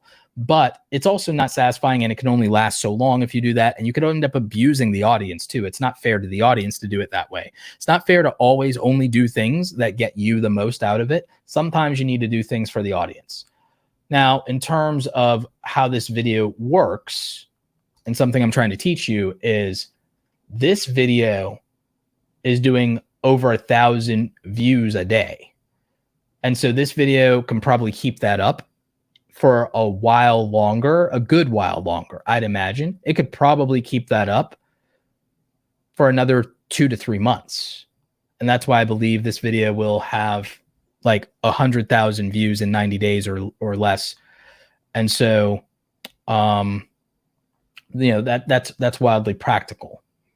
And there are other videos like this. This isn't the only one I've done in the last 30 days. In the last 30 days, I've done another video that did very well, and it is similar in performance. This YouTube monetization update. And this is a new update. So this will do well for a long time too, because people are just learning about this. They'll learn, and it's a 2022 update. So they'll learn about this for a long time. But again, this is not doing 1,000 views a day, but this is going to continue to do at least 100 views a day for a good while or close to it. This may have peaked, but I doubt it. I think this still gets to over 50,000 views at some point. I believe that the video that I think will do pretty good long term is going to be this video around the 8 most profitable niches. People like top videos, like videos in this format and style. So this video, click-through rate's doing good on this. Views over time. This video is probably going to keep doing 500 to 1,000 views a day for a good while because it's been able to maintain that. Again, I know people like first day, but I like seeing what it can do after like almost 30 days, what it can keep doing. Since this passed the 1 week threshold of promotion, if this is still doing good after 1 week, it's going to continue to keep doing good for a good while. So this is going to still get, and so with me doing daily content that's informed by strategy, analytics, and experience, and also doing things I like, things I know are valuable to other creators, I know that with enough new inventory that we can normalize 20 to 30,000 views a day if I keep uploading, because the gap of uploads, when I stop uploading right now, that's the problem. But it's only a problem right now just because I don't have new inventory. Once I have 100 pieces of new inventory before the end of the year, we'll be able to sustain over 20,000 new views a day on a regular basis. And in my case, if we sustain 20,000 new views a day, averaging 600,000 views a month, then that'll mean we're making 8,000 to 10,000 a month on the channel. We'll be getting somewhere between 8,000 to 10,000 new subscribers a month. And so that'll be the catalyst for 2022. Then when we go into 2023, doing regular content, whether I stay daily or not, or near daily, as long as we maintain 150 videos by doing 2 to 3 videos a week, or we do more, plus we do live streams, then absolutely on ad revenue alone, we'll do $100,000 in 2023 in ad revenue alone. We'll do the sponsors with the sponsors, and with the growth, we'll be doing probably 200 to $250,000 in sponsorship a year on that. We'll still do 100, 150 or more on affiliate revenue. So we'll do very well in 2023. Predictions for 2023: if I can put out 150 to 200 videos in 2023, then channel will do $500,000 in total gross revenue in 2023. If we do that, maybe more. And so that's wildly practical. If we keep getting channel members and encouraging them, the numbers definitely go up. If we, in the next 12 to 18 months, if we go to 1,000 channel members, then we add 3,500 in revenue to the pipeline per month. So we add about 40K to the channel per year. So there's that aspect as well. That money would probably be put directly into a full-time editor to help with the other channels to scale and monetize them, or put into a co-host for the podcast. And then we would do the podcast 3 times a week, and a local host, and we'd film, and we'd probably move the podcast to the other room that I'm renovating in the basement. But that's an extensive project. The basement renovations are going to cost another $30,000 to $50,000. So we'd probably invest it there. We'd probably invest it there because we have to finish drywalling. We have to add the Ethernet cables for the live streaming because we're not going to do live stuff without Ethernet. We have to do the light fixtures and all of that down there. So that would be the renovations for the basement, still $30 to $50 to finish doing all the drywall, carpets to absorb all the sound. We have to put rock wool insulation to ensure the sound. And then we have to do soundproofing to the ceiling in the basement so that anything upstairs and doesn't do that. And we have to soundproof all the pipes We have to do soundproofing for all the pipes around the water. So that's the strategy for something like that. And someone asked if I've considered doing a channel for the home renovations. Believe it or not, the strategy and plan for the another channel that I have not uploaded to a lot lately is called the More Roberto Blake channel. And it's different than the Highlights channel, which is Roberto Blake Speaks. It's different than the Highlights channel because that one, we're going to start filming in 4K 60 frames per second. And one of the additions that we've invested in, I've invested in something really cool, very expensive. I've got a new setup. This is part of an overall plan. So there's a new, there's a $10,000 roughly investment that I've recently made. So recently I bought another $1,000 lens, a $4,000, and there's another $1,000 lens I have to buy, which is a 24 to 105. So I have to spend another $1,000, unfortunately, but we have a $1,000 microphone, another $1,000 wireless microphone for the highest audio quality. This shoots in 4K 60. This has the XLR channels. So this is a $4,000 camera, a $1,000 mic. There's another $1,000 mic. There's we have another $2,000 of lenses. So, and then there's a gimbal for this, and then there's a gimbal for this. So why go all that far? Well, it's because there's a couple of phases of things we're doing that are really interesting. One, the $10,000 of that investment makes sense because we're doing a $5,000 sponsorship that I can't talk about that covers part of it. Because since I named the price, I can't talk about it. So we're doing a $5,000 sponsorship that covers part of it. There is another venture that I'm doing that's going to cover part of it. But then the other thing we're doing is there is an exclusive thing that I am shooting content for that involves my speaking engagements and travel that is going to allow me, by partnering with Uscreen, to make a app that will let me have content that is a television-based app to where I will be on smart TVs, which means I will have a Roku channel.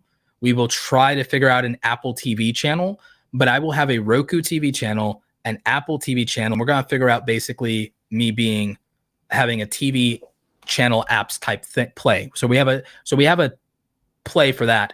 And the reason we invested that way is because the Sony FX3 is a Netflix approved channel. I'm sorry, Netflix approved camera. So I'm not going to be on Netflix, I don't think, but we have a Netflix approved camera. So what's going to happen is I'm going to be filmed by other people for this high quality 4K content.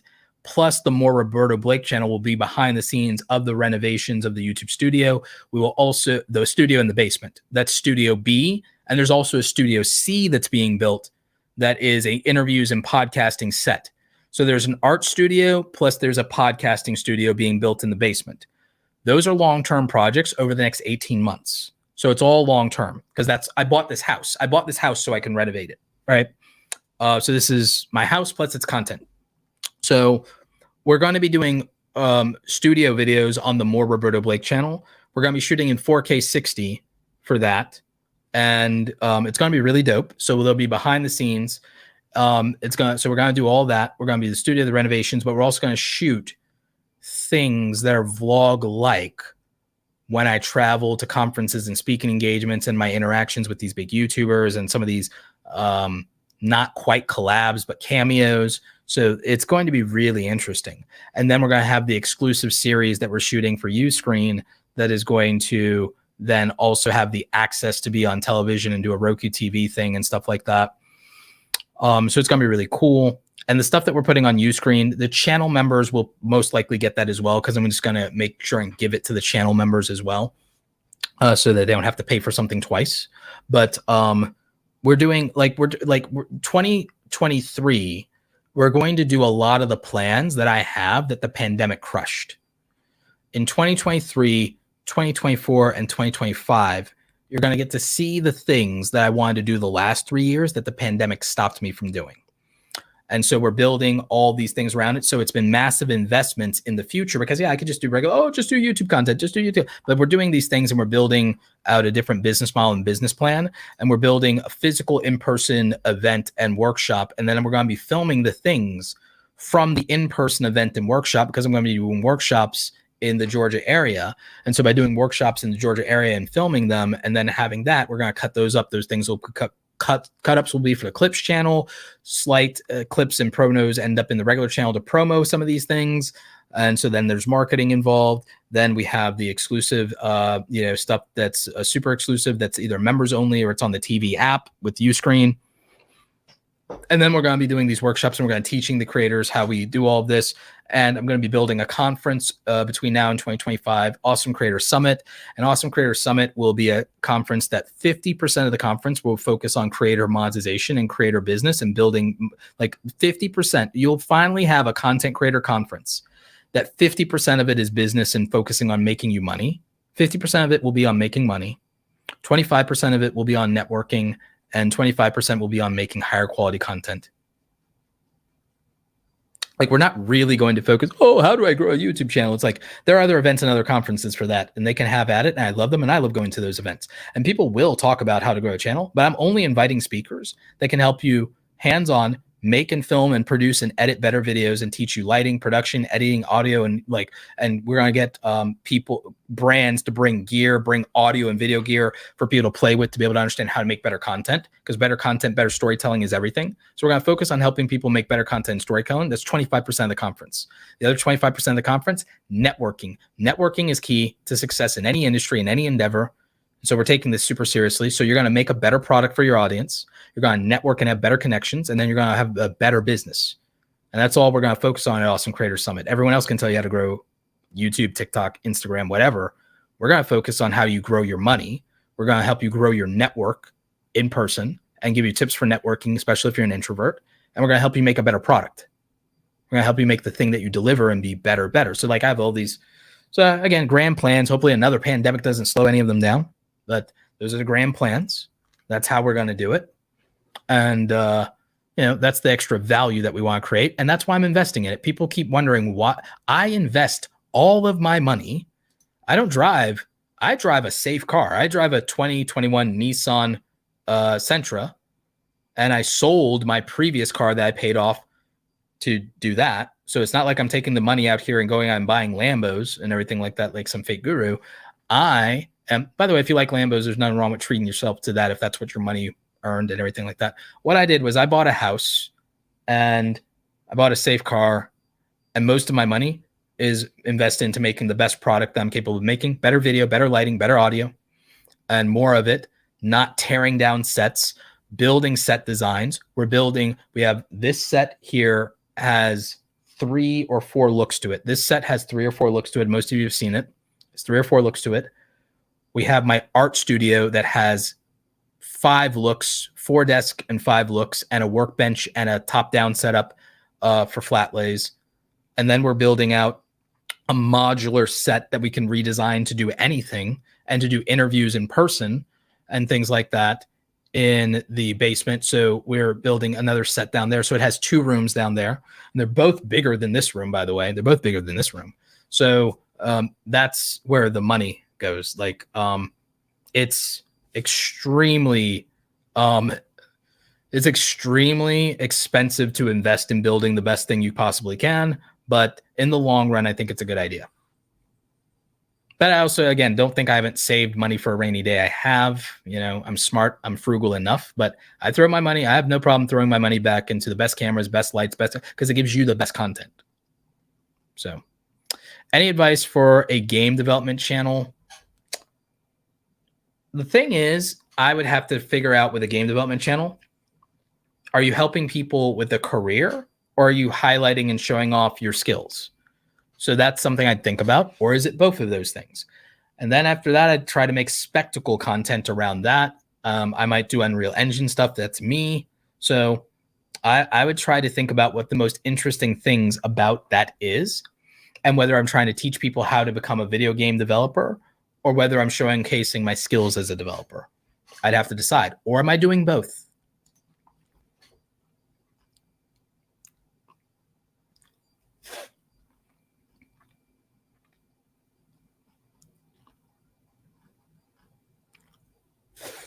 Let's see.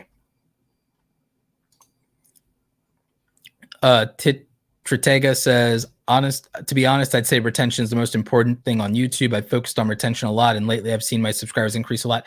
If you can increase retention, then you can increase subscribers. And I believe 100% that more people should be. I think topic, title, and thumbnail initially matter for getting views. But after that challenge is met and you get a click, retention becomes everything else.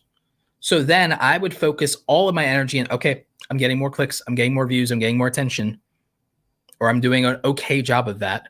I would focus almost all of my energy into retention. I would start with the first 30 seconds of the video, because that's where you lose the most people. And so I would aggressively start with the first 30 seconds of the video and making that better. And then I think everything else improves incrementally from that. Then I've fixed the first 30 seconds of the video. What about the first 60 seconds of the video? I'm a faster editor now. First 90 seconds of the video is the best part of the video. Retention's overall higher there. I'm losing less people, and then let's go. And I think that increases your subscribers. That's the qualitative part of YouTube that does help with subscribers. Quality content increases subscribers. Value proposition increases views. The topic, title, and thumbnail is the value proposition and the value to the viewer. That increases views. Subscribers is then the game of retention, and retention is the game of quality. And that's where things pick up very interestingly.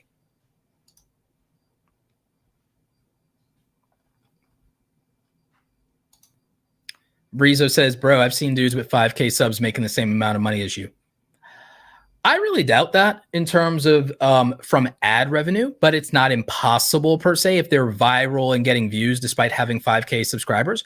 But I don't think they're making $160,000 in brand deals. I don't think they're making $105,000 a year in affiliate sales, with about a good 70% of that being recurring monthly revenue.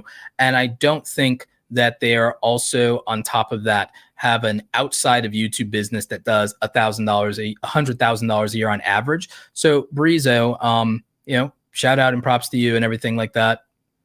Profile pic is you in front of a car, if that's you, whatever. Maybe you know people who are in the real estate niche and they're making more money in AdSense than me. Hats off to them. Maybe they're in the crypto niche and they're making more money than me in ad revenue. Hats off to them. I severely doubt that you know that many YouTubers that are making $400,000 a year, $300,000 a year. Let's see, what was 2021? 400,000. 2020, 300,000. Let's see, what the year before that, 2019, was 2019 the $250,000 year? It was something like that. I know that the last 3 years it was 250,000, 300,000, and then 400,000. So I think that that's just shy of. I know in the last 3 to 4 years it's been $1 million. I think that's the number. I doubt that many people personally making that kind of money from YouTube. Now I could be wrong. I think I could be wrong. Maybe you're networked in that way. Maybe it's a very specific niche. Maybe it's high-end sports cars or that niche. Maybe you know people in the crypto niche. Maybe you know people in real estate. Maybe you know people in personal finance. I don't know. However, I also took almost the entire pandemic and cut the content I was putting out by 75%. If I went and I had done what I should have done, which is if I'd had the bandwidth mentally and emotionally to not fall to depression, and if I had been able to do daily content like I am now, during the entire pandemic, the channel would be making $10,000 to $15,000 a month on ad revenue alone. So then all of you could clap it up for me, and you could have the clout, because all anyone cares, all you young kids care about, or all you people care about sometimes is, oh, how much can you make on AdSense? Because then in your mind that's legitimate, because you're not selling anything to an audience, and you're not a sellout then, or you're not taking brand deals. But if I had hustled the entire pandemic, and I had, let's say, not even done daily content, if I had made, if I put out 150,000, sorry, not 150, if I put out 150 videos every year of the pandemic, the last 3 years, instead of falling off because I got myself depressed, which happened to a lot of people. There's nothing wrong with that if that's what happens to you. But I know for a fact that if I had done 3 times as much content as I've been doing, which would have been the normalized amount, the momentum from that, because people was a captive audience and people were at home and people blew up during the pandemic, I know that I'd be sitting at 1 million subscribers right now. And I know that I would have made over $150,000 a year every year in ad revenue on top of that. And since I was able to get to 160,000 last year in brand deals, I'd probably be at, would have ended up somewhere in the neighborhood of 200,000 alone from brand deals. if I had hustled during the pandemic the last 3 years, I would have made $500,000 every single year of the pandemic, if not more. But I didn't do that because you can't work through the depression sometimes. You can't hustle like that all the time. It depends. Sometimes you have to fix your mental health. Sometimes you have to fix things in your life, and that's how it is. So I have no problem with any small YouTubers that are making more money than me in AdSense. I don't only make money from AdSense. I have a diversified business model. I focus on 6 to 7 primary income systems. So there's ad revenue, there's sponsorships, there's my own membership website, there's the services I provide in consulting and coaching, as well as being an advisor on the advisory council of some brands. So I get a stipend from that. There is also the affiliate revenue. Most of it's recurring. It's about roughly $6,000 to $7,000 a month recurring revenue I don't have to get up and work for. For the year, combine that with the Amazon affiliate revenue and the other one-off revenue streams for affiliate, it's about $100,000 a year. So that's the business breakdown on that. The ad revenue fluctuates. It varies from time to time. Depends on how much content I make. Depends on how many views I get. Depends on how hard I want to work. Like I said, I could get it to 100,000 if I want to hustle. Podcast channel is monetized now. It mostly gets super chats. So there's also donation-based revenue. So you have ad revenue, donation-based revenue, brand deal revenue, affiliate marketing for brands you don't have sponsorships with, membership, whether that's my own channel, Uscreen, or YouTube channel memberships, or my own website. There's the services I provide in coaching and consulting on that side. And then in terms of another revenue stream, there's e-commerce, which is digital and physical products. So there's the digital and physical product side. That's between things like the YouTube starter kit, brand deal starter kit, the merchandise, the creator merch line. And then with other products we're expanding into is we haven't been selling courses, but we will. Once we sell courses, Awesome Creator Academy goes from $100,000 a year in revenue to $250,000 a year in revenue, if not more, once we start selling courses. None wrong with selling courses as long as they're good. Mine are mostly focused on saving time. So that's the easy way to quantify the value is, can I save you time in production, editing, planning, content strategy? Can I save you time? You have to make 100 more videos.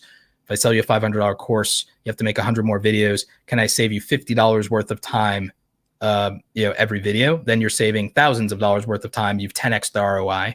So if you have to make 100 videos, can you make them better? Can you make them with less time, less frustration? That's valuable. So, if you save $5 a video, you break even. So there's a practical way to think about this. So this whole, you see people with 5K subs making the same amount of money as me on AdSense. I'm one of the only YouTubers who transparently shows my AdSense revenue. I don't think it's anything to be ashamed of. This is not the dunk you might think it is. So if you thought you were dunking on me or making fun of me, you're not. If you're trying to big up those small YouTubers, congrats to those small YouTubers. I have no problem with that. I know that once my work ethic balances back out, this number doubles or triples in proportion to the volume of content that I put out. Right now, I'm hustling. So it's back on the upswing. Pandemic's hard on people. Some people did not recover from the pandemic in terms of their business or their YouTube channel. That's fine. I did very well. And so, yeah, this number will go up, but I severely doubt people with 5K subs that are making 6 figures. I severely doubt people who are making $250,000 with 5K subs. And I severely doubt people with 5K subs who made $400,000 last year. And then again, that's not to brag. That's just to make a learning lesson and an example to people of like, don't try to dunk on or flex with Roberto, because Roberto come with data, Roberto come with facts, Roberto come with receipts. So, and don't try to dunk or flex on me with other people's accomplishments. Bring your own to the table or not at all. Bring your own accomplishments to the table or not at all. Don't try to dunk on flex on me with other people's accomplishments, and don't try to claim credit or results for work you didn't do. I also made my success in my YouTube channel without having to put other people's name in my mouth. I did not capitalize on the collaborations I could do with my friends who have 1 million to 10 million subscribers. I have not done that. I have not cashed in those chips. So I didn't get where I am on shoutouts. I didn't get where I am on collaborations. I didn't get where I am on clout. I did not abuse the good graces of the people in my network that I could. That's what most people do when they want to go to 1 million subscribers. I also did not fully monetize my audience to the fullest extent that I probably could. So I have not built a perfect YouTube channel or a perfect YouTube business.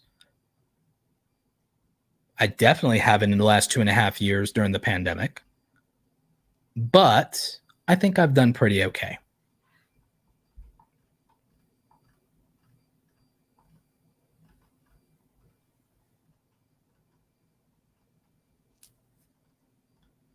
Let's see. We have other super chats here that I still want to get to. Annette, thank you for being a channel member. Welcome to the awesome squad. We have 100 exclusive members only videos, and we're putting out 5 members only videos a month. So if you become a channel member, it's $5 a month, but you get 5 exclusive videos a month for that and some other cool things. So that is dope. Thank you for joining.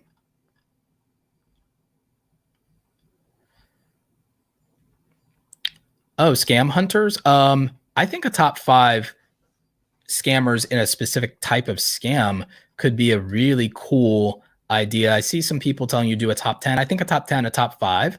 I think those would be really interesting. I also think some YouTube shorts around scams and scammer like payback and things like that could be interesting.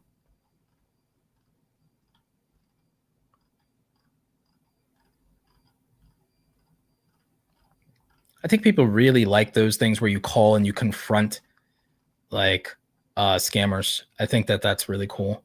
I think that's a decent way to definitely approach it in terms of format and stuff like that. As far as like the top 5 or top 10 countdowns, I also think like most savage moments. I think if you have like a bunch of these like scammer payback calls that you have, and you have an archive of those, I think doing a compilation video. Could be good. I also think reacting to like scammer calls and I think reacting to scammer calls, doing reaction videos, I think that could be good too. If it's like a compilation. So still looking good, 58. So are you saying repeat a topic 10 different ways? Isn't that repetitive or for regular subbies? No, and most subs don't get the videos anyway, so it doesn't matter, but it's different things. I'm not saying it's repetitive because it's not repetitive if something is if something is a 7 steps video, and then you do a 15 tips video, they're different videos. And then if something is a complete beginner's guide, then that's a different third video now all of a sudden.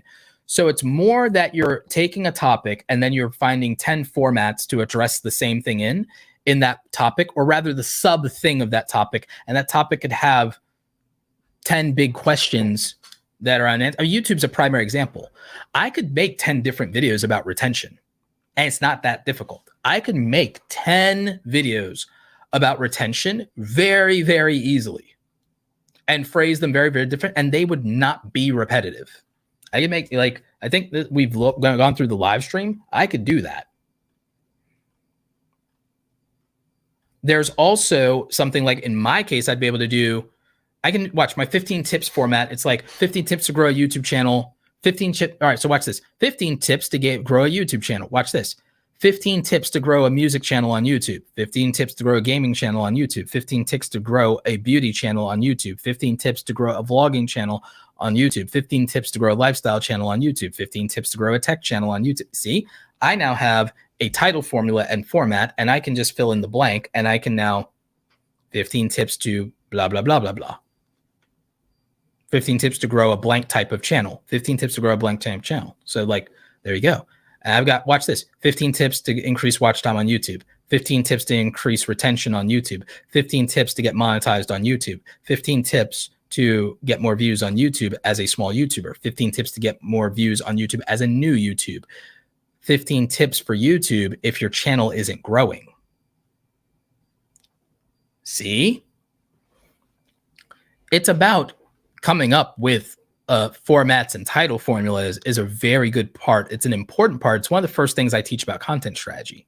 So when me and my coaching clients work together, we talk a lot about their formats and how they come up with ideas for their channel. Because what people struggle with a lot of time is how to come up with ideas for their content. So we start building their infinite content engine. We start building their infinite idea engine of how am I going to always be able to generate ideas and topics. So we start with focusing on the unlimited or infinite idea engine. So now we have self-perpetuating content. So now we have our formats and our title formulas, and now we can generate content by changing things in combinations, and we can do that. And we can create new formats. So then we have that. Okay, how do I come up with ideas for my content? Solving that problem. Okay, now then we're like go to thumbnail strategy, and we start thinking about thumbnail strategy. Then we start thinking and looking at your production and your process. And all right, how do we get faster at production and editing? How long does it take to make content? So how do we make it better? How do we increase frequency? How do we free up time? Then we go into things like, okay, how do we monetize and build a business around this? How do we do so there's a lot that we tackle, and there's a lot that we think about when it comes to this. And for a lot of people, one of the biggest struggles is just the content itself.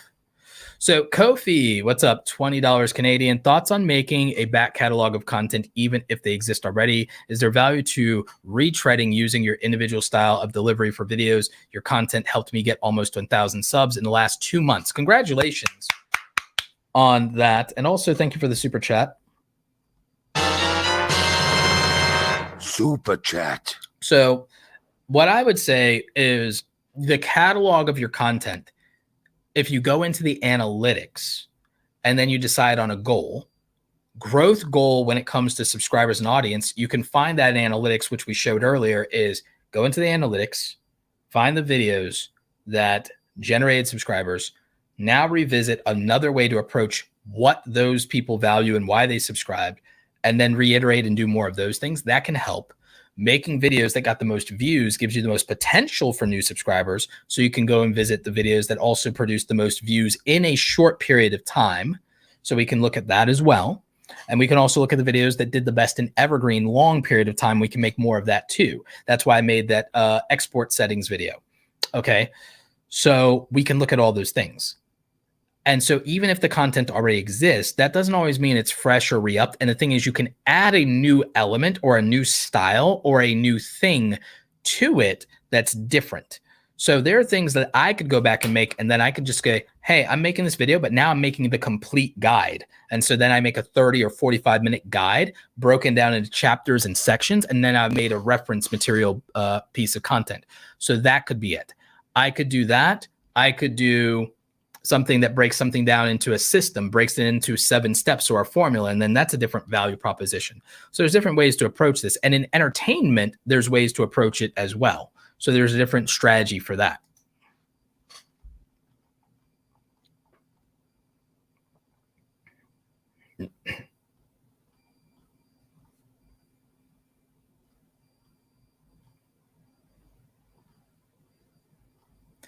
Billy says, hey, mate, I've been wanting to make content for a while, but I cannot find the niche that I'm interested in. What should I do? Okay, so I'm going to tell you exactly how to find your niche, Billy, and for anybody out there who's struggling with your niche. Think about something that you like and that gets you excited, but you have to not suck at it. You actually have to be good at it. And by good at it, I mean you have to actually be able to do it with some level of results in terms of ability, or you have to be very knowledgeable about it. So what do I like and what am I good at is a good place to start. The other thing is there an audience for this? If you cannot find a channel with 100,000 to 1 million subscribers around this idea, then you can do it, but you won't be very thrilled because there's not necessarily an audience for it or a big enough audience for it. So the easiest thing sometimes to do is to find a hobby that you like so it doesn't feel like a chore. So for most of you, you don't want to be an education channel. You want to be liked for your personality. So you have to find that. By the way, also there's such thing as profitability, but we can figure out how to make money later, or we could pick a make money niche. But the thing is, the odds are if you're not already making money, then a make money niche doesn't really work for you and you don't have any credibility.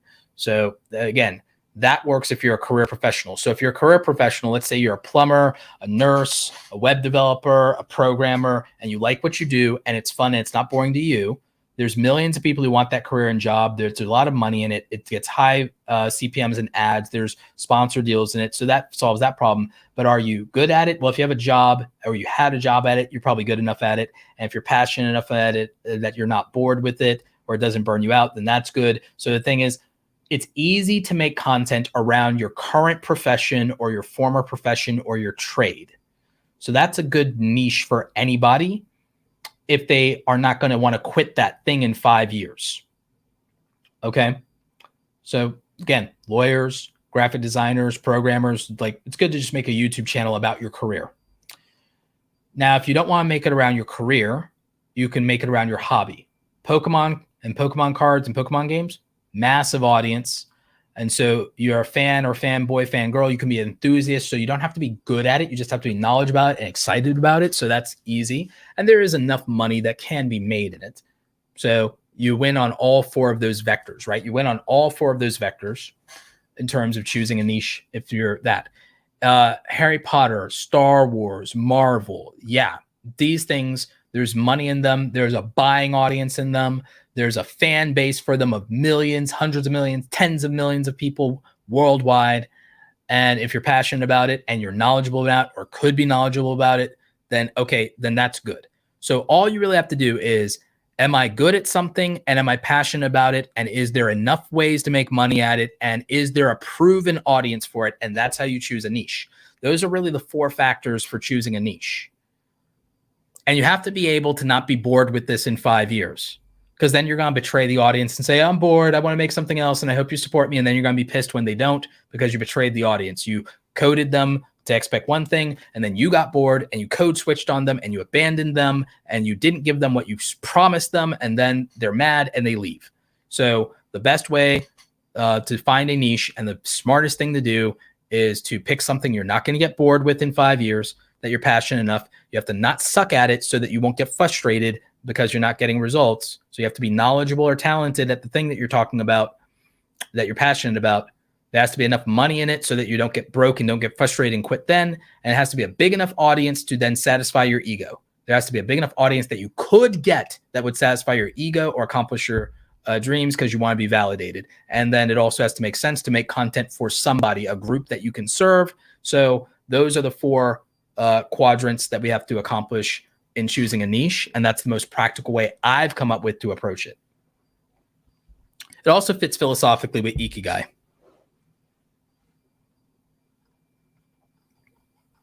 And I know that one was in a super chat, but I do feel, that was worth highlighting. This is a good summary of something I said earlier.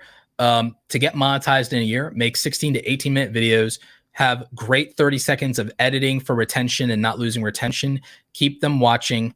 Make 100 of these videos. You can maybe go 10 topics, 10 different approaches. And then also the other key here is our goal for retention is to be able to average with these videos. We want to average, 100,000 views across all these videos. We want to average like 1,000 views a video. We could have some outliers, and we want to get about 3 minutes of watch time, average viewer duration, because then that's going to get us more than our safety margin of error for our 2,400 minutes of watch time or 4,000 hours of watch time. That's the math. So this is our mathematical equation for getting those videos. And the reason we're picking, and it's not 16, by the way, it was 12. It was 12 to, I think I said 12 to 16-minute videos. Yeah, 12 to 16-minute videos, not 16 to 18, 12 to 16-minute videos. And the reason I said that is because it's easier to assume you'll get 30% retention, which means that you'll get 4 minutes on average of watch time, which gives you a margin of error. And then even if you get less views, you have a margin of error to get the 4,000 hours of watch time. So we literally just made a mathematical formula for it. Does burning subtitles help with video retention? It can help with video retention. Sometimes it can help with video retention.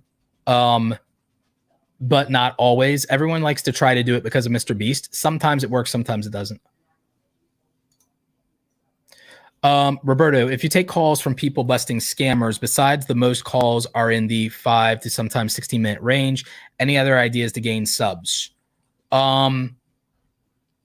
Creating a sub goal where if you get a certain amount of subs, there's something special you do for the audience is something I've seen work and help if you want another clever idea. If you want another clever idea for getting subscribers, I would say some kind of, if we get to this many subscribers, this type of content or this thing is going to happen, that can help. Roberto is a legend. Watched him for years. Stopped and started a few times on YouTube. Finally acknowledging it's something I truly want to succeed at. Oh, thank you for that. Appreciate you. All right, let's find more super chats so we can get through them. And so I can eat something. I need to eat something. I think.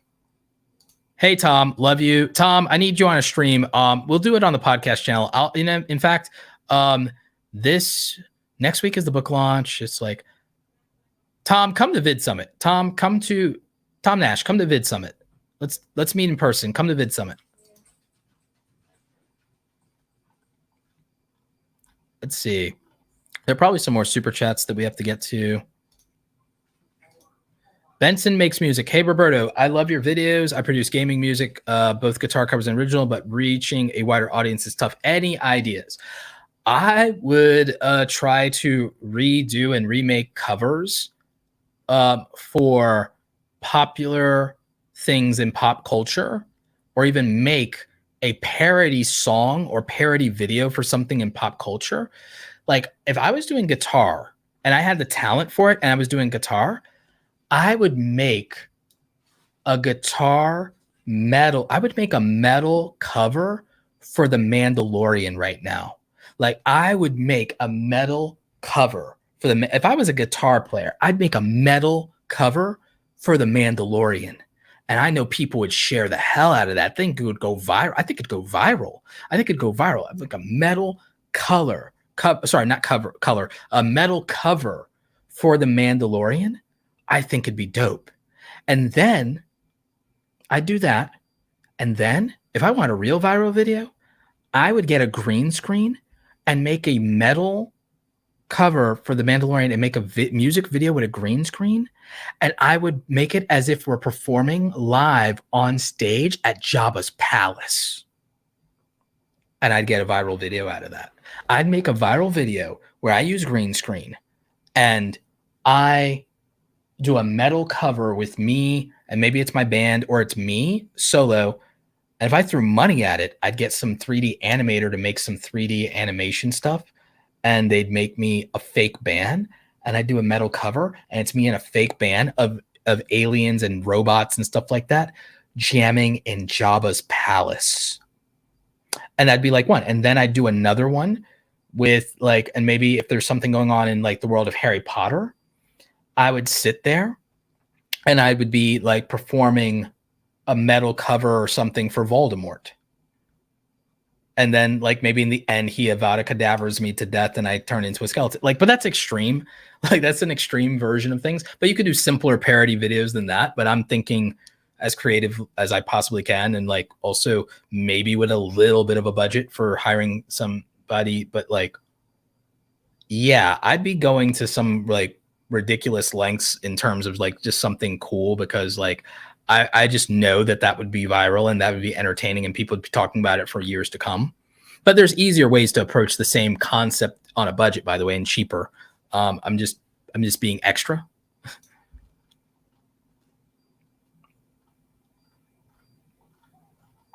Let's see. We're probably going to clip all these questions, by the way, for the clips channel later. Lord X Jod says, Roberto, I've been uploading the same video game on my channel for years, Clash Royale. If I want to upload other types of games, do you recommend I upload it to the same channel or a new one? To be honest with you, right now, especially with YouTube Shorts, I would start another channel for another popular free-to-play premium game.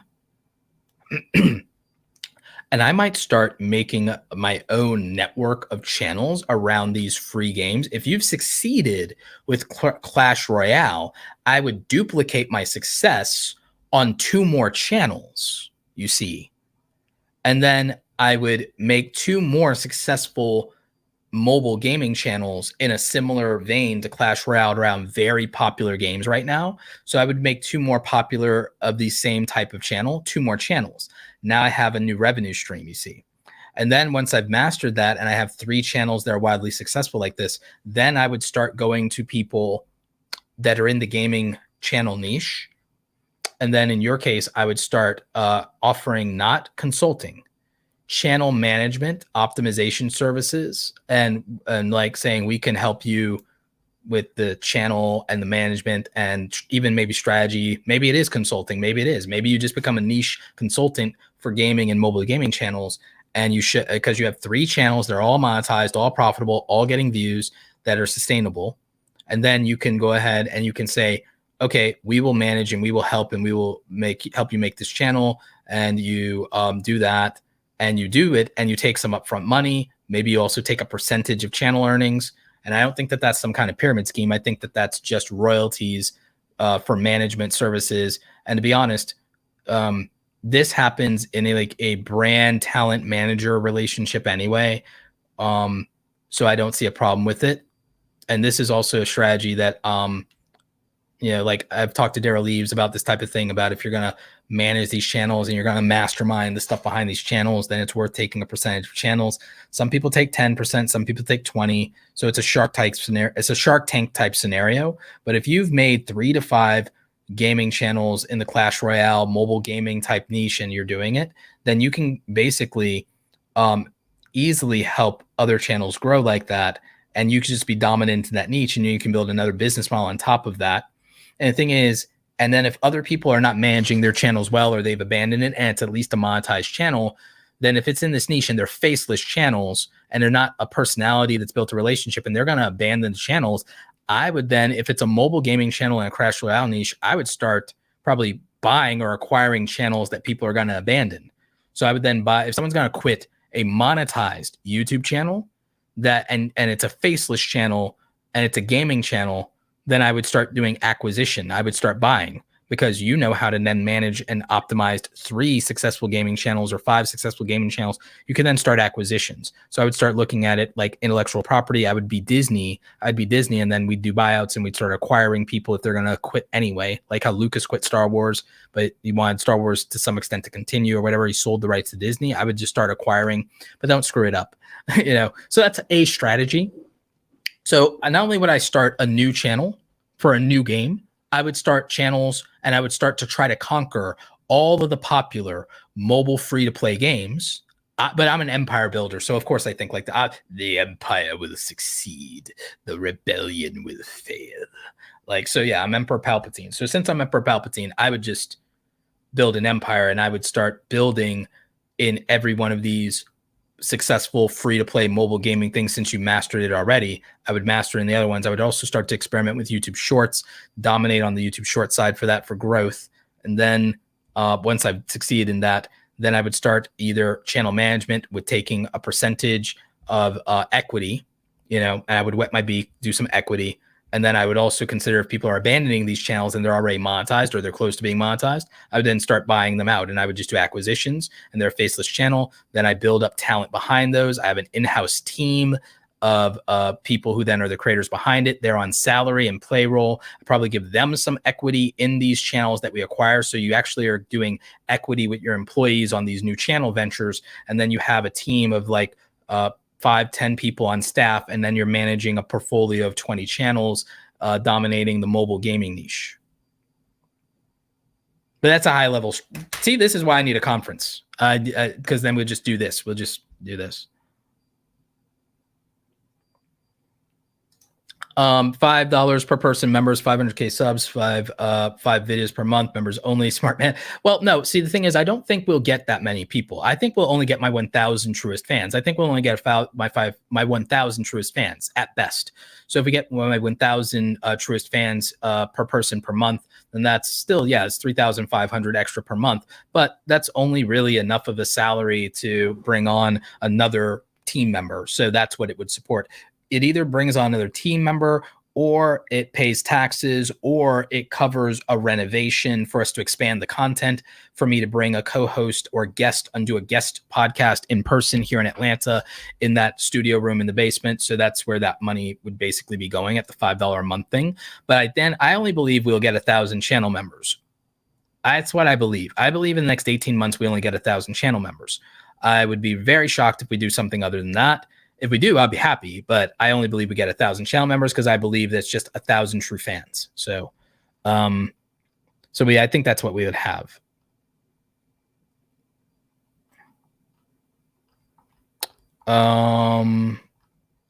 Thank you, Klebo, for becoming a YouTube channel member. Remember, we have 100 pieces of members only content. So make sure you're checking out the archives. Also, there'll be 5 new exclusive members only videos this month. So stay tuned for that.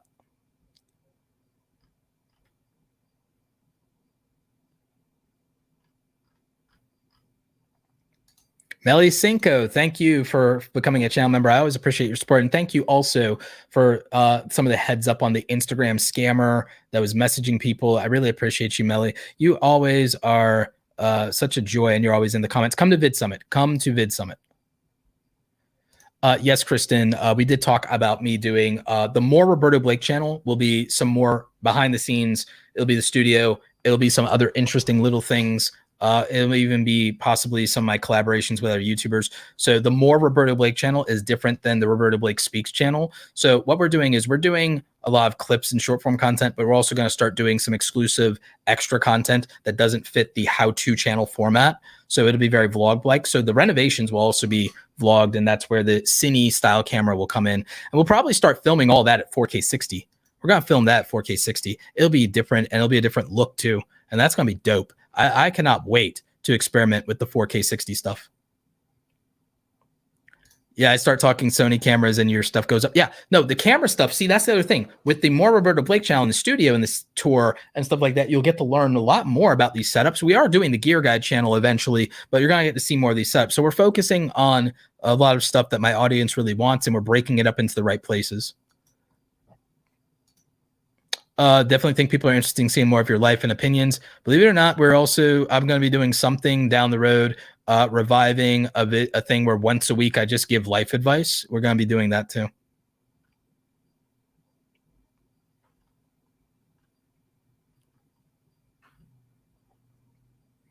It's fine. The masculine is to use your cell phone when you're starting out. I would focus on audio and lighting next, and then start to invest in cameras. It gets pricey, but it ends up improving the quality and your creative abilities. When we're doing channel reviews, we'll do one probably at the end of the month before I go to VidSummit.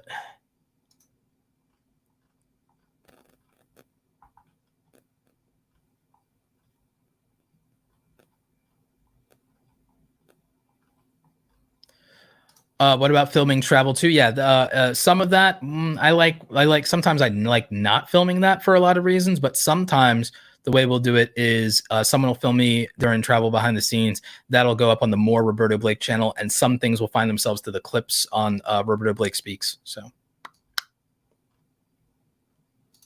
what is the easiest way to get 4,000 hours? It got demonetized due to posting in a long time. Well, you can get remonetized if you still have 4,000 hours by just posting a community tab post or making another video.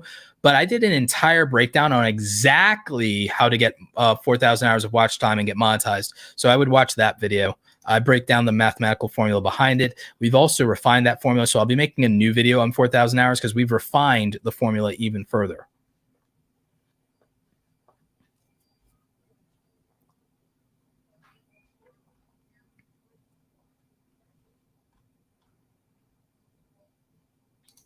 Roberto, can you recommend a camera with a $500 budget? Technically, the Panasonic G7, but I think you're better off saving an extra $200 and getting either the Sony. I think you're better off saving an extra $200 to $300 and getting either the Sony ZV-1 or the Sony ZV-E10. And the reason I say that homekeeping channel is because the extra $200 to $300 means you won't be trying to upgrade that camera at all for another 2 to 3 years, unless you really, really want to, because then it'll be all the camera you need. So I would prefer that instead of trying to get a camera on a $500 budget, you go ahead and you go to another $200 to $300, and then you're using that camera for 2 to 3 years and not trying to upgrade it in another year.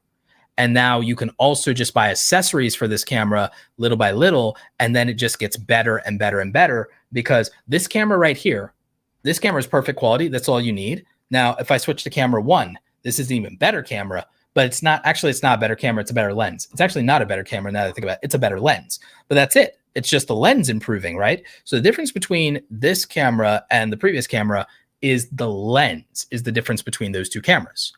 So the body, however, this camera body is a $700 camera body. It has a $200 lens on it. But if I upgraded even just a little bit, I'd put one of my $400 or $500 lenses on it, it immediately becomes, now the difference is it wouldn't be as wide as I want it to be, but it immediately becomes as good as this camera the minute that I put a different lens on it. So the thing is, but both of these cameras can use the same lenses. So then the lenses make everything better.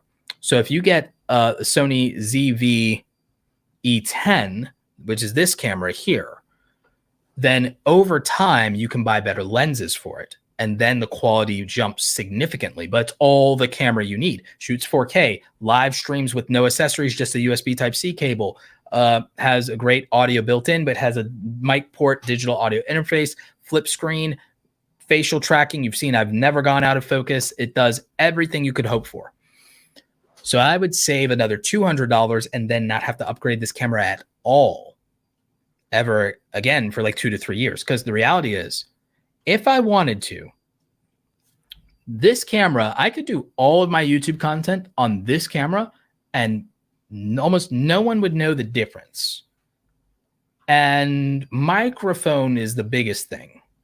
So, with that, and then with a microphone, in the worst case scenario, not wanting to entertain the worst case scenario, I could get away with filming all of my YouTube content with maybe $1,500 worth of gear tops, and almost nobody would be able to tell the difference as long as I did it just right. But I'd have to work a lot harder at it, which is why I use more gear to save more time. I only spend money on gear because I get better quality for less time. I get better quality in less time, and I get confidence that, oh, it's done perfectly, it's done right, it won't mess up.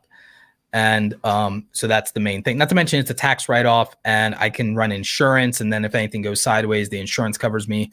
That happened when my gear got stolen. So that's my thought, is I could cover things that are under $500, but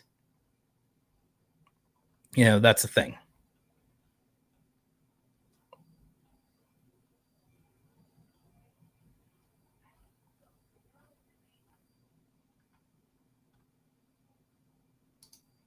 When you're monetized, does YouTube automatically push your videos to suggestions page or no? It doesn't matter. I showed you on my music channel that suggested videos is not a matter of monetization or not. And it's not channel size either. It's not channel size either. And then I know everyone says suggested videos, suggested videos, suggested videos. Suggested videos only work if you're talking about current events, people, places, or things. Suggested videos only work if you're talking about current events, trending topics, people, places, or things.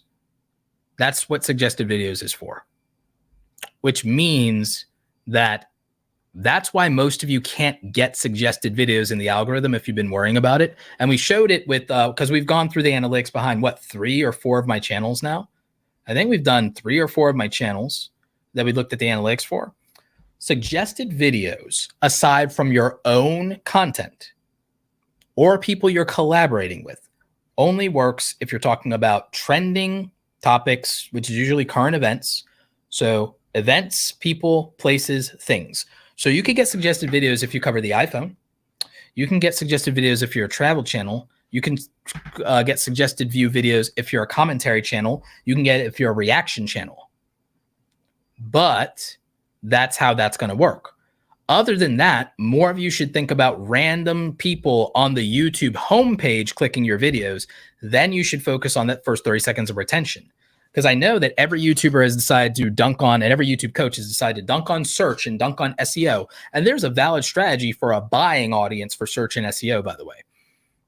That's a different strategy, and it's not over. Everyone says it's over. Oh, 70%, 80% of YouTube views come from suggested. I'll tell you a secret.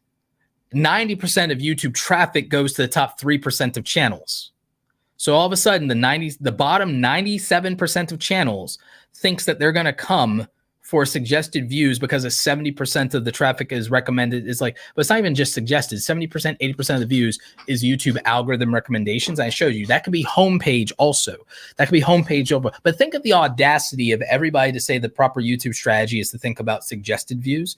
Yes, algorithmic recommendation views from homepage and suggested combine. Absolutely, you should be planning somewhat around it. And to dismiss YouTube search because 80% of all traffic comes from YouTube recommendations, so don't worry about the like 12 or 15% that comes from YouTube search. Okay, well, 90% of all YouTube views only go to the top 3% of channels anyway. So you're going to compete with the top 3% of channels, really. So people aren't thinking like that. Now, it's not impossible to compete with the top 3% of channels, but what is it going to take to accomplish that? See, this is why small YouTubers have unrealistic expectations and unrealistic strategies and are frustrated, is because you have to contextualize that information when you hear it. When you hear that 80% of all views on YouTube are driven by algorithmic traffic between homepage and suggested, you have to contextualize that. You have to contextualize that.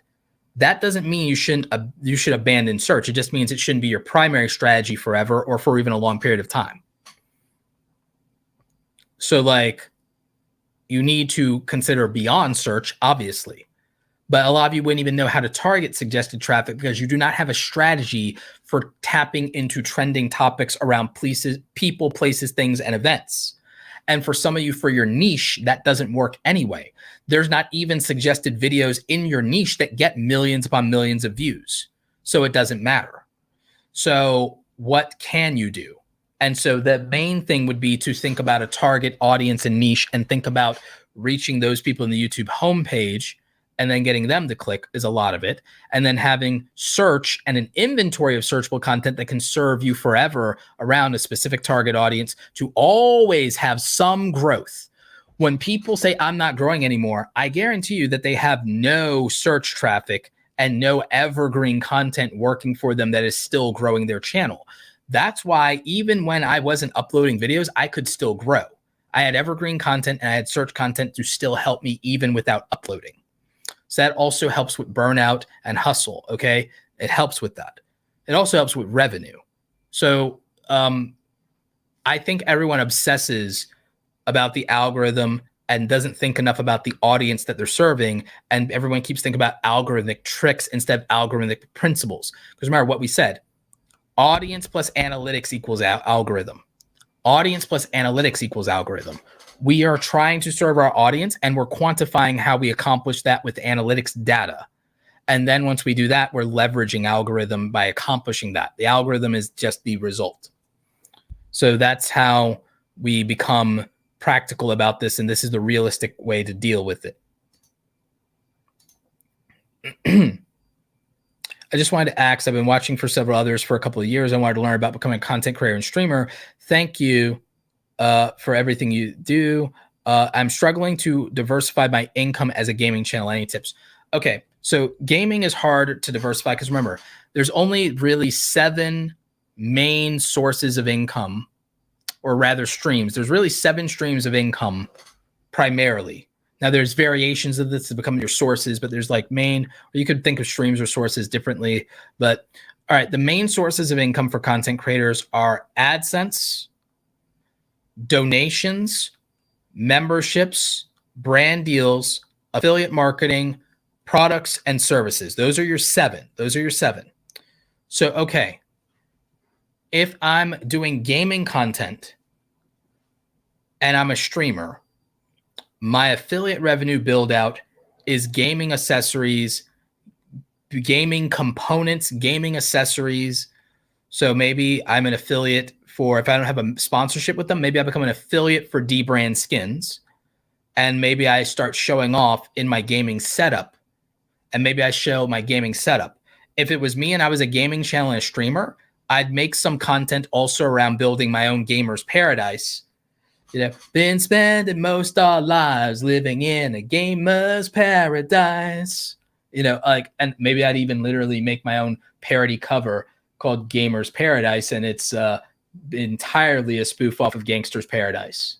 Maybe that's a music video, maybe that's a track that I use, and then I get streaming royalties on the song, right? So so like I would be building a strategy out to where maybe I do some things in some content that between, and maybe even some of it's my Instagram, to where I'm showing off all these gaming accessories and these gaming and streaming setups and my desk setup, and then it's like Gamer's Paradise, and then the aspiring gamer wants to build my setup, and then I'm making affiliate money off of that. I used to make a fortune doing PC parts build list. I might go back to that, because PC part build list, because I used to build PCs and then I switched all over to Mac. But even this desk, even this streaming desk and this streaming battle station, I probably, if I tried really hard, could make a $2,000 a month just recommending the hardware around streaming and production. I guarantee I could sell. So you think practically, okay, so then that's my affiliate income.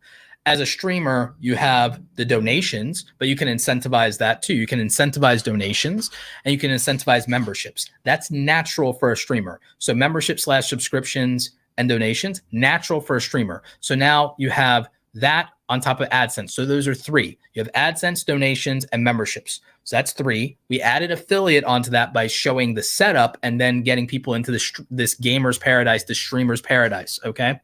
So now we're doing that. Well, now that we have those, we obviously can start to figure out brand deals. I did several videos about brand deals and about setting up for that, even as a small YouTuber. So we start thinking about our brand deal strategy and we expand into the brand deals. Products and services are harder, a little bit harder. I don't know that there's a service that you can start to provide as a streamer to your audience. But one day you might be able to, because maybe you build a bigger brand.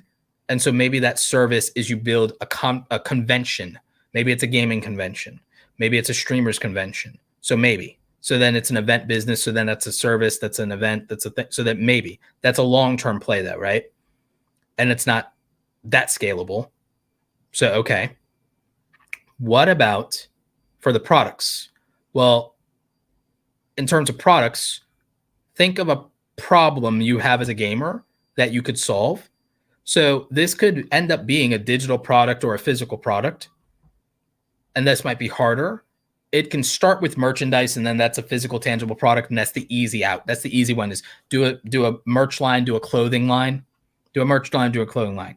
But later, it might be important to solve a problem for the gamers. So maybe you make a keyboard accessory, or you make a mouse accessory, or you make a chair accessory, or you make a headphone accessory, or you start designing your own skins for headphones and for things that gamers like.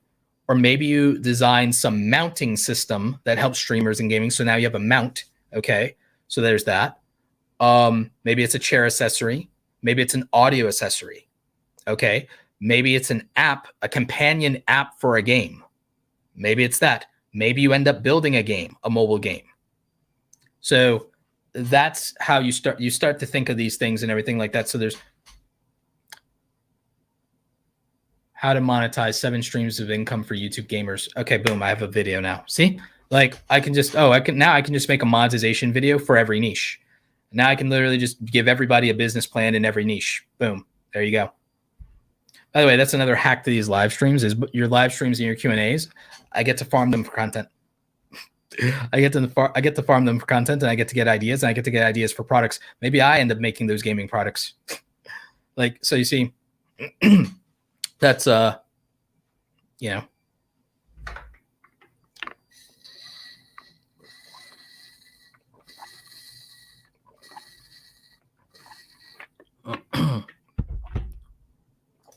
Okay, so Spreadshop is who I use for my merchandise. It's linked in the below. So your question is for merch, because I see that's just a typo. For merch, you mentioned Spring and Spreadshop. Do they ship? Yeah, they do all the shipping. They do all the shipping. They do all the fulfillment. They do everything. Link for Spreadshop is in the description down below. $0 to sign up, and you don't have to buy a certain amount of your own merch to ship yourself. So yeah, I did a video on this, but it may not have been clear to y'all. I might make another video on top of that because it seems like there's more things people need to know about merch. And so maybe it's an everything you need to know video, because I have another video coming out, but it may not be clear enough. So maybe it's everything you need to know. Maybe it's a dedicated video that's straight up just about Spreadshop, and it's like making and selling merch with Spreadshop, everything you need to know. And it's sponsored by Spreadshop, of course, but it's like, of course it's sponsored by Spreadshop, but it's everything you need to know, right? So link in the description, by the way. $0 to sign up. So you don't have to buy anything. You don't have to buy your own merch. Everything is shipped. It's all print on demand. It's $0 up front. They take a cut of whatever the profits are. So the cost is included. You have to charge on top of base price for cost, and then that's your profit margin. So what I do is I typically decide, okay, I want to make $5 off every hat. They tell me how much it's going to cost. I just set the profit margin. Everything else is done. I make the design. I set the profit margin. I write the description. It goes live. I connect it to YouTube merch. Game over. It is quite literally that simple, and it costs nothing, and it's immediately profitable as long as you sell. As long as you sell, it's immediately profitable. So that's the key. By the way, all of you who want to, you can buy a creator hat right now. Link in the description, I think. Merch shelf should be down below. YouTube shopping should be activated. So this should be tagged right now in the stream in terms of YouTube shopping. So you can absolutely feel free to buy a creator hat, shirt, or hoodie if you wanna. No pressure, but you absolutely can do that. I will be very happy if you do. So, so when it comes to that and YouTube shopping, because actually, I think I have to technically tag products to do this. So what I just did was I actually will activate it now. So now I have a tagged product in this video. Boom. So, so now there's a tagged product in this video. So but it should be in the merch shelf below anyway. But yeah, that's how it works. You can absolutely manage to do that.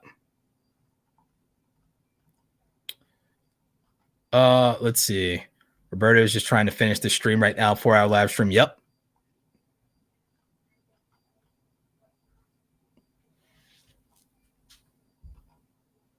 Let's see. We're wrapping up it. We're wrapping up. I like Roberto. Very blunt, very honest. No problems here. Yeah, that's the way I do it. Yeah, it's hard to make bank with 5K subs without clickbait. The way you can do it, though, is a podcast can. A podcast channel can, because of the donations we talked about, and the fact that podcast channels can do more ads and more sponsors. So podcast can. But I agree with you, and that's why I made that comment earlier. It's like, yep, Roberto going in. Yep, I do that sometimes.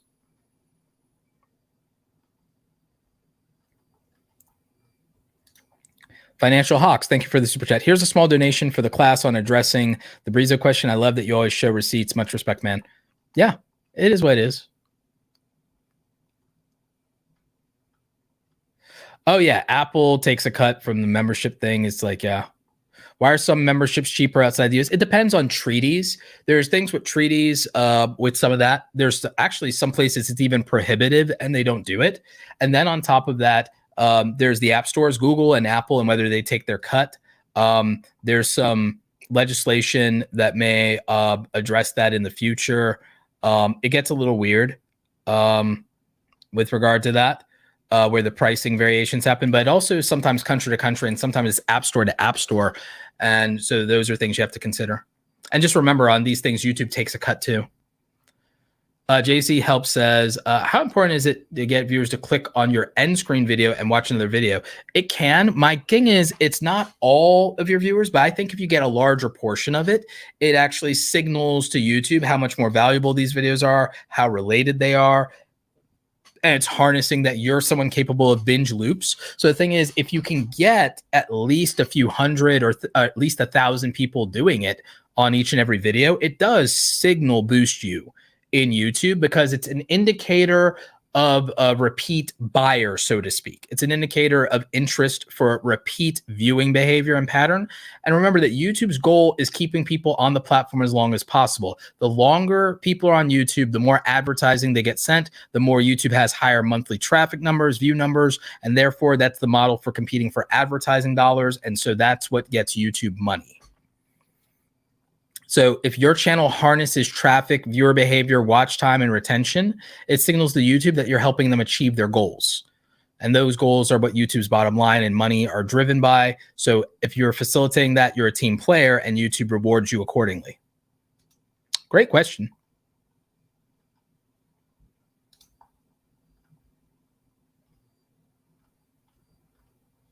Thank you, Camera Jokey, for holding it down as a mod and linking to the Ikigai video that helps you when it comes to niche.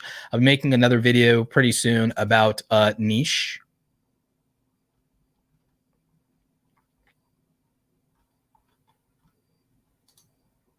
America's Mind says, for a live stream channel that reacts to content, a news-based toxic relationship, men and women roles, any tips on growing? I would say instead of just reacting, I would say start getting to a place to where you can live stream your own content and to where you can also preview, premiere, and react to your own content, and to where also where you can do like man on the street type content and react to it. I would say that that would be dope. And then you have your own content, and then that's going to be wildly practical. Wildly practical. Benson, yeah, you liked my idea for the green screen. You have a green screen you haven't used in a while. Yep, I think that that's spicy. I think that that's going to be dope.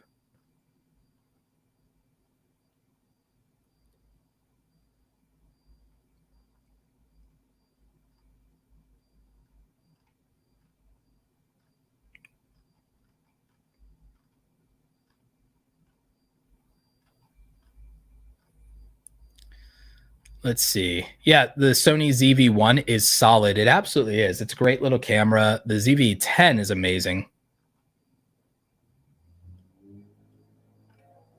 We're going to try to do timestamps. By the way, if anyone wants to help out with timestamps for the live streams, someone just wants to volunteer, that's wildly appreciated, by the way.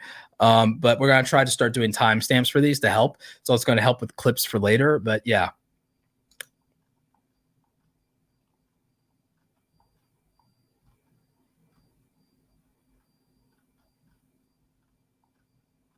Yes, browse is definitely easier than suggested. Vince is just throwing money at me today. Are there any other creators that touch on protecting yourself as a content creator, digital security you'd recommend? Yes, actually, I would recommend the channel Hack 5, which is a lot about hacking and cybersecurity. I would also recommend YouTuber Snubs, Shannon Morse, as in Morse code, Snubs. Her channel talks about this extensively, and she is a certified ethical hacker. She also is one of the people working on the Hack 5 channel. And so I would definitely recommend her content. She actually did a great video that I recommended before when there was a SIM swap, when YouTube channels were getting hacked with SIM swapping and scamming and phishing. So I would highly recommend her. Absolutely.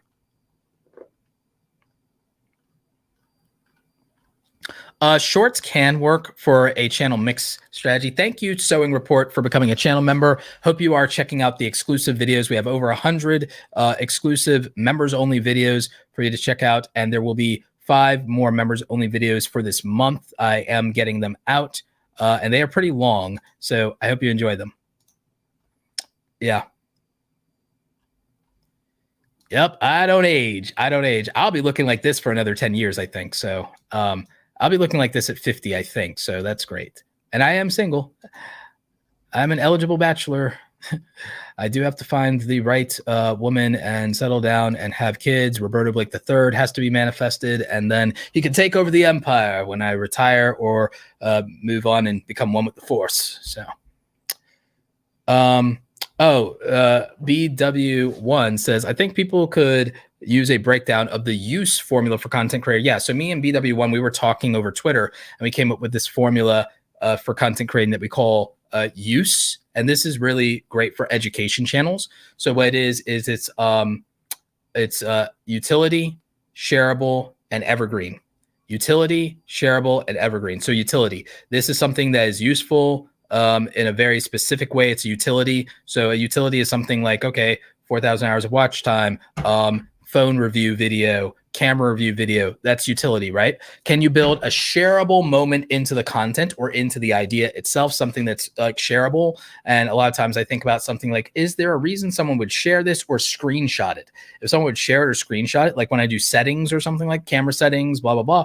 Okay. So there's that. Or is there a viral moment in there? Is it shareable? So is there utility? Is it shareable?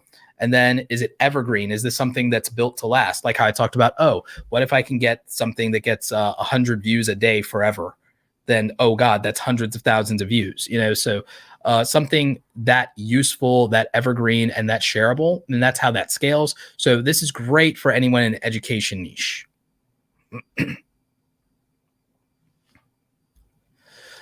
Perfection. What's up? I was asking, how could I title a video without using the keyword in the title itself? Like, does a hashtag or use in the description equally substitute for the data wise? Oh, no, it does not equally. The title is like, does it probably the most. It can supplement it, but oh my God, I would just use it in the title. To be frank, I would just use it in the title. But yeah, in the description or as a hashtag is like, you could try. But the best is in the title. The best is in the title. If not, YouTube does scan the text of thumbnails. If the text is readable, it's not as good, but the thumbnail.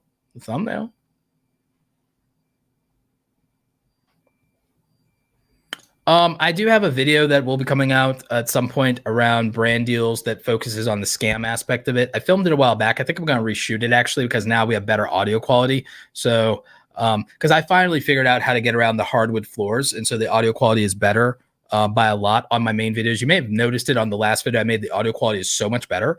And it literally was just throwing money at the problem in terms of the microphone, specific type of microphone. So yeah, so I'll probably do my brand deal scams video later in the month, maybe at the end of the month, or maybe while I'm at Vid Summit.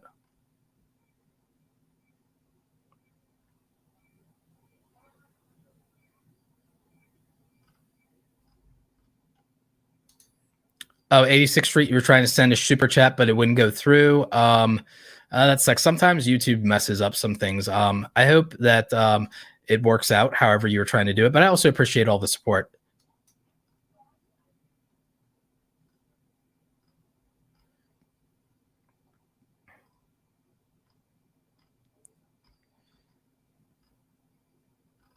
Okay, I got all the super chats. So I guess it's just one question we can answer, and then we can wrap out, and I can finally eat.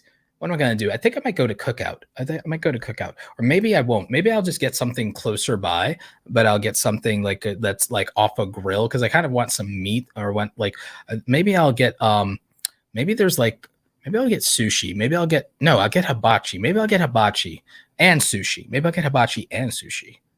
Yeah, maybe that's what I'll do. Maybe that's what I'll do. Or maybe I'll go to the cantina. There's a cantina over here. Maybe I'll do that.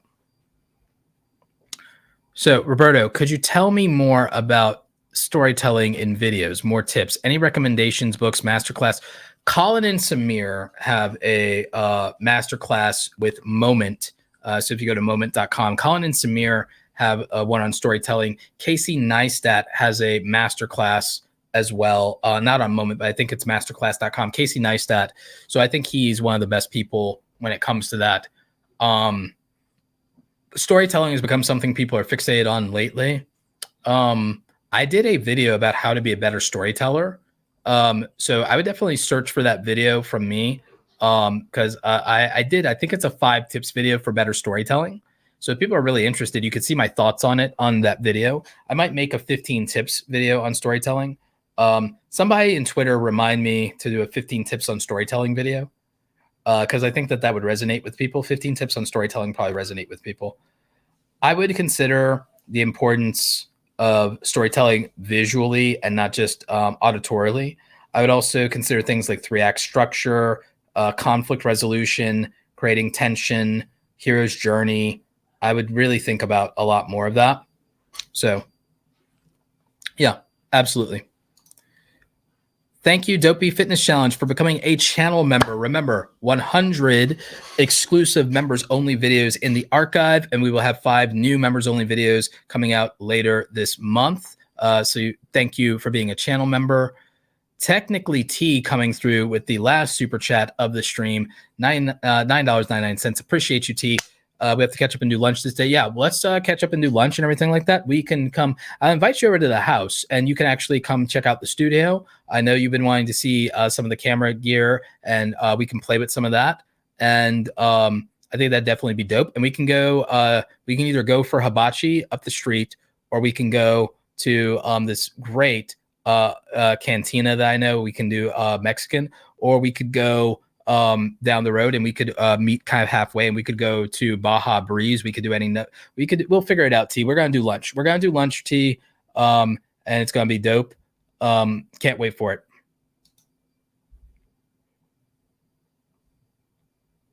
All right, one last question.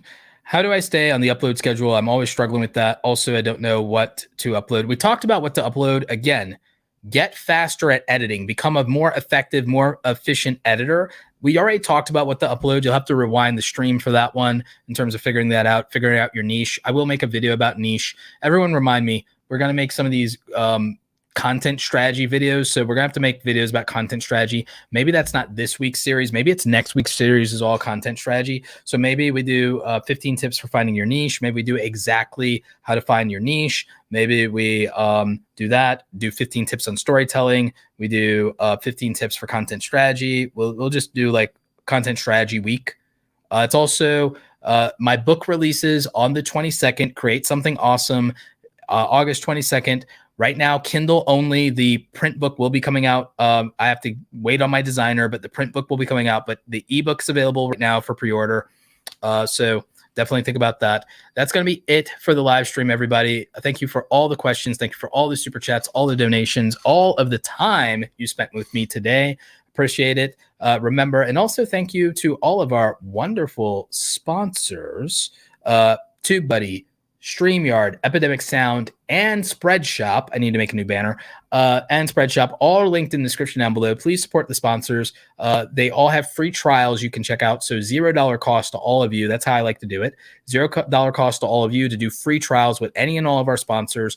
Also, if you do want to support and you didn't get to Super Chat and you'd like to have something of your own, we have the creator hats, hoodies, and t-shirts. You can also pre-order my book on Kindle through Amazon. It's called Create Something Awesome, How Content Creators Are Profiting from Their Passion in the Creator Economy. I would love for more of you to pre-order the book. I'd love for everyone on the live stream to actually pre-order the book if that's possible. So I really appreciate you. Thank you all so much. Really looking forward to that book launch. August 22nd. So not this Tuesday, but next Tuesday, I think the book is out. So that's going to be dope. Anyway, I think it's Monday. Next Monday. Not this Monday, next Monday. Wow, creeping up on us. Anyway, thank you so much, everybody. Stay awesome, and I will catch you next time. And as we close out, actually, I have a treat for y'all. Enjoy some of the music from Zenbuster Music. We're actually going to exit on that, so you get to enjoy 2 minutes of that. This is from my music channel, so enjoy. I will catch you next time. Bye.